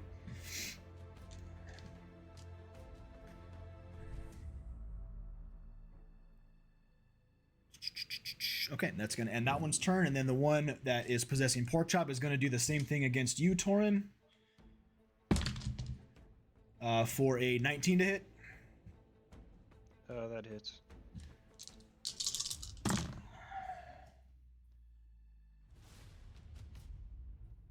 For 19 points of necrotic damage against you.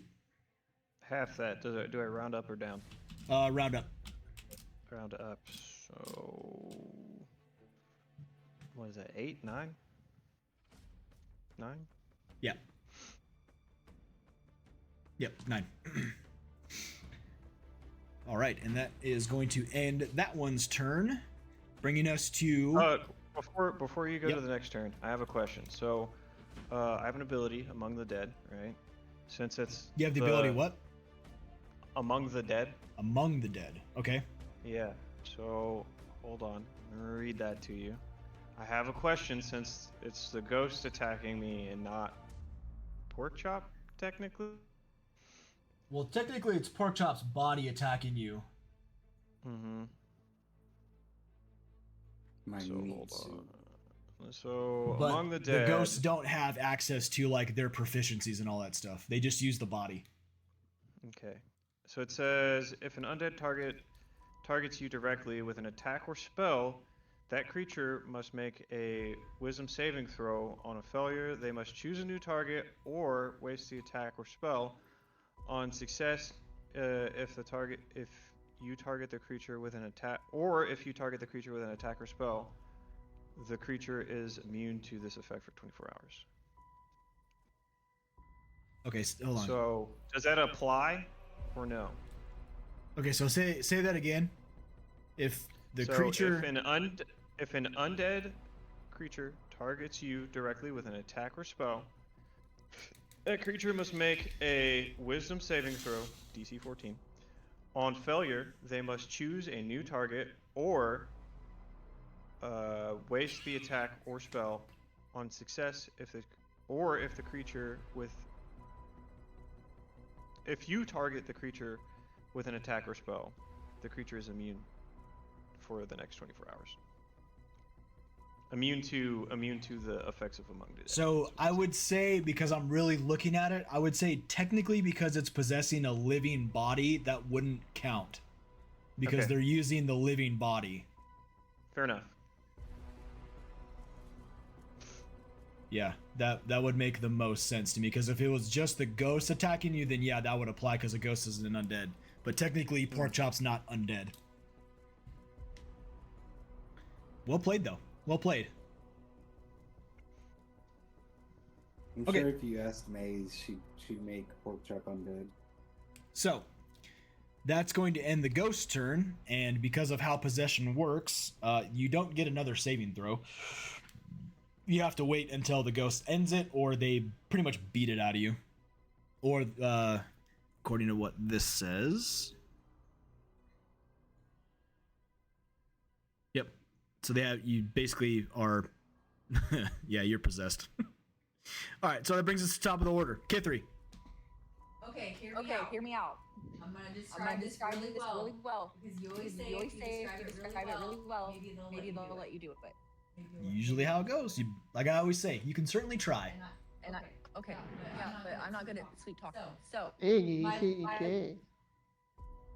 you got? so my little mini has like this huge or like this like bowing posture thing, whatever you want to call it. So I do that, and all of this like very shiny aura comes out. Okay. And I cast. I don't think this is the right one, but I'm gonna try it anyways. That's fine. I don't think I have this as evil and good. Dispel evil and good. And it says for me, for the duration, celestials, elementals, fae, fiends, and undead have disadvantage on attack rolls against you. So if he attacks me again, it's a disadvantage. But then it says break enchantment. As your action, you touch a creature that can reach, or you can reach that is charmed, frightened, possessed by celestial and elemental fae fiend, or an undead. And if you touch the creature, it's no longer charmed, frightened, possessed by such creature. Oh, beautiful. Do it. So to me, that says that I can touch one of them with my glowy aura, my shimmery glory silver. And they are Whoa, Chucky! Whoa! possessed by the undead thingy. So what do you do? Who am I? You're closest to Link. Link was the one that attacked you just a minute ago. Oh, I did. Yeah. So I'm in my little posture. I just grab his little short man ankle so that the ghost can't touch me. And I cast that. Okay. With my silvery aura. What level? Mine is 5th level. Okay. So, right after you watch Link's body grab you, Kithri, and you feel the necrotic energy just being dumped into you to try to end your life force, you immediately retaliate, turn around, drop to a knee, reach out, and grab Link's ankle, and you pump Dispel Evil and Good, grabbing your holy symbol to Saloon and just pumping all this energy into Link. And out of nowhere, you see Link's body begin to not quite shiver, but convulse, as it's almost as if this ghost just gets shaken out of Link, and you see the ghost reappear behind him, and it is now up here, well within your aura of your guardian. So then it takes damage. My guardian. I can't remember. Hold on. Panic! Well, I don't like to be on time. Well, that's the whole point. It creates stress. Okay. I know, but that's the point.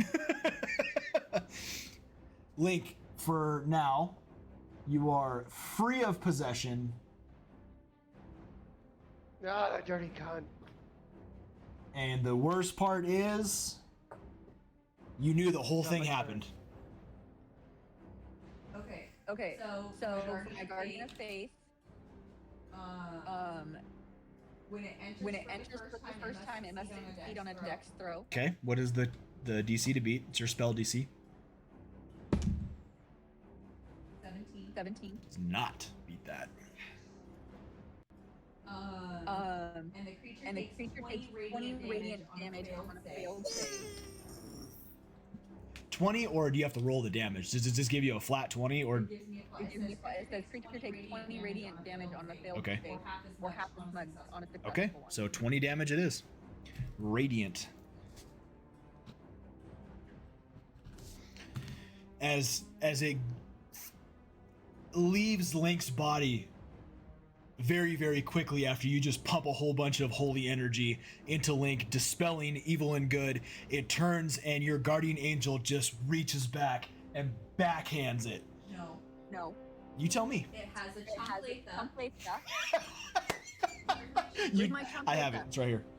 But that's your spiritual weapon. I know. Yeah. But it's Okay. You tell me. And he He smacks him. Okay, so with the chancleta, it basically backhands him with the chancleta. Yeah. Hitting the ghost right across the face, and you can see the radiant energy sparking off of it, doing a substantial amount of damage against it. As you can see it begin to like flicker in and out. Yeah, that was good. That was good. All right, and it kind of just. That's terrible. Do it again. So that will. Okay, that. What do you want to? Sorry, do you want to do anything else? I would like to move towards pork chop, Okay. Easy enough. You just. but I want to be at an angle where I can try to whack him into my spiritual. Oh, it is well within the aura of your spiritual guardian. Don't worry. You're easily Hey. able to go under and around Maze because you are a halfling and you are able to do that. Knock it off. And you are now looking directly at Porkchop. Ending your turn. That brings us to Maze. I'm gonna say, do that shit again. Knock it off. What'd you say? I said, do that shit again.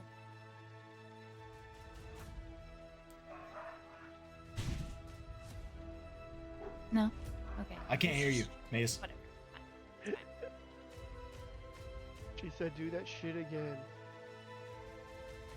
I was talking. Literally.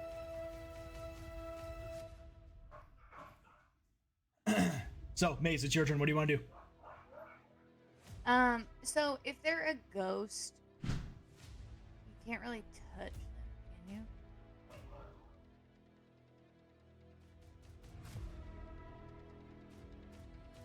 Mm-hmm.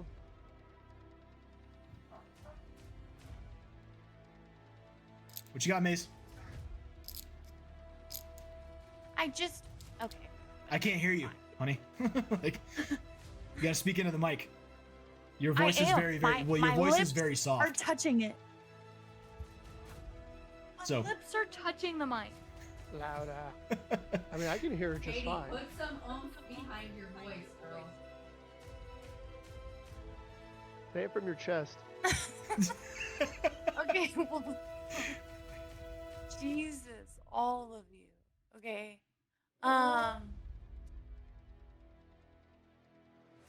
Okay. Fine. We'll just try this. I don't know if it'll work because they're a ghost, You can certainly try. but okay. Okay. So, okay, I want to do the sorceress bolt. How do you say that? Sorceress burst. The what? Did you hear me? Sorceress burst. Sorceress burst. Okay, what is that? It says you cast sorceress energy at one creature or object within range. Make a ranged spell attack against the target. On a hit, the target takes 1d8 damage of type you choose: acid, cold, fire, lightning, poison, psychic, thunder. If you roll an 8 on a d8 for the spell, you can roll another d8 and add it to the damage. When you cast the spell, the maximum number of these d8s you can add to the spell's damage equals your spell casting ability modifier. Cantrip upgrade. The damage increases by 1d8 when you reach levels 5, 11, and 17. And we're at 11, so it would be a 3d8 damage. Okay. That's a lot of words that I just threw at you, but I hope you understand. No, yeah, I got it. Sorcerer's Burst. I mean, you can certainly try. Well, okay, then I'm gonna certainly freaking try. All right, are you targeting Porkchop? Yes. Okay, that is because you are technically melee with him, it will be a disadvantage, but go ahead and make your ranged spell attack. So d20 plus your spell attack modifier. Okay, and you said disadvantage, right? Yeah. So roll the d20 twice. Take the lower number. Okay, my lower number is 18. 18. Porkchop. What is your AC? 14. Can you let him in? Yeah, but I'm gonna Yes. What is So it, it pork hit- chop? He's 14. 14. Okay, so your spell hits. So go ahead and roll your damage. And then 3d8. I got a 12. I take 12 damage.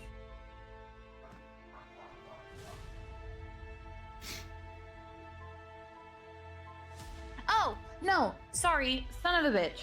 Well, now we've already gone this route. That's not what I meant to do, but it's fine. Too Okay, late. whatever. It's No, been no, declared. yeah. No, that's fine. That's fine. It's fine. I meant to do it on the ghost, and then I got distracted because Cam was trying to get me to order sushi. And so it all went kajumbled in my brain. Anyways, whatever. It's fine. It's fine. We'll just do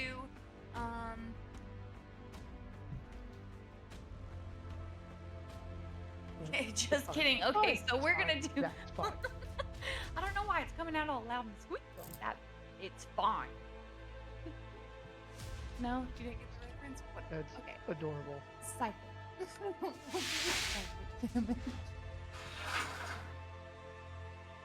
'Cause maybe if he has psychic damage, the ghost will also have psychic damage. Whatever, it's fine.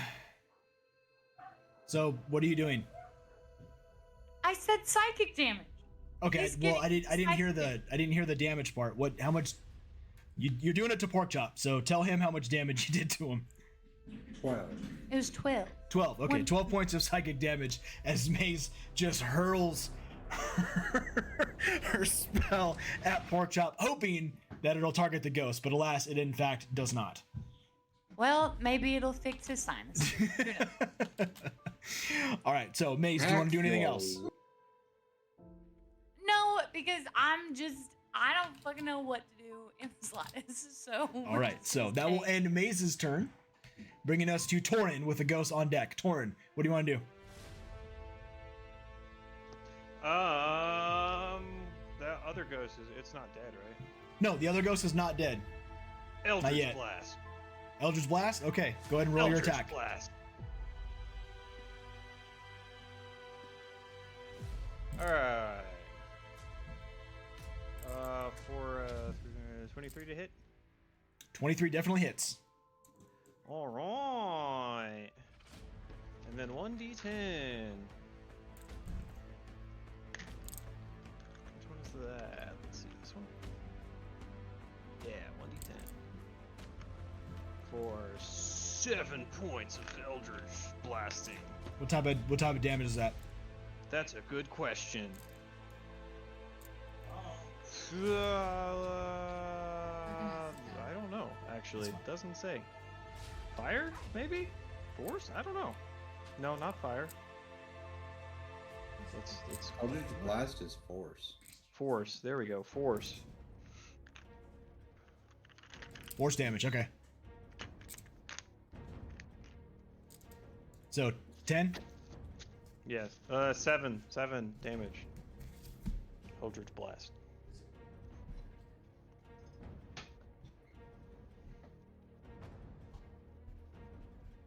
Okay, cool.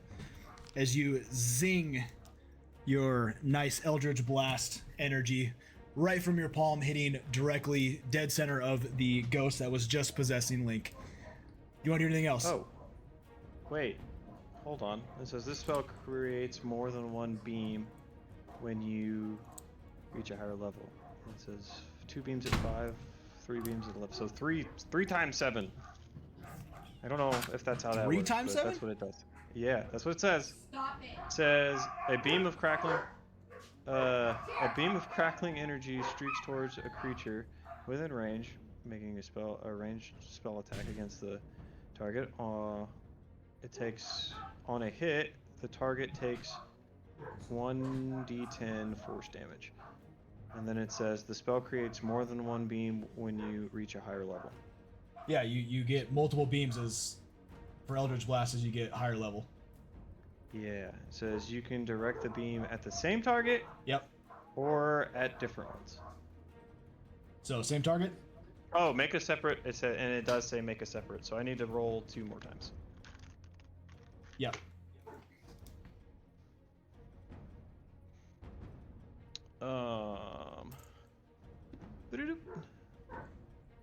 The second one is a 9. And the next one is a 5.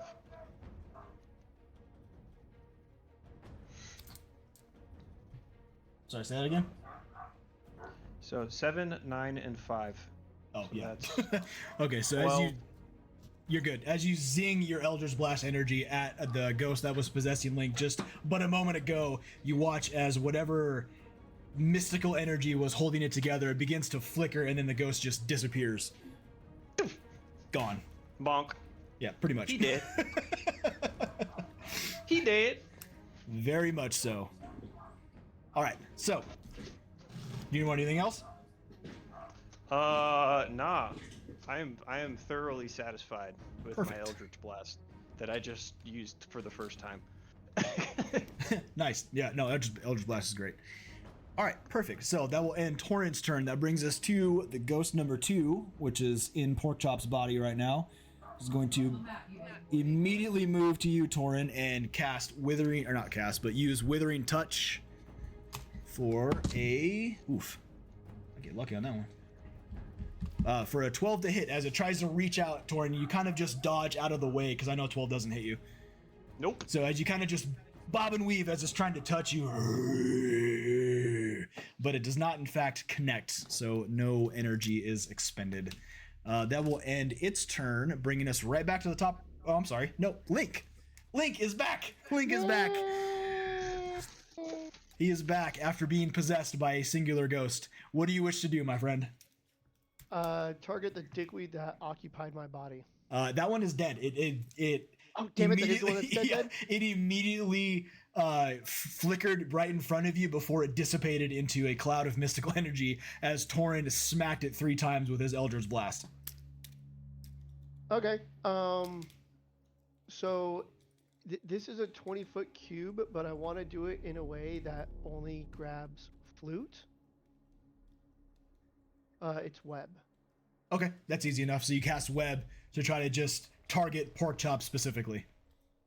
Yes. Easy and basically enough. bind enough. him up. And then can I hold action on my cannon for if someone knocks the ghost out for it to fire on it? It's a bonus action to use your cannon, right? It is. You cannot Correct. hold a bonus action. Damn. You can Okay. only hold an action. Okay, no worries. But yes, you have cast Web, keeping Porkchop right there for right now. Good? Okay. Yeah, that'll be my turn. All right. That brings us right back to the top of the order. Kithri. Oh boy. So I read my Yeah? You actually read through your stuff this time? Yeah. Well, sometimes things trigger in my brain. That's fair. So at 5th level, I can destroy one undead. CR1. Yes. What does that mean? Challenge rating. It says undead. Yes, but it has to be CR1 or lower. Oh, is it not a 1? It is not. Ghosts are not CR1. All right. Well, okay. So then, okay. So then But my next question is but if you use that, you can still turn undead. Pretty sure. what is that? You can turn them alive? No, but a turn undead. Well, you have to read through it, but I'm pretty sure. It says Yeah, it's destroy undead, right? It's a cleric ability. yeah. For my life domain. Yep. It says starting at 8th level, Mhm. when an undead or fails its save. Oh, you need to just throw saving against me. The creature's instantly destroyed. Yes, but it has to be a CR. It has to be a CR or low, CR1 or lower to be destroyed. Yeah. And if it's a higher CR, I'm pretty sure it just turns into turn undead. I think that's how that whole thing reads. You have to look at. You actually have to look it up in the player handbook. I don't know off the top of my head. When an undead. Okay, I get it. You get what I'm saying? Okay, well, never mind. Okay, so my next question is, so I used that spell, Mhm. but I didn't turn it gray, because I'm going to ask, I can use it again at this if I haven't used any other 5th level spells, right? That's how that works. What's the normal level of? It is that. It is 5th. Yeah, You cannot use lower spell slots. You have I to know, use. but I can use 5 and above. Yes. Okay. Yeah, you can. It's called upspelling. I just want to make sure. Okay. Yep. Well, I do the same thing. I grab Porkchop's fat little ankles, and I cast the spell evil and good again. Easy enough. Easy enough. So, Porkchop, as your body begins to convulse, as K3 pumps her holy energy into you, dispelling the ghost that was. But I want to whack him Okay. into my guardian. It's a 10-foot radius, which encompasses it. Yeah, that's fine. So it's immediate 20. Yep.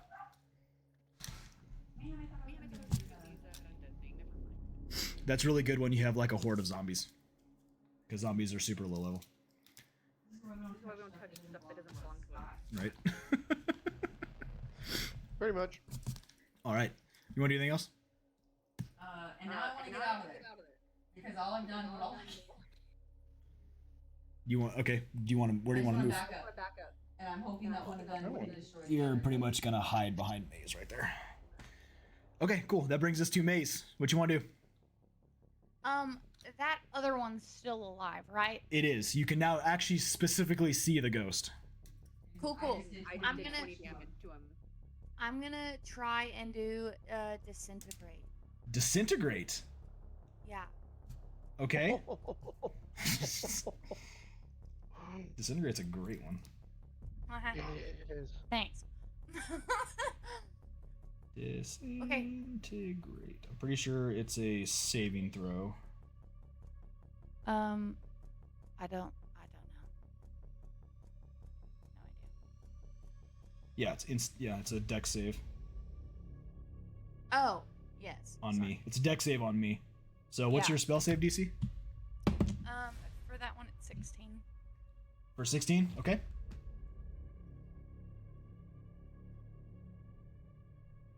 Okay. So as you Wait, cast, does it fail? hold on, as you cast out your disintegrate, the little teeny ray of just pure force energy, you watch it hit dead center in the ghost chests. How do you want to do this? Fucker. Yeah. Okay. Wait, wouldn't it just turn to dust? You tell me. How do you want to do it? Well, that's what the spell is. Yeah, he would just go in the poof of smoke like a little fart cloud. Like. All right, easy enough. So as you finish casting disintegrate, and the little thin line coming out of your finger hitting the ghost dead center in the chest, you watch as the mystical energy holding the apparition together begins to just disintegrate, and it just poof into like almost like confetti, And I say ka-chow. killing it instantly. Easy enough. Alright, later, bed. Yeah, ghosts suck. Ghosts are terrible.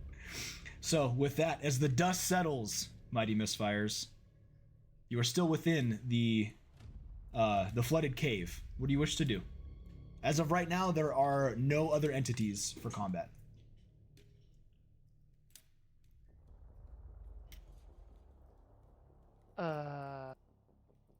I mean, I'm good. Yeah, let's not listen to Scott. Bring What- back what? obstacles. Well, you know, I thought maybe someone might have a speak with undead type of thing, but I don't Speak know. with dead. Yeah, or Hey, speak with dead. That's what I meant. This thing wasn't meant to do what just happened, okay? That was not supposed to happen. But it did.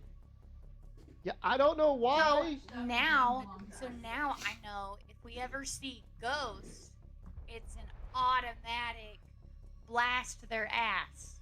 Got it. Pretty much. Yes. Yeah, I didn't know them bitches could possess. Who knows? Yeah. Who knows? Yeah, that's why ghosts are rough, even at high level. Yeah, that was some crap. Okay, I literally went into my chat GPT and sent all of the spells that I had and was like, hey, what spell can I use to kill this thing? Okay, help me. All right. That's So funny. as you guys exit the flooded cave, finding yourself back on the beach with the giant coral obelisk once again standing tall, you find a nice cozy spot on the beach as the sun begins to set. You break for camp for the evening to figure out what to do next. Gazar Azam is imploring you to head to the Cloud Peaks with the map that you have hopefully to find Zikran and either end his life or at least convince him to end the enchantment on the djinn trapped in the tome. So, I think that he just really wants a hug, so I'm just gonna hug him. it's fair enough. And with that, we're going to conclude for the evening. Wait, are we doing a long rest on that? It'll be a long rest, yes. Yeah. So I will give you guys the long rest because depending on what we do next time, it's going to be Thank a God. lot. Do So, we level up? with that being said, Mighty Misfires, we are concluding for the evening. I do not have any post-session scenes tonight, this time, but don't worry, there's more coming. So, for all of you at home joining us on Twitch, we thank you for hanging out with us for EOD&D Saturday here on Final Roll and Final Roll TV. We will see you next time, next session, which will be sometime in March. We will post this Twitch schedule on Twitch, so don't worry. Just keep an eye out. But until then, this is Final Roll and Final Roll Actual going dark. We'll see you next time.